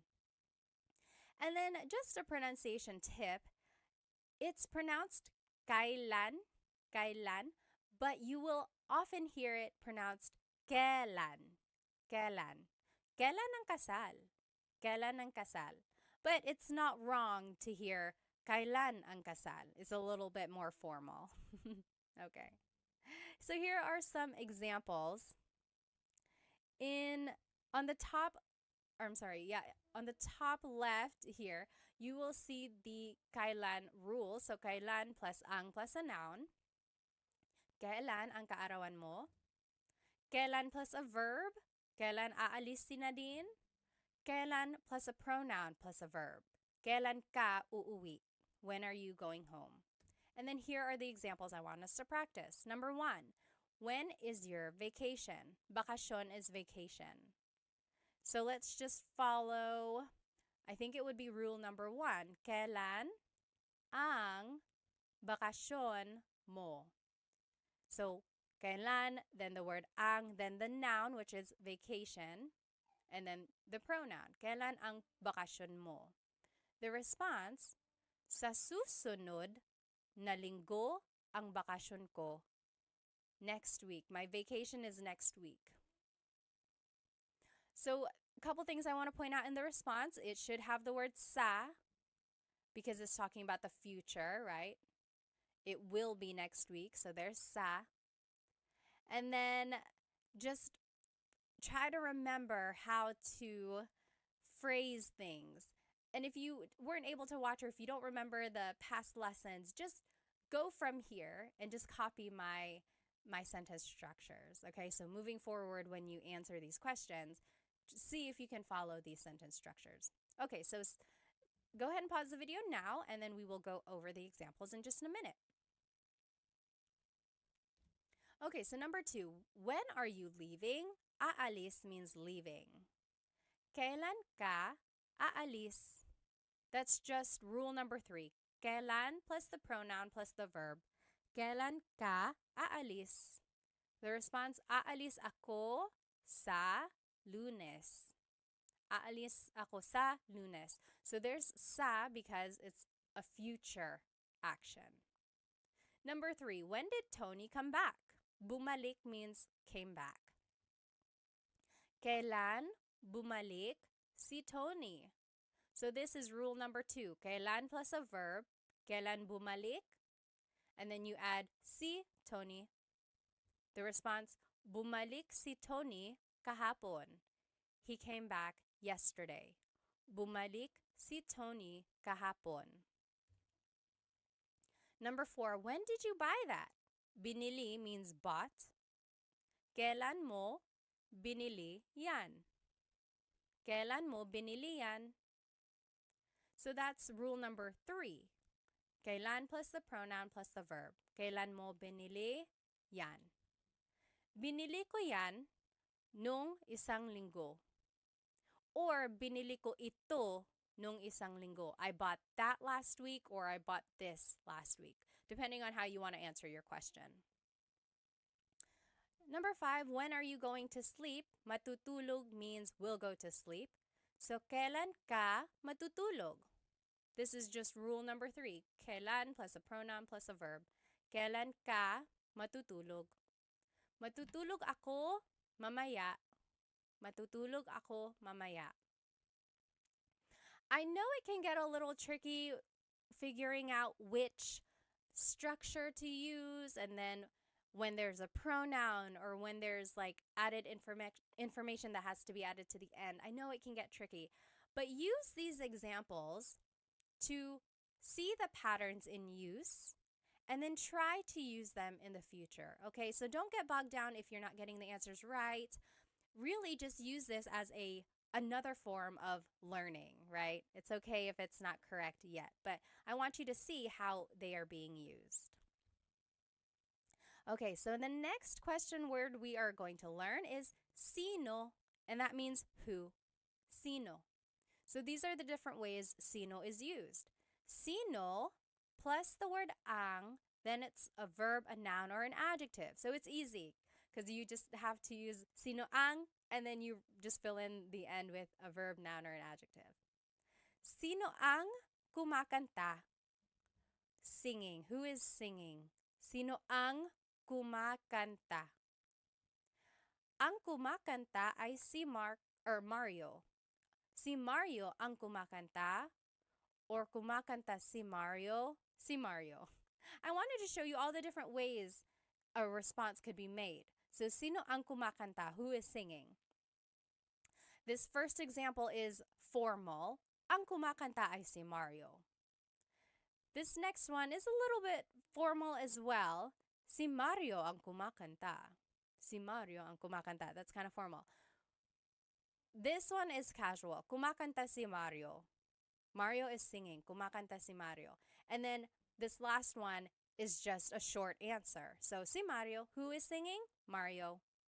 So those are the different ways you can say Mario is singing. Those are the different responses. And then there is the word that has to be in the answer. Si. Because we're asking about a person, your answer has to have si or sina if it's more than one person. We'll see that. So now if you are going to fill it in with a noun, sino ang mga magulang mo? Mga magulang means parents. Sino ang mga magulang mo? Who are your parents? Ang mga magulang ko ay sina John at Mary. So that's what I was just saying. Si is for one person, sina is for more than one person. So, ang mga magulang ko ay sina John at Mary. My parents are John at Mary and Mary. Another way to say it is sina John at Mary ang mga magulang ko. Or sina John at Mary. So those are the different ways to say John and Mary are my parents. When in doubt, go ahead and just use the shortest answer. I don't want you to sound redundant, and then I also don't want you to have to think of too many vocabulary words or an extended sentence structure. So just answer it with the shortest answer because it's still correct. Sino ang mga magulang mo? Sino John at Mary. And then, if it's an adjective that you're asking about, it would be sino ang, and then the adjective. Sino ang pagod? Pagod means tired. Who is tired? Sino ang pagod? Ang pagod ay ang mga bata. The kids are tired. Ang pagod ay ang mga bata. That one's formal. Next, ang mga bata ang pagod. Ang mga bata ang pagod. That is also formal. Or pagod ang mga bata. Pagod ang mga bata. That one is casual. That is what I would say a lot more than the other two. And then the short answer, ang mga bata. Sino ang pagod? Ang mga bata, the kids. The kids are tired. So those are the different ways to say the kids are tired. Now, let's take a look at the responses. Si and sina. Si is for one person. Sina is for multiple people. So an example, kumakanta si Mario. Si Mario, because it's just one person. Versus kumakanta sina Mario at Jane. Mario and Jane are singing. So sina is used because there's more than one person. Now you can also respond with a pronoun. So sino ang pagod? Who's tired? You can say ako, me, ako. Or sino ang pagod? Siya. Him, he is, siya. Sino ang pagod? Ikaw, you. You are tired. Ikaw. So you can just respond with a pronoun. So I would say that, like, sino ang pagod? Ako. Just say ako. Keep it easy, right? And then here are the different pronouns. So ako is I, siya, he or she, so that's gender neutral. Sila, they. Ikaw, you, singular. Kayo, you all, plural. Tayo is we inclusive. That's you and me, all of us. We are all tired. Maybe we all ran a race together. We are all tired. Pagod tayo. And then pagod kami, me and my husband Chris, we ran. Only us, we did. So pagod kami, we are tired. Not you. I'm just telling you about it. Okay? Now here are other ways sino is used. Sino siya? Who is he? Who is she? Sino siya? The response, siya si Pat. She is Pat, or that is Pat. Sino ito? Who is this? Sino ito? Ito si Pat. This is Pat. Ito si blank.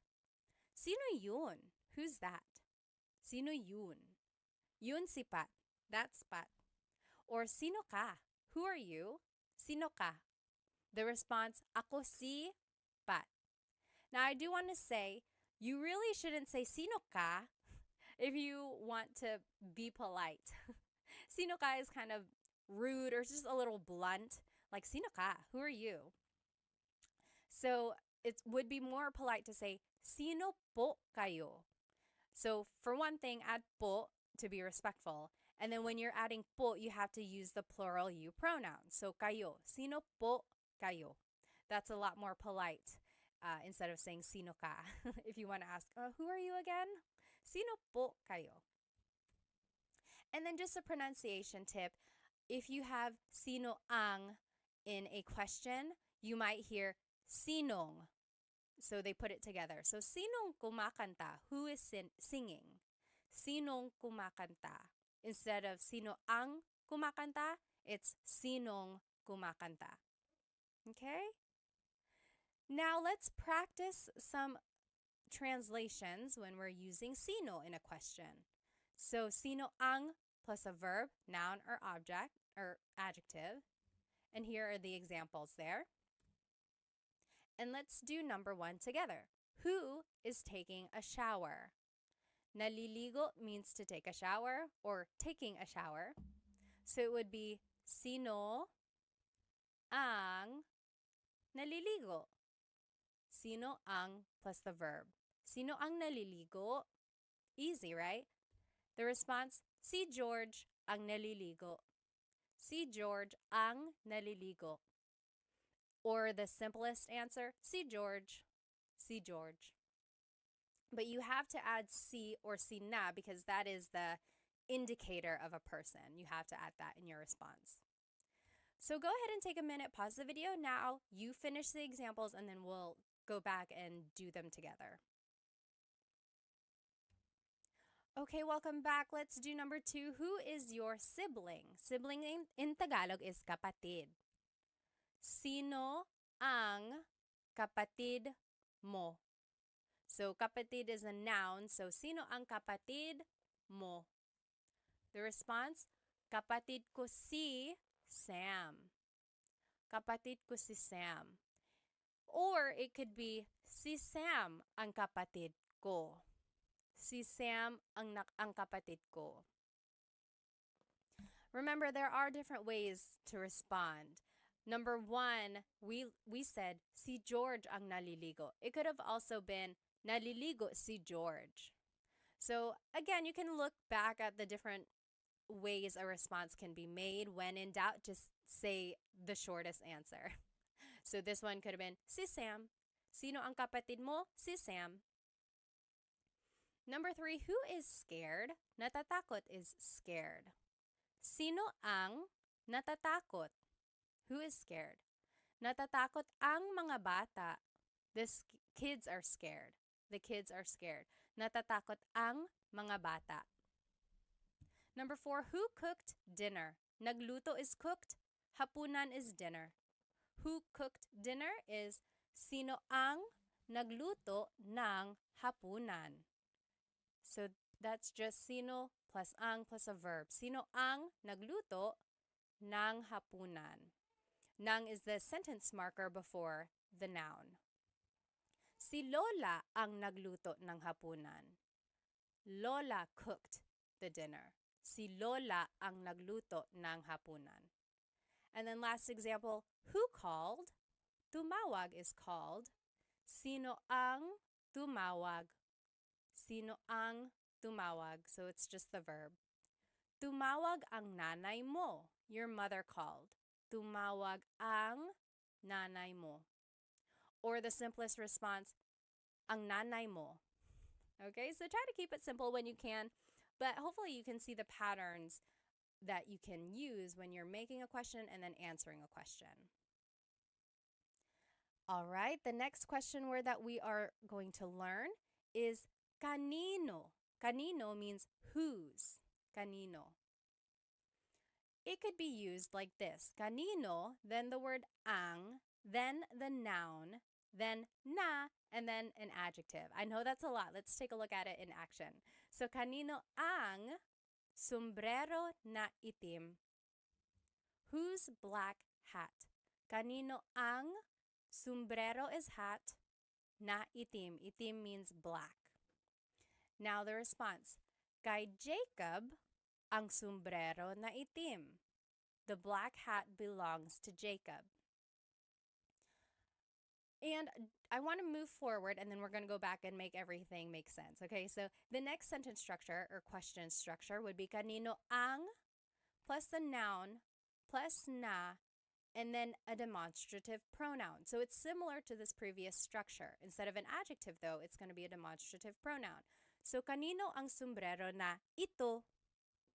So whose hat is this? Whose hat is this? Kanino ang sombrero na ito? And the response, kay Jacob ang sombrero na iyan. That's Jacob's hat. Okay, so hopefully you can see here, there's just this pattern of kanino, then the noun, ang plus a noun, na, it's like a sentence marker. Again, sometimes it doesn't have a direct translation, but it's like the linking word for the adjective or for the pronoun. And then just a pronunciation tip, kanino ang can be put together in a contraction. It would be kaninong. Kaninong sombrero na itim. Or kaninong sombrero ito. All right, when using the contraction though, you drop the na if there's a demonstrative pronoun.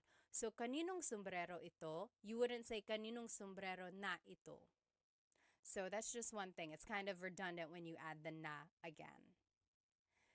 So just to respond, you would use an ownership marker, then the person, then the word ang, then the noun, then na iyan. So let's see what that would look like. Kanino ang bahay na iyan? Whose house is that? Kanino ang bahay na iyan? Here are the different ownership markers. So one of these has to be in your response. If there's only one owner, it's kay, kay. If there's multiple owners, it's kina, kina. More than one person, it's kina. If there's not a person, if there's no one's name, then you would have to use sa, sa. So it's an improper noun or an unnamed person. So we'll see what that would look like. So an example here, kanino ang bahay na iyan? Whose house is that? Or kaninong bahay yan? If it's just one person, it would be kay Rose ang bahay na iyan. Kay Rose yan. So we are using kay because it's just Rose. It's just one person, Rose. Versus if there's multiple owners, so kaninong bahay yan? Whose house is that? Kina Mike at Ana ang bahay na iyan.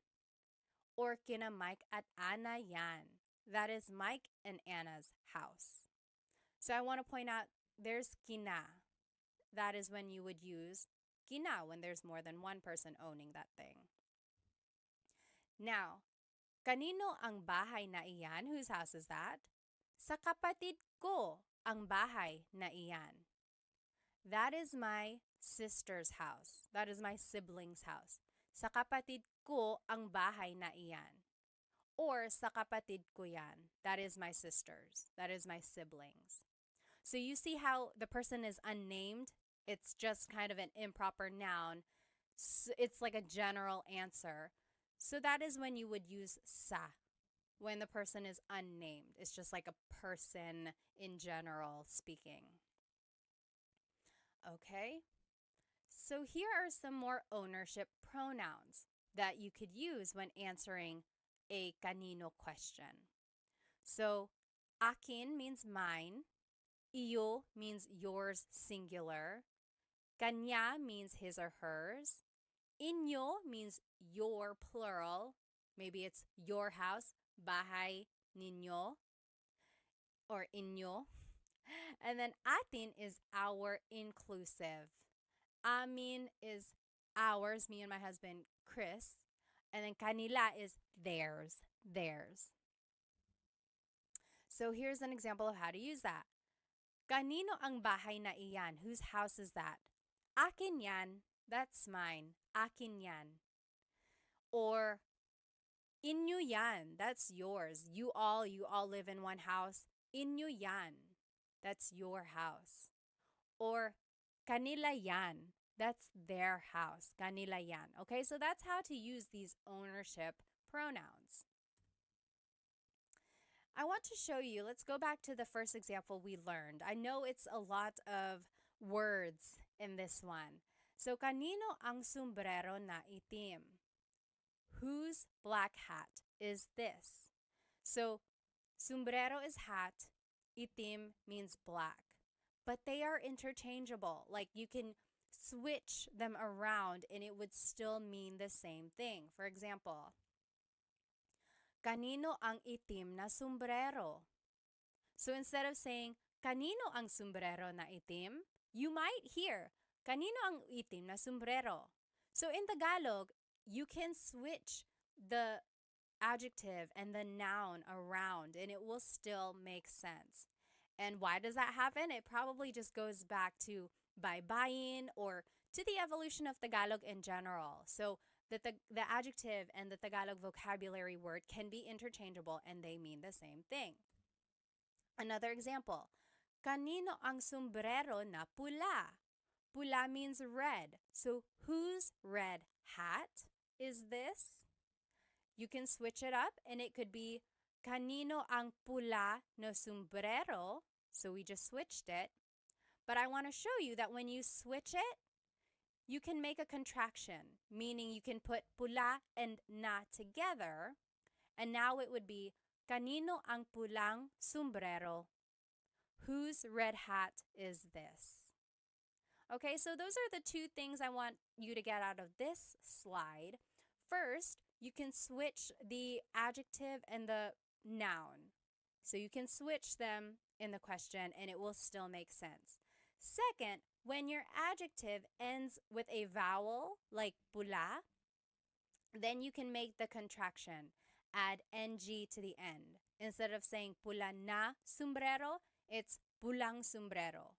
Pulang sombrero. We can't do that with the word itim because it ends with a consonant. There's nothing to put together. It would still have to stay itim na sombrero. Okay, so to respond to this question, kanino ang sombrero na pula? It would just be, kay Mary ang pulang sombrero. That is Mary's hat, or that hat belongs to Mary. Kay Mary ang pulang sombrero. Okay, so your response has to have the ownership marker, kay, because it's one person, and then you can add the rest of the phrase. But remember, your simplest answer would be kay Mary, kay Mary. Now, let's practice using kanino in a question. So, kanino ang plus a noun plus na plus the adjective. Or, kanino ang plus a noun plus na plus a demonstrative pronoun. Kanino ang sombrero na ito versus kanino ang sombrero na itim. And then the response has to have the ownership marker. Remember, kay or kina or sa. Then it's the person. then it's ang noun na iyan. Or you could just use the simplest answer. Let's take a look at these examples. Whose house is the big one? Whose house is the big one? Malaki means big. Bahay means house. It would be kanino ang, then it's the noun bahay na malaki. So whose house is the big one? Kanino ang bahay na malaki? The response, oh, here's another way to say it. Kanino ang malaking bahay? So this just goes back to the previous slide. Remember, the adjective and the noun can be switched. And if the adjective ends in a vowel, then you can make a contraction. Malaking bahay instead of malaking na bahay. Malaking bahay. And then the response would be, oh, that's it. The response is actually example number 2. So pause the video now, answer the rest of these questions, and then we will go through it. Okay, welcome back. Number 2, that is Teddy's house. It would be, kay Teddy ang bahay na malaki na yan. Or kay Teddy ang malaking bahay na iyan. Or the simplest answer, kay Teddy. Kay Teddy. Okay, so see if you can recognize kind of where the noun would go, where the adjective would go, and then see that you can switch them up and it would still make sense. Next, number 3, whose child is that? Child in Tagalog is anak. Kanino ang anak na iyan? Kanino ang anak na iyan? So that's rule number 2. Kanino plus ang plus noun plus na plus the demonstrative pronoun. Or, kaninong anak yan? Kaninong anak yan? This second part is how it would be pronounced. I just want to show you how it would be pronounced. It's not technically the correct spelling of things, but that's how you would hear it or say it quickly. Kaninong anak yan? Whose child is that? Number 4, that is Chris and AJ's child. Kina Chris at AJ ang anak na iyan. Kina Chris at AJ ang anak na iyan. I want to point out kina, that is the ownership marker that you use when there's multiple people. And then the short answer, kina Chris at AJ. Kina Chris at AJ. Number 5, whose cell phone is this? Kanino ang cellphone na ito? So that's following sentence structure number 2. Kanino ang, the noun is cell phone, na, ito is the demonstrative pronoun. And just quickly speaking, someone might say, kaninong cell phone ito? Kaninong cell phone ito? So the na is dropped usually. Whenever someone is speaking quickly, the na is dropped. But I want to point out that technically there is a na. I don't think I would be a very good teacher if I didn't tell you the correct technology, like the technically correct way to say these things. But in colloquial speaking or in common conversation, the na is dropped. Kaninong cell phone ito? And then the response, that is my cousin's cell phone. Cousin in Tagalog is pinsan. Sa pinsan ko ang cell phone na iyan. So I want to point out sa is the ownership marker that you use because it's not a specific person, right? The person is unnamed. So sa pinsan ko ang cell phone na iyan. Or just in common conversation, you might hear, sa pinsan ko yan. Sa pinsan ko yan. Or even the shortest answer, sa pinsan ko. Sa pinsan ko. Okay, let's just look at all of the questions that we have learned here. So we learned ano means what, bakit means why, saan means where, sino means who, kanino means whose. Then, we're going to learn these last 4 here. Next, paano means how. Paano means how. So, paano plus a verb. Paano magluto ng adobo? How does one cook adobo? Paano magluto ng adobo? Or paano gumawa ng video? How do you make a video? How does one make a video? Paano gumawa ng video? So there's the paano question word, then it's a verb that follows. And then ng plus a noun. Another way to use paano is paano plus a pronoun plus a verb.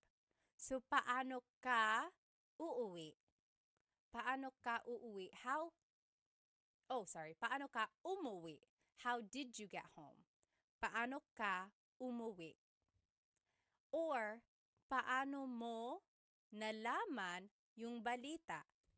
How did you discover the news? Paano mo, there's the pronoun, nalaman, there's the verb, yung balita.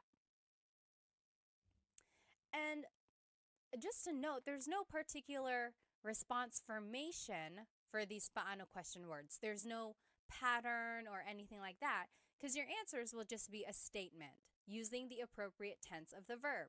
So just answer as if it's a statement, right? So that brings in all of our conjugation patterns and using the correct pronouns and things like that. So just make a sentence with what you know. Now I want to show you this other question word. We learned paano, but there's also gaano.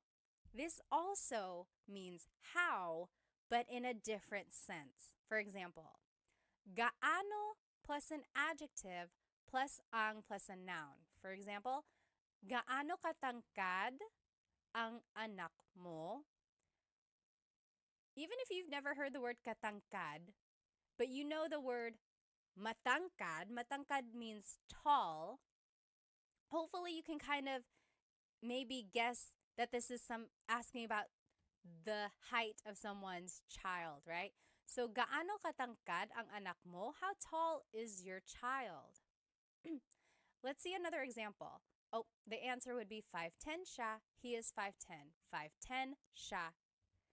Here's another example. Gaano kadalas ka namimili? Kadalas means often. Madalas means often.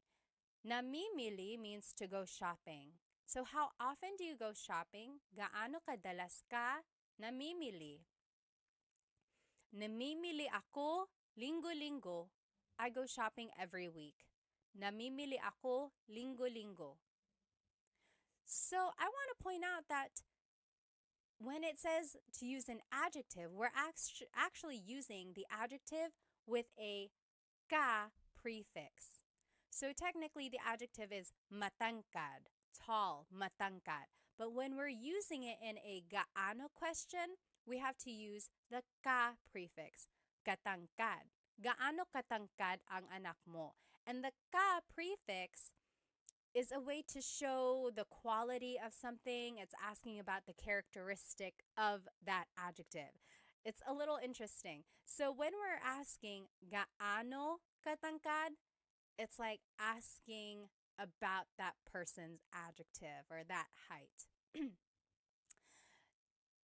So yes, again, the prefix ka is used when measuring the extent of that adjective.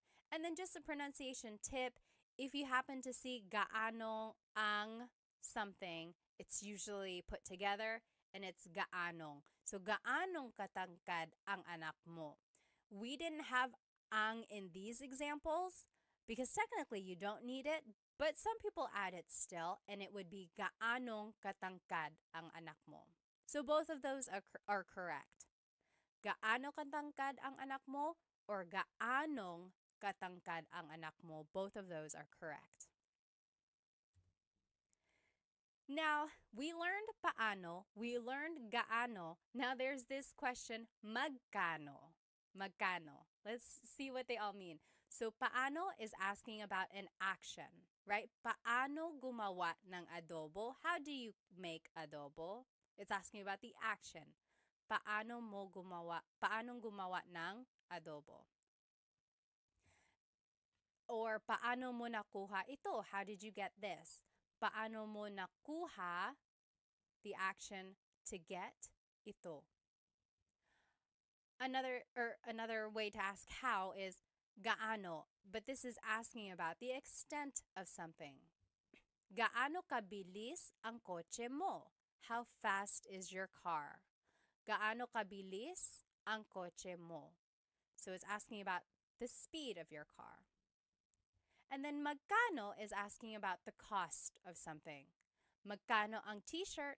How much is the t-shirt? Or magkano po? How much is this po? Po is just a sign of respect. So how much is this?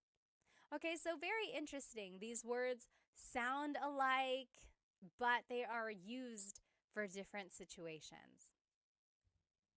Now, here are just some other paano uses. So, paano nangyari yun? How did that happen? Paano nangyari yun? Yari means happen. And then yun means that. Paano nangyari yun? How did that happen? Or paano na ngayon? What now? Ngayon means now. So technically this is like, how now? It's a rhetorical question when something goes wrong. Like, oh no, I lost my job. Paano na ngayon? What now? What am I going to do now? And then just a pronunciation tip. It's technically paano. When there are two vowels together, you say them separately. Paano. But when speaking quickly, Filipinos just say paano. Paano na ngayon? Paano na ngayon? Now, let's practice using paano and gaano in some questions. So, paano is with a verb. How do you do something? And then paano plus a pronoun plus a verb if you want to be specific by adding a pronoun. Gaano uses an adjective. So gaano plus adjective plus ang plus a noun. Okay, so just try to follow these sentence structures. And then here are the examples that I want us to do. Let's do number 1 together. How does one write a book? How does one write a book? Magsulat means to write. Libro is book. Libro is book. So how does one write a book? This is actually This is asking about an action. So we would use paano. Paano magsulat ng libro? Paano magsulat ng libro? How does one write a book? Go ahead and pause the video now and we will do the rest together. Okay, welcome back. Let's do number 2. How did you make this? Ginawa means made. Paano mo ginawa ito? So that's following rule number 2. Paano, then the pronoun, then the verb. Paano mo ginawa ito? Number 3, how far is your house? Malayo means far, bahay is house. So, gaano kalayo ang bahay mo? Do you see that it's asking about the distance of your house? So it's like an extent of that adjective. So, gaano kalayo ang bahay mo? That's why we're using gaano instead of paano, because we're asking about like an adjective related to your house. How did you get that? Nakuha means got. Paano mo nakuha yan? There's no adjective in this question, so we would just still use paano. And that follows rule number 2. Paano mo nakuha is the verb yan. Number 5, how big is their dog? Malaki is big, aso is dog. How big is their dog? So it's asking about an adjective, so we would have to use gaano. Gaano kalaki ang aso nila, their dog nila. And then number 6, how spicy is the food? Maanghang is spicy, pagkain is food. So it's asking about an adjective, the spiciness of it. So it would be gaano kaanghang ang pagkain. Gaano kaanghang ang pagkain. So in all of these examples, I gave you the adjective in the ma form, right? Malayo, malaki, maanghang. So it's the ma form of the adjective. But remember, when you are using gaano as a question, you have to change the adjective into the ka form. So it has to have the ka prefix because it's asking about the extent of that adjective. Okay, if you have any questions, again, please feel free to write them in the comments. I will try to answer. Okay, next question word we're going to learn is ilan. How many? Ilan. So it would be ilan, then ang, then a noun. For example, ilan ang anak mo? How many kids do you have? Ilan ang anak mo? Ang anak ko ay tatlo. Ang anak ko ay tatlo. I have 3 kids. Or tatlo ang anak ko. Or tatlo, tatlo. So again, there are many ways to respond. The first one is formal. No one really says it like that. The second one is common. That is what people would say. And then the last one is the short answer, which is also acceptable. I have 3 kids. That is what that means. Now, you might hear someone say, ilan na ang anak mo? Ilan na ang anak mo? Na means already. It's kind of like an emphasis. Maybe you haven't seen someone in a very long time and you're just catching up. They're like, ilan na ang anak mo? How many kids do you have now? Or how many kids do you have already? So it's just like an emphasis. And then technically, when you want to make something plural, you have to add the word mga. So mga anak, kids, mga anak. But in the question form, you don't have to add mga because it's already implied. So you don't say, ilan ang mga anak mo? You can, it's not wrong, but people drop it and it's just, ilan ang anak mo? How many kids do you have? But it's not incorrect if you wanted to add mga. Ilan ang mga anak mo? It's just kind of redundant. All right, next, ilan ang plus a verb. Ilan ang pupunta sa handaan? How many are going to the party? Ilan ang pupunta? Pupunta is the verb meaning to go. So, ilan ang pupunta sa party? The response is, ang pupunta ay 5. Or 5 ang pupunta. Or 5. I would say the second one. 5 ang pupunta. 5 people are going to the party.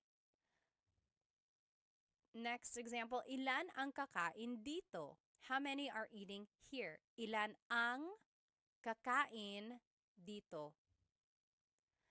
And then, your response is, ang kakain dito ay 3. Or 3 ang kakain dito. Or 3. That means 3 people are eating here. Or will eat here. So, both of these questions ask about like how many people are coming, how many people are eating. And I didn't add the word tao because it's kind of implied already. Like, ilang tao ang kakain dito or ilan na tao ang kakain dito. Those just kind of make it a little bit more complicated. If you want to just get straight to the point of the question, you don't have to add the word tao. It's kind of implied. So, ilan ang pupunta sa handaan, ilan ang kakain dito. It's asking about like the people. Okay. Next. Just a pronunciation tip, when there's ilan ang, it's usually put together and it's ilang. Ilang taon ka na? How old are you? Ilang taon ka na? I will say when you make the contraction, though, it kind of changes up the sentence structure or the grammar. So, ilan ang taon mo? Technically, if we were following the sentence structure that we learned, it would be ilan ang taon mo? How many years do you have? How many years are you? But when we make the contraction, ilang taon ka na, now we are using a different pronoun. So, ilang taon ka na. And you don't have to add na. Ilang taon ka? How old are you? Ilang taon ka? But I do want to point out you have to change the pronoun here when you're making the contraction. And it's just a different form of asking how old are you. Another example of that is, ilan ang anak mo? How many kids do you have? Versus, ilang anak ang meron ka? So we made the contraction, and then now we changed up the grammar a little bit. So they both mean how many kids do you have, but this one is literally, meron means to have. So ilang anak ang meron ka? How many kids do you have? So same meanings, just different ways of saying it. All right. Now, when you respond with an amount of something, you might hear or you might use this word lang or na. So, ilan ang anak mo? How many kids do you have? A response could be, isa lang ang anak ko. I only have one kid. Lang means only. Isa lang ang anak ko. Or, na means already. Tatlo na ang anak ko. I have 3 kids already. Tatlo na. Tatlo na ang anak ko. Or another example, ilang donuts ang kinain mo? How many donuts have you eaten? Ilang donuts ang kinain mo? Or how many donuts did you eat? So, you could say, dalawa lang, only 2. Dalawa lang, only 2.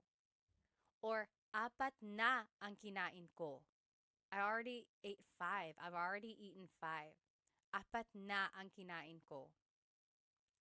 So these 2 words kind of show almost like an emphasis, or they just give you an idea of how much or little something is. Only and already. Okay? Now, there are other ways to use ilan. Very interesting. So there's pang-ilan, tig-ilan, and mga ilan. So, pang-ilan is what you use when you're asking about the ranking of something or the order of something. So, for example, pang-ilan ka sa magkakapatid? In what order were you born amongst your siblings? So, were you the oldest? Were you the firstborn? Are you in the middle? Are you the last? Where were you in the order of your siblings? Pang-ilan ka sa magkakapatid? Some responses, panganay ako. I'm the oldest. Panganay ako. Pangatlo ako. I'm the third. Pangatlo ako. Or bunso ako. I am the youngest. Bunso ako. So you'll see the response usually has pang in it because the question has pang. So pang is almost like in which or where. It's just asking about like the placement of things. Okay, so here's another example. Pang ilan ka sa contest? What place did you get in the contest? Pang ilan ka sa contest? Here are some examples. Una ako. I was first. Una ako. Pangalawa ako. Second. Pangatlo. Third. So again, there's that pang prefix that you use to answer when it's a pang question. Very interesting. Next, tig-ilan means how many of each. So for example, maybe you're shopping at a store and you're like, oh, I like all of these t-shirts, but I want multiple of them. They might ask you, tig-ilan na t-shirt ang gusto mo? How many of each t-shirt do you want? For example, oh, I want 3 of the red t-shirts, 2 of the white t-shirts, 1 of the black. So, tig-ilan na t-shirt? How many of each t-shirt do you want? Your response would just be the number of it. So, dalawang pula, 2 reds, isang puti, 1 white, and so on. So you see it's asking how many of each type of thing. Another example, tig-ilan na tsokolate ang gusto mo? How many of each chocolate do you want? So, for example, if there are M&Ms, Snickers, Twix, and so on. Tig-ilan na tsokolate ang gusto mo? You could say, tig-iisa po. I'll take 1 of each. Tig-iisa. 1 M&M, 1 Snickers, 1 Twix. Tig-iisa. Or tig-dadalawa po. 2 of each. 2 M&Ms, 2 Snickers, 2 Twix. Tig-dadalawa. tigdadalawa. And then tigtatatlo po. 3 of each. You get the idea. And then I want to show you that the question has na. So tig ilan na t-shirt, tig ilan na chocolate. And in this case, na is translating as of. How many of each t-shirt, how many of each chocolate do you want? And then just a pronunciation tip here. Tig ilan is a homonym, meaning it can have different translations depending on how it's pronounced. So tig ilan, when there's a hyphen in it, you have to have that glottal stop. Tig ilan. That means how many of each. When there's no hyphen, tigilan, tigilan. It's just one word, tigilan. That means to stop. For example, tig ilan t-shirt ang gusto nila? How many of each t-shirt do they want? Tig ilang t-shirt ang gusto nila? That means how many of each t-shirt do they want? But if you say, tigilan mo yan, that means stop that. Okay, so again, that glottal stop is important for proper pronunciation because they mean different things otherwise. And lastly, mga ilan means about how many. Mga ilan. So, mga ilan na tao ang darating? About how many people are coming. Mga ilan na tao ang darating.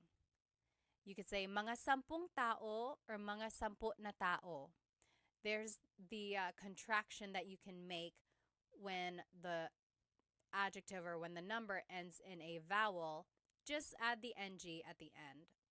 So about 10 people, mga 10 tao. And up here, I just wanted to show you, you can make a contraction again. Instead of mga ilan na tao ang darating, it's mga ilang tao ang darating. About how many people are coming. So that's just a pronunciation tip. Make that contraction to make it flow a little bit better. Another example, ilan na tao ang darating? How many people are coming? Ilan na tao ang darating? 10. So that's just to show you the difference here. Mga ilan is about how many are coming versus ilan na tao ang darating. This is like definitive. 10 people are definitely coming versus mga 10, about 10. Okay, so when you add mga, it's asking about like an estimation. When you don't have mga, it's asking for a definitive answer. And then just another example of mga ilan na oras ang biyahe. Mga ilang oras ang biyahe. About how long is the trip? Mga 3 oras. It's about 3 hours. Mga 3 oras. So there is the na again, and then you can put it together so that it's just ilang. So mga ilang oras ang biyahe or mga ilang tao ang darating. All right. So this is just a review of how to use these different ilan questions. So pang ilan is a ranking question or asking about the order placement. Tig ilan is asking about how many of each. Mga ilan means about how many of something. Okay, now let's practice using ilan in some questions. So on the left side, you will see the different ways to use ilan. Ilan plus a noun. Ilan ang anak mo? Or ilan plus a verb. Ilan ang pupunta sa handaan? And here are some examples. Let's do number 1 together. How many cats do you have? Mga pusa is cats. It would be ilan ang pusa mo? Ilan ang pusa mo? Remember, you don't have to add mga, but you can. It's not incorrect. But just to be quick about it, and if you want to sound natural, you don't have to. So, ilan ang pusa mo? Ilan ang pusa mo? How many cats do you have? Pause the video now and you do the rest, and then we will go over it. All right, welcome back. Number 2, I have 2 cats. Dalawa ang pusa ko. So that's how you would respond to question number 1. I have 2 cats. Dalawa ang pusa ko. Number 3, how many are coming to the house? Darating means coming. So it would be ilan ang darating. So ilan plus ang plus a verb. Ilan ang darating sa bahay. Number 4, 4 people are coming to the house. Apat means 4. So 4 people are coming to the house would be apat ang darating sa bahay. Apat ang darating sa bahay. Remember, the short answer would be apat, apat. Number 5, how many friends do you have? Kaibigan is friends. Actually, kaibigan is friend.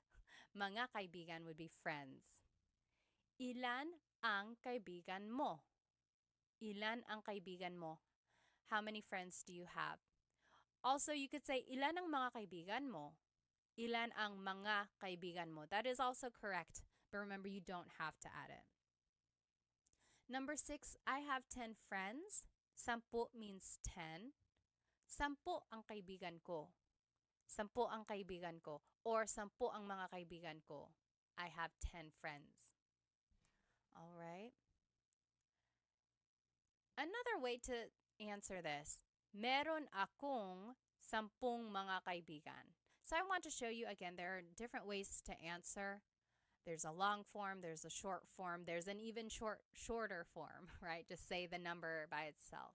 So if you hear different responses, hopefully you can recognize some of the vocabulary words and just kind of go from there. This one is a fun practice. So I want us to match the question words with the correct example. Then we're going to translate and then give a response.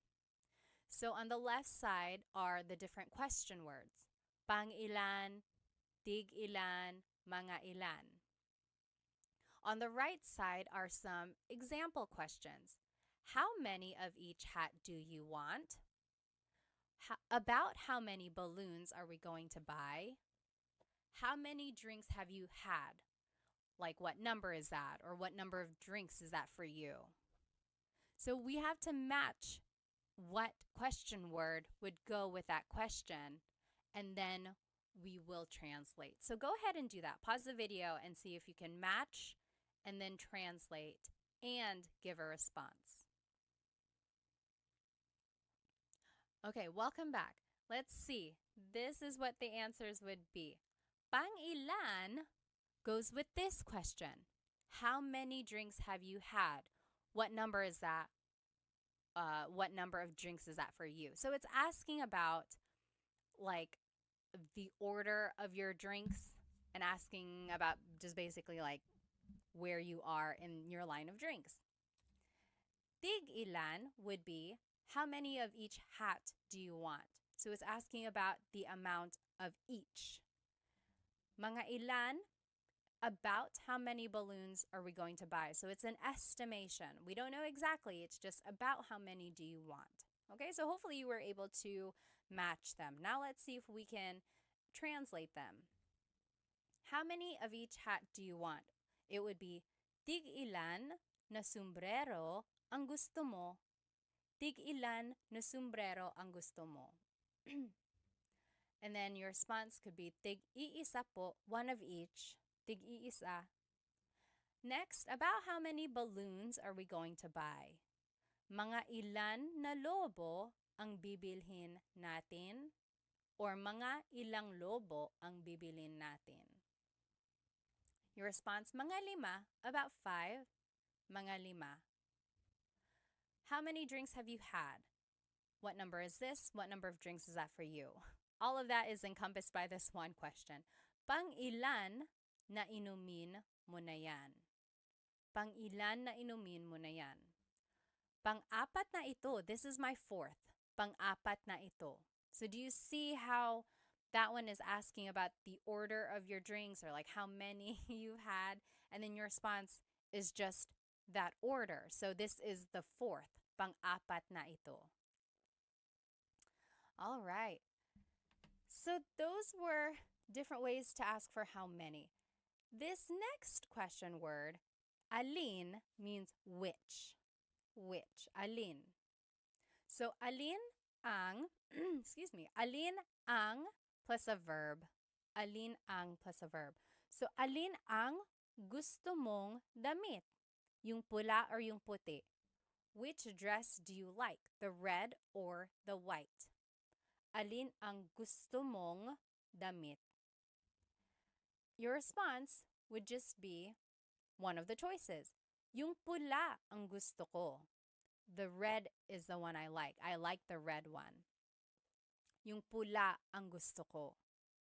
Or, yung pulang damit ang gusto ko. If you want to be specific, yung pulang damit ang gusto ko. So, yung pula means the red one. Yung pulang damit means the red dress, specifically. And then I want to point out mong up here is just mo plus nang put together. So, alin ang gusto mo ng damit? Alin ang kinain mo? Yung cookie or yung cake? Which did you eat? The cookie or the cake? So there's alin, then ang, then a verb. Alin ang kinain mo? Yung cookie or yung cake? Which did you eat? Your response, yung cake ang kinain ko. I ate the cake. Or kinain ko yung cake. So those are the different ways you can respond. And then, of course, you can always put things together. So, alin ang becomes aling. So, aling gusto mo? Aling gusto mo? Alin ang gusto mo? Aling gusto mo? Alin plus an alin plus ang plus an adjective. Alin ang mas malaki? Yung bahay na pula o bahay na puti? It's kind of hard to see. Oh, there's the White House right here. It's to the left of the Red House. So, alin ang mas malaki? Which is bigger? Yung bahay na pula, the Red House, o yung bahay na puti, the White House? Mas malaki yung bahay na pula. Mas malaki yung bahay na pula. The Red House is bigger. Mas means more, or it's like the part of an adjective. Here's another way to describe an adjective. Alin ang pinakamalaki? Which is the biggest? Yung bahay na itim ang pinakamalaki. The black house is the biggest. So I just want to point out these two words, mas and pinaka. Those are called superlative adjectives. So let's take a look at those a little bit more. So big is malaki, bigger is mas malaki, biggest is pinakamalaki. Small is maliit, smaller is mas maliit, smallest is pinakamaliit. And then just one more example, pretty is maganda, prettier is mas maganda, prettiest is pinakamaganda. So those are the different ways you can describe something, especially in this alin question form, like which is bigger, which is the biggest. Now you can also use alin with a pronoun. So it's alin plus ang plus noun plus pronoun. Alin ang bahay mo? Which is your house? Alin ang bahay mo? Your response? Yung bahay na maliit ang bahay ko. Or yung maliit na bahay. Both of those mean the small house is mine. Yung bahay na maliit ang bahay ko. And then another example now with verbs. Alin plus na plus noun plus ang plus a verb. So, alin na kotse ang bibilhin mo? Alin na kotse ang bibilhin mo means which car are you going to buy? Yung mura na kotse, the cheap car. Yung mura na kotse. I think we already saw this. Anytime you see alin na, it's aling. So, aling kotse ang bibilin mo? Aling kotse. Now, let's practice some questions using the word alin. Here are the different formats of using alin. alin plus ang plus a verb, alin plus ang plus an adjective, alin plus ang plus a noun and pronoun, then alin plus na plus noun, ang, and verb. Here are our practice questions.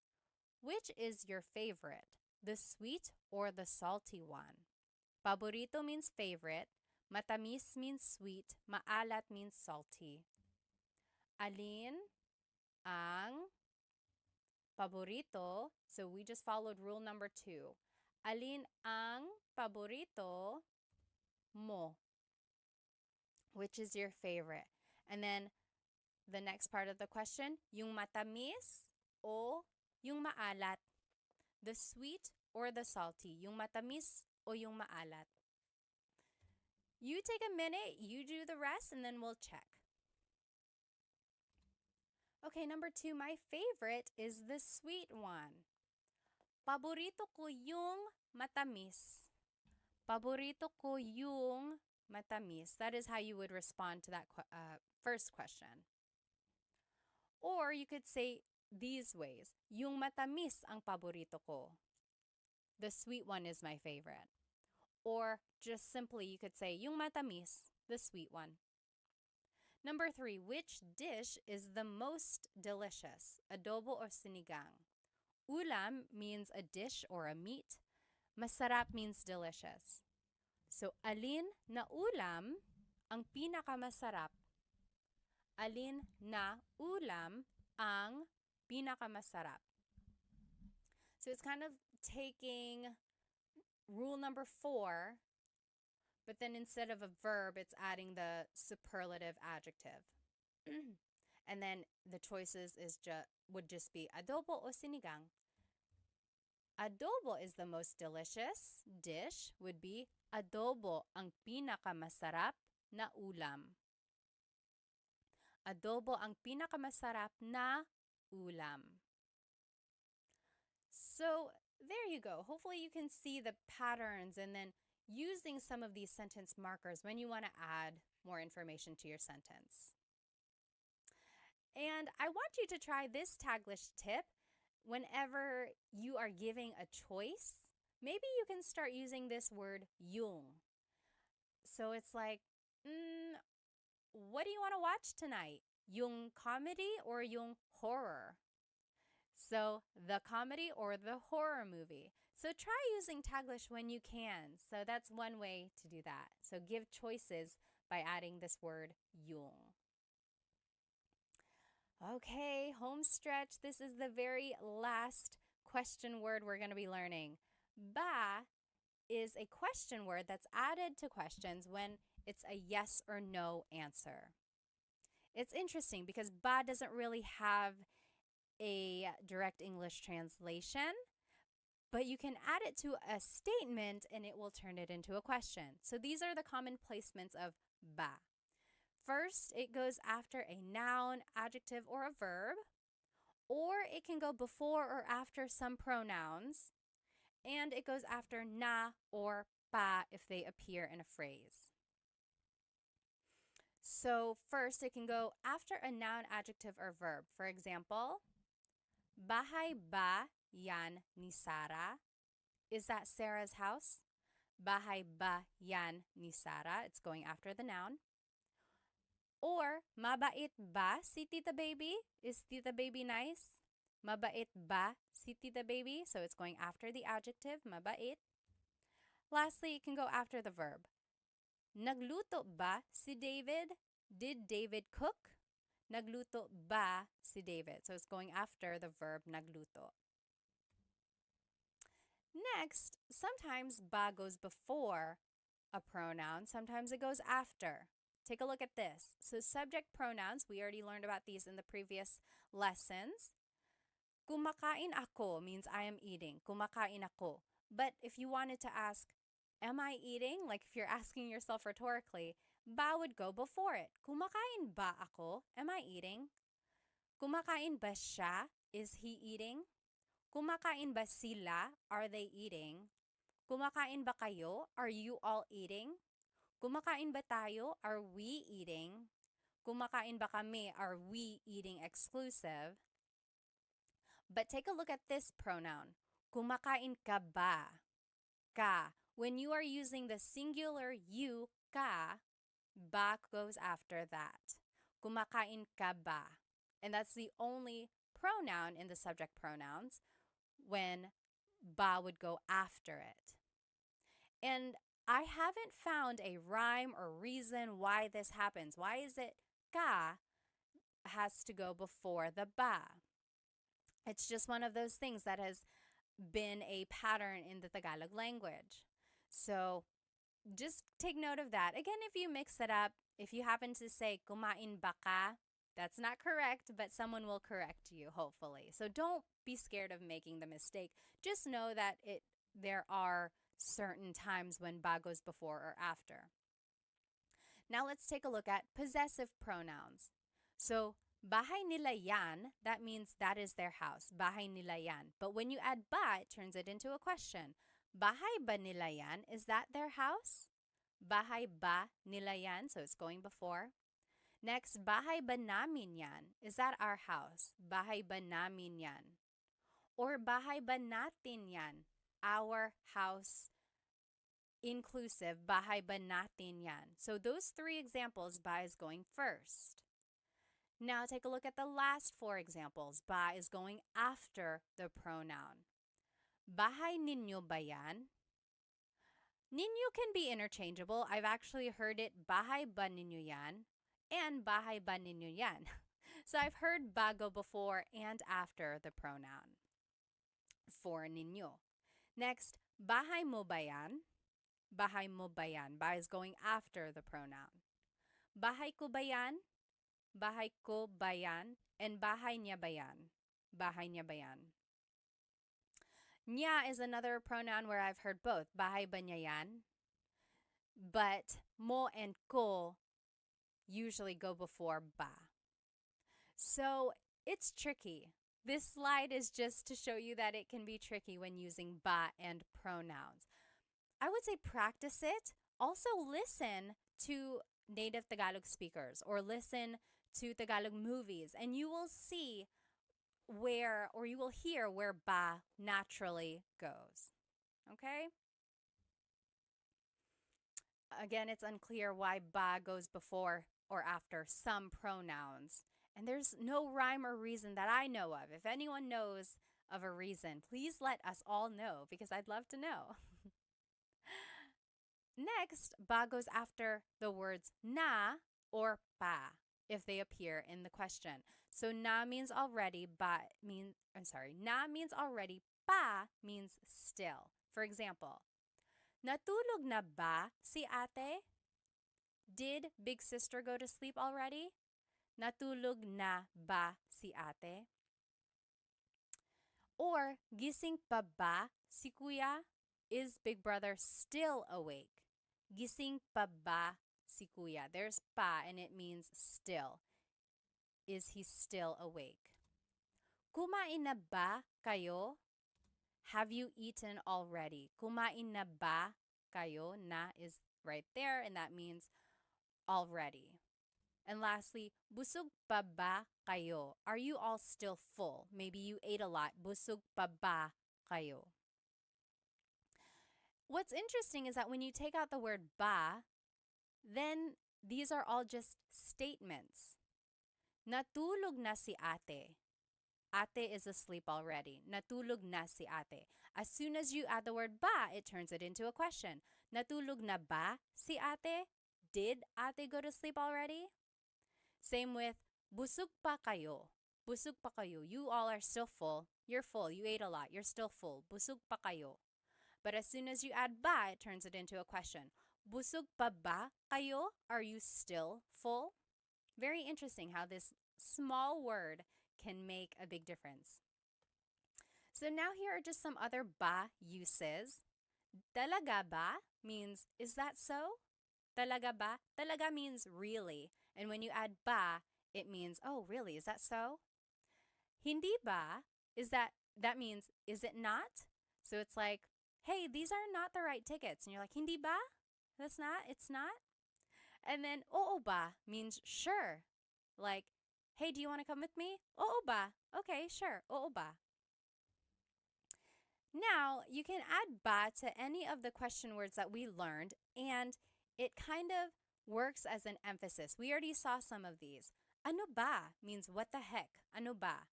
Bakit ba means why with emphasis. Bakit ba? Sino ba? Like who with emphasis. Like if someone is like, hey, someone's knocking at the door, they're really knocking, they're knocking really hard, and you're like, sino ba? Who is it? And again, same with those other question words. Saan ba, ilan ba, kailan ba? It's just asking it more with an emphasis.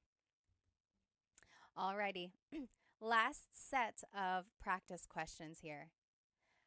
Let's practice ba, and here are the placements of ba. Remember, they go after a noun, adjective, or verb. They go before or after some pronouns, and then they go after na and pa if they appear in the question. Let's do the first one. Kumain ka ng almusal. We have to change the statement into a question by adding ba. So, kumain ka ng almusal means you ate breakfast. Where would ba go? Kumain is a verb, so it would probably go after that. Let's see. Kumain ka ba ng almusal? So it actually goes after ka because it is the pronoun, one of the pronouns that go before ba. Tricky, right? It's just one of those things that we'll have to memorize. So, kumain ka ba ng almusal means you ate breakfast. Did you eat breakfast? Pause the video now and then we will do the rest in just a minute. Okay, welcome back. Number 2, nasa eskwelahan na ang mga bata. The kids are at school already. Nasa eskwelahan nasa eskwelahan na ang mga bata. The answer would be, nasa eskwelahan na ba ang mga bata? Nasa eskwelahan na ba ang mga bata? So there's the word na, ba would go after that. Next, galit si nanay, mother is mad. Galit ba si nanay? Galit is in adjective, so ba would just go after that. Rule number 1. Number 4, bahay yan ni Ate Mary. That is Ate Mary's house. Bahay yan ni Ate Mary. Where would ba go? It would go after the noun. Bahay ba yan ni Ate Mary? Is that Ate Mary's house? Number 5, aso mo yan. That is your dog. Aso mo yan. It would be aso mo ba yan? So tricky. You might have put ba after aso, but mo is one of those pronouns that has to go before ba. And just one of those things that we have to remember again. Number 6, pupunta dito si Luke bukas. Luke is coming here tomorrow. Pupunta dito si Luke bukas. Where would ba go? Pupunta ba dito si Luke bukas? So ba would just go after the verb. Okay. We did it. We learned all of the different Tagalog question words. There's a lot, isn't there? And there are lots of different ways to use them. But let's go ahead and review them. So, ano means what? Ano. Bakit? Why? Bakit? Saan? Where? Saan? Kailan? When? Kailan? Sino? Who? Sino? Kanino? Whose? Kanino? Paano? How? Paano? Ilan? How many? Ilan? Alin? Which? Alin? Ba is a question word. Ba. And then just to recap, here is everything we did in class today. We learned the different Tagalog question words. We learned the question formation of these words. We also practiced some responses. We also learned some common questions. And then we did a lot of practice questions as well. Thank you so much for spending some time with me today. If you have any questions, please go ahead and write them in the comments, and then I will try to answer them. Otherwise, I hope to see you in the next class. Paalam!